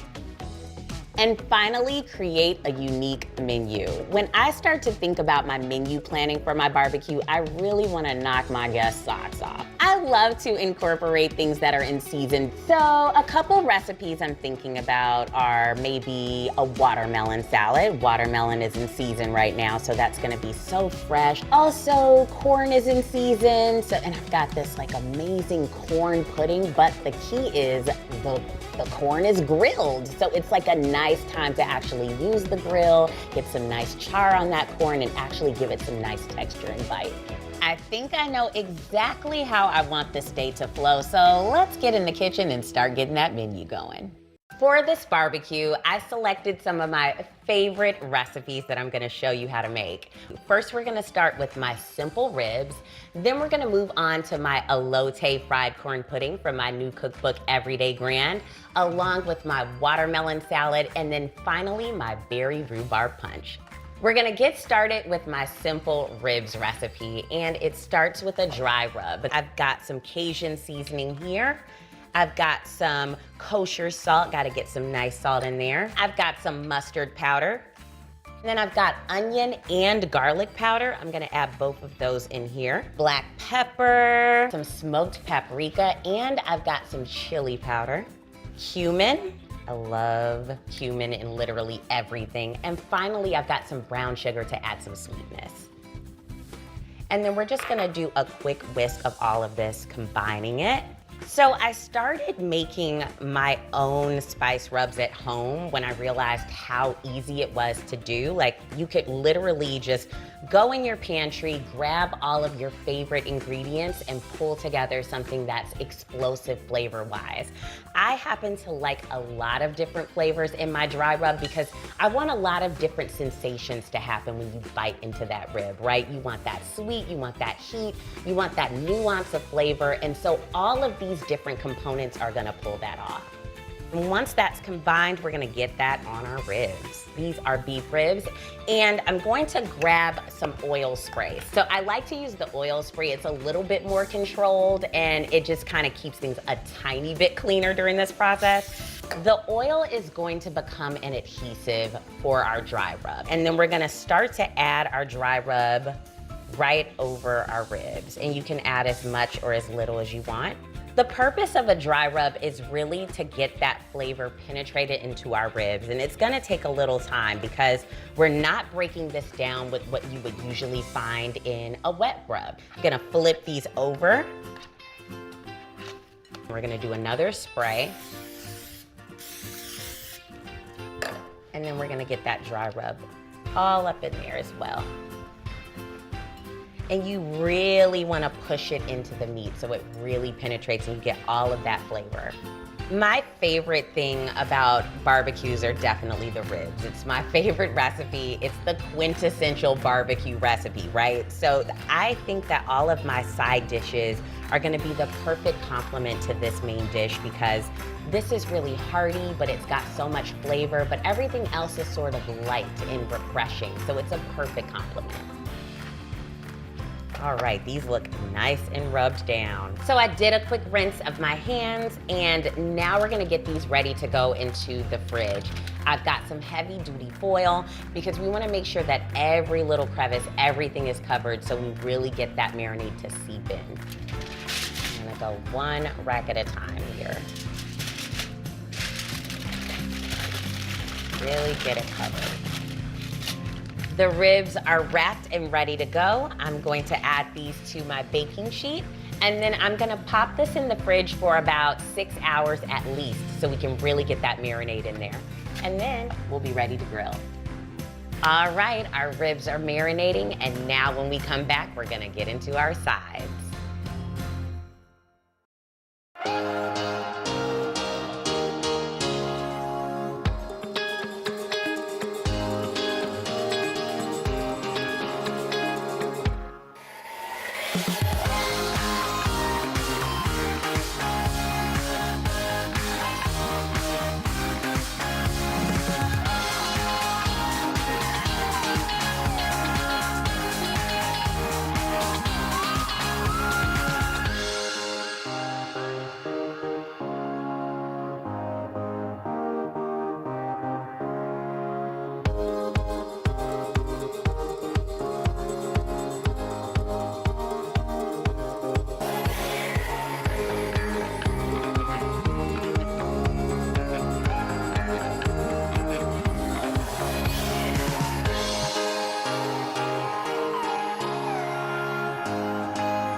While our ribs are marinating, I'm gonna get started on my elote fried corn pudding. This recipe was inspired by my trip to Mexico City, and I wanted to really sort of mix in some of that authentic Mexican flavor with some of my Southern roots. The first step is in grilling our corn. I've got some shucked corn here, and I'm going to add a little vegetable oil to the outside of it so we can make sure that this doesn't stick to the grates once we're grilling. Now I'm gonna take these out to the grill. I love adding in that char and that bite of grilled corn, and it's an amazing way to use it while it's in season too. Now that we've grilled our corn, it's time to get started on our filling. So I'm going to start here with some Mexican crema that's gonna go into our big bowl. This is so rich and creamy. It's gonna add so much flavor. And then I've got some melted butter. We've got 4 eggs here, and it's best that you crack them outside of the big bowl, so if you get any shell, it doesn't get into your major mixture here.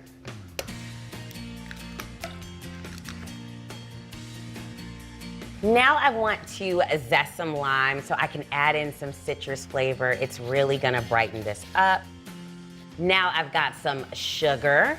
If you've ever had corn pudding in the South, you know it's a little bit sweet, so we gotta add in that sweet. I'm adding in some cornstarch. This is gonna help thicken everything up. And then a few spices to add some additional flavor. I've got some garlic powder, and I've got some cumin. Now this is where I get to add our grilled corn that we took off the cob. You can get that nice bite and that texture from those kernels. This is creamed corn that you can find just right in the can in your grocery store, and it's a very different texture from that grilled corn we made earlier. We're also gonna add in some cotija cheese. I'm going to mix all of this together, make sure it's nice and combined. Before we add this to our casserole dish, I'm just gonna lightly spray this so we can make sure that it doesn't stick. And then we're just gonna pour all of our corn pudding mixture right into our casserole dish. I'm gonna add some foil to this so we can have a nice even bake and it doesn't brown too much. Now I'm gonna pop this in the oven and we're gonna let this set up and get so nice and beautiful and brown, and then we'll be ready to serve.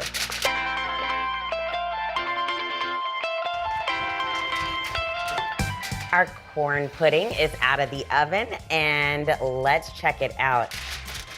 Oh my goodness. You can just see all of that grilled corn that's come to the top and this sort of creamy, custardy texture. I like to add some decorations and really take it to another level. I like to add a little bit more of the cotija cheese. And then I also like to strategically place a few little limes here, little lime slices. Adds a little color as well. I'm gonna add some cilantro too. And then finally, I'm gonna sprinkle on a little tahini, and that little brightness with that chili and lime flavor is just gonna take this up to like a whole nother level. It's so good.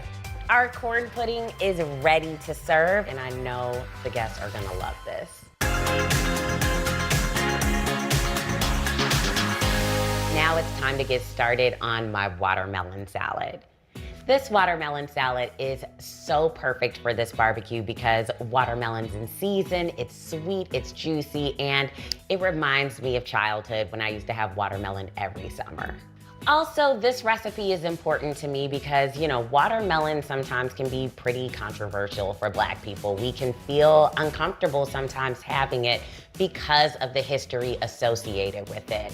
So with this recipe, I really wanted to sort of say, we can reclaim it. We can feel comfortable having it again, and I hope that it brings a more positive light towards this food. The first step to making my watermelon salad is pickling some onions, and this is gonna give that nice tart flavor.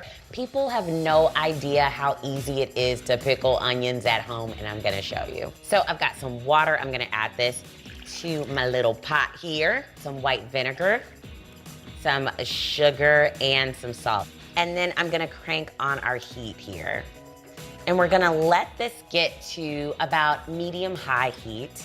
We wanna really let that sugar dissolve, and then it's gonna be ready for pickling our onions. Our sugar has dissolved. I'm just gonna pop a garlic clove in here for some additional flavor. And then I'm gonna pour this right over our onions. Yes, yes, yes, yes, yes. I'm gonna cover this up. And now this is gonna go in the fridge for about 2 hours. Now we're gonna make our chipotle dressing. This recipe starts with our shallots. I'm going to add some oil. We wanna get our shallots sizzling in this medium heat so we can get them nice and tender. All right, these look good to go. I'm gonna add these into our blender. Now I'm gonna add in some lime juice, some red wine vinegar, got a little honey too, Dijon mustard, some chipotle. I'm gonna add this right on in. Nice kick of flavor, we love that. And then finally, I've got some salt and pepper.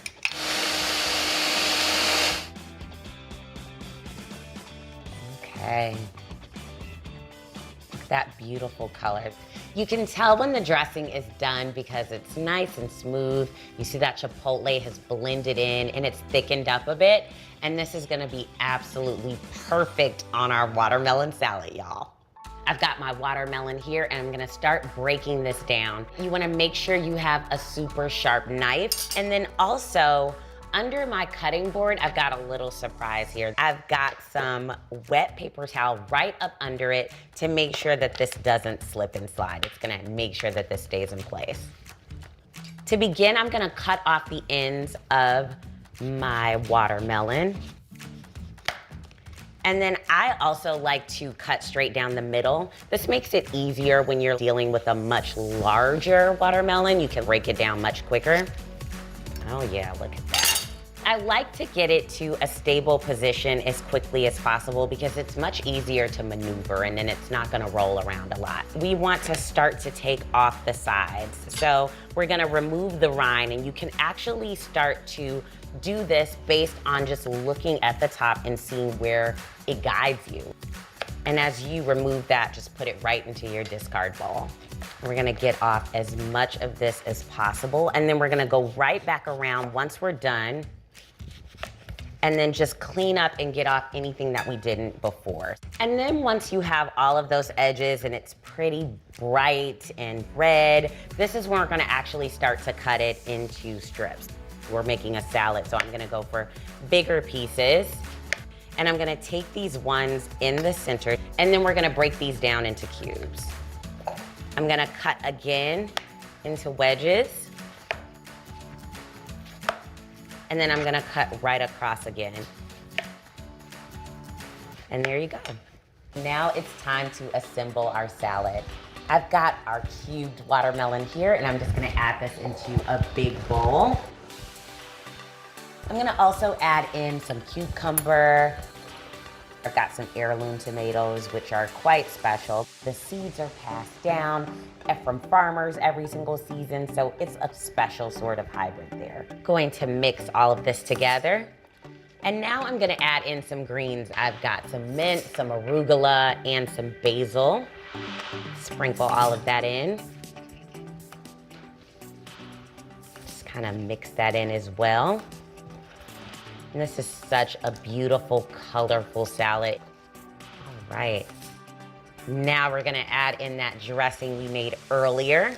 Then I'm gonna do a big toss and get all of these ingredients to just really kind of soak in that dressing. What works so great about this salad is you're just going to get so many different flavor profiles. Like that sweetness from the watermelon is just going to complement that chipotle spice that you get from the dressings. It's really sort of well balanced because of all of those flavors. Now I'm gonna transfer this to our pretty bowl. Perfect. And then I'm gonna just dress this up with our pickled onion. I'm just gonna place a few right on top. So gorgeous. And then add a little of our feta cheese. And this is gonna be a hit, y'all. This is ready to serve.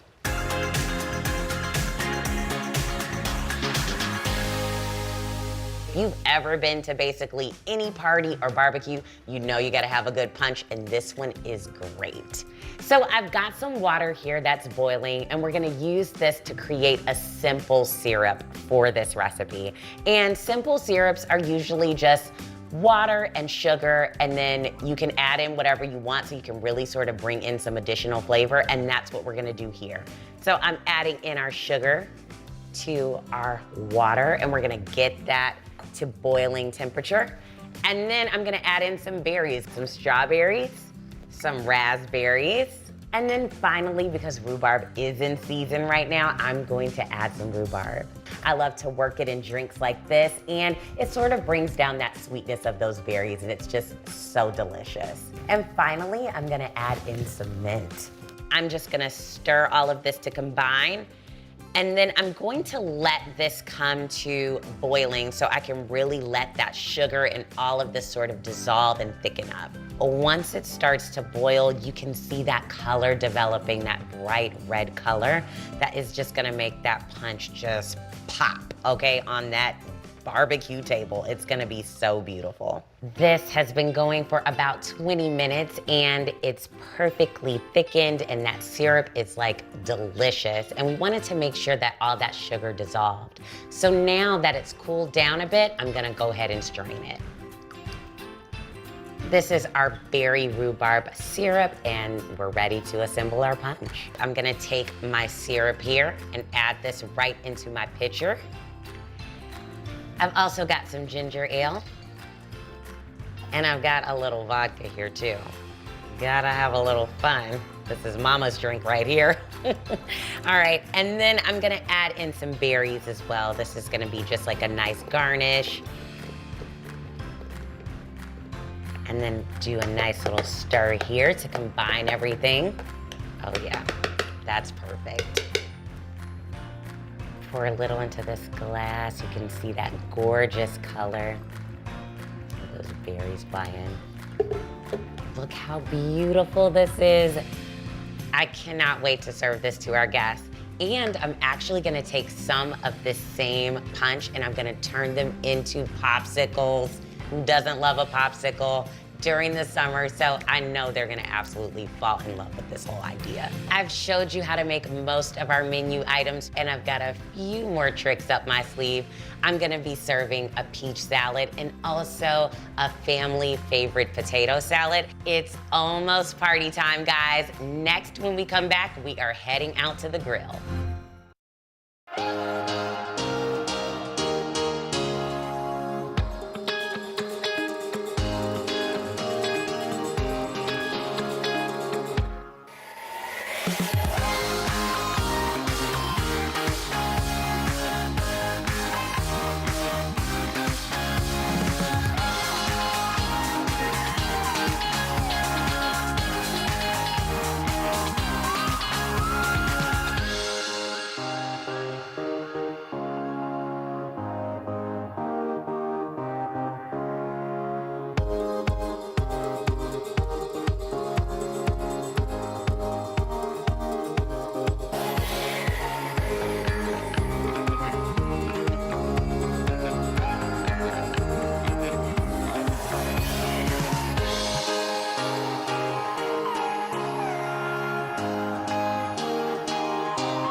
It's the day of the barbecue, y'all. I am so excited. It's a beautiful sunny day and I cannot wait for my guests to see the spread.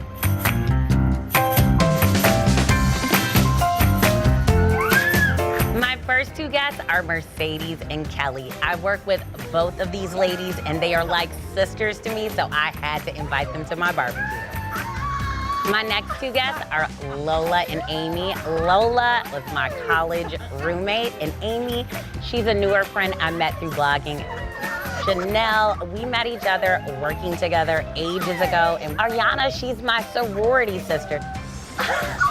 My last guest, well, you can't have a barbecue without inviting your mama, okay? So she definitely had to come. So good to see you.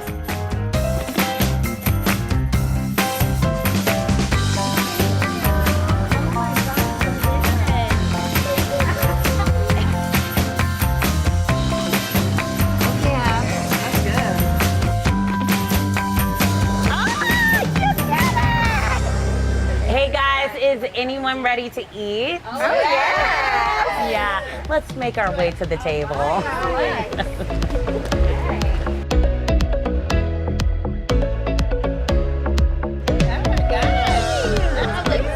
This is my watermelon salad that's in my cookbook, Everyday Grand. Enjoy. I love it.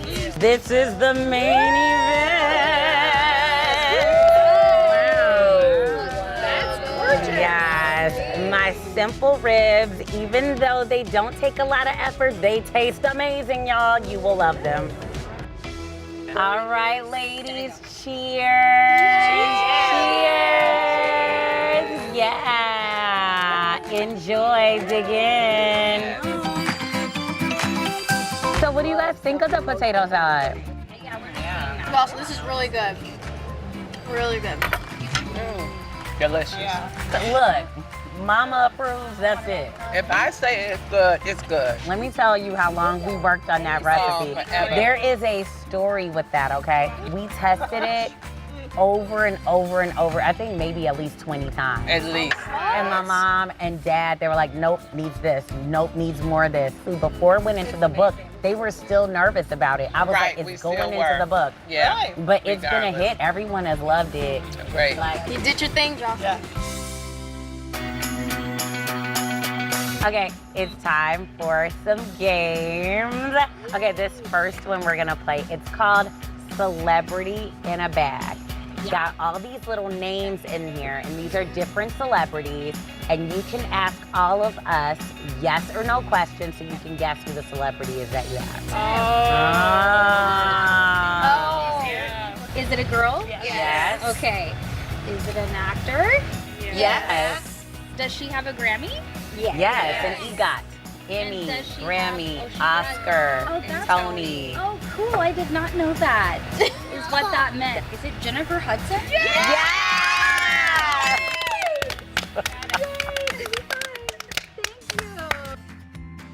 All right, guys, we've got popsicles. We've got a berry rhubarb, a peach sweet tea, and pink lemonade. Delicious. Cheers.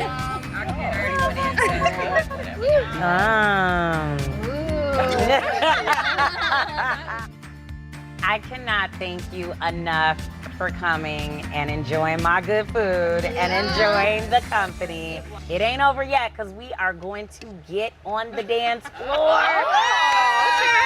Let's bust a move. All right. Okay.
Feeling inspired to throw your own summer barbecue? Scan the QR code for my recipes, featured products, and more.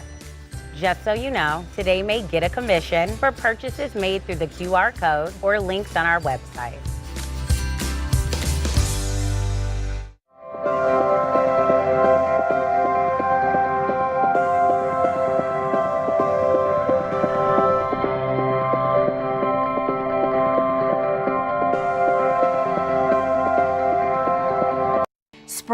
has sprung.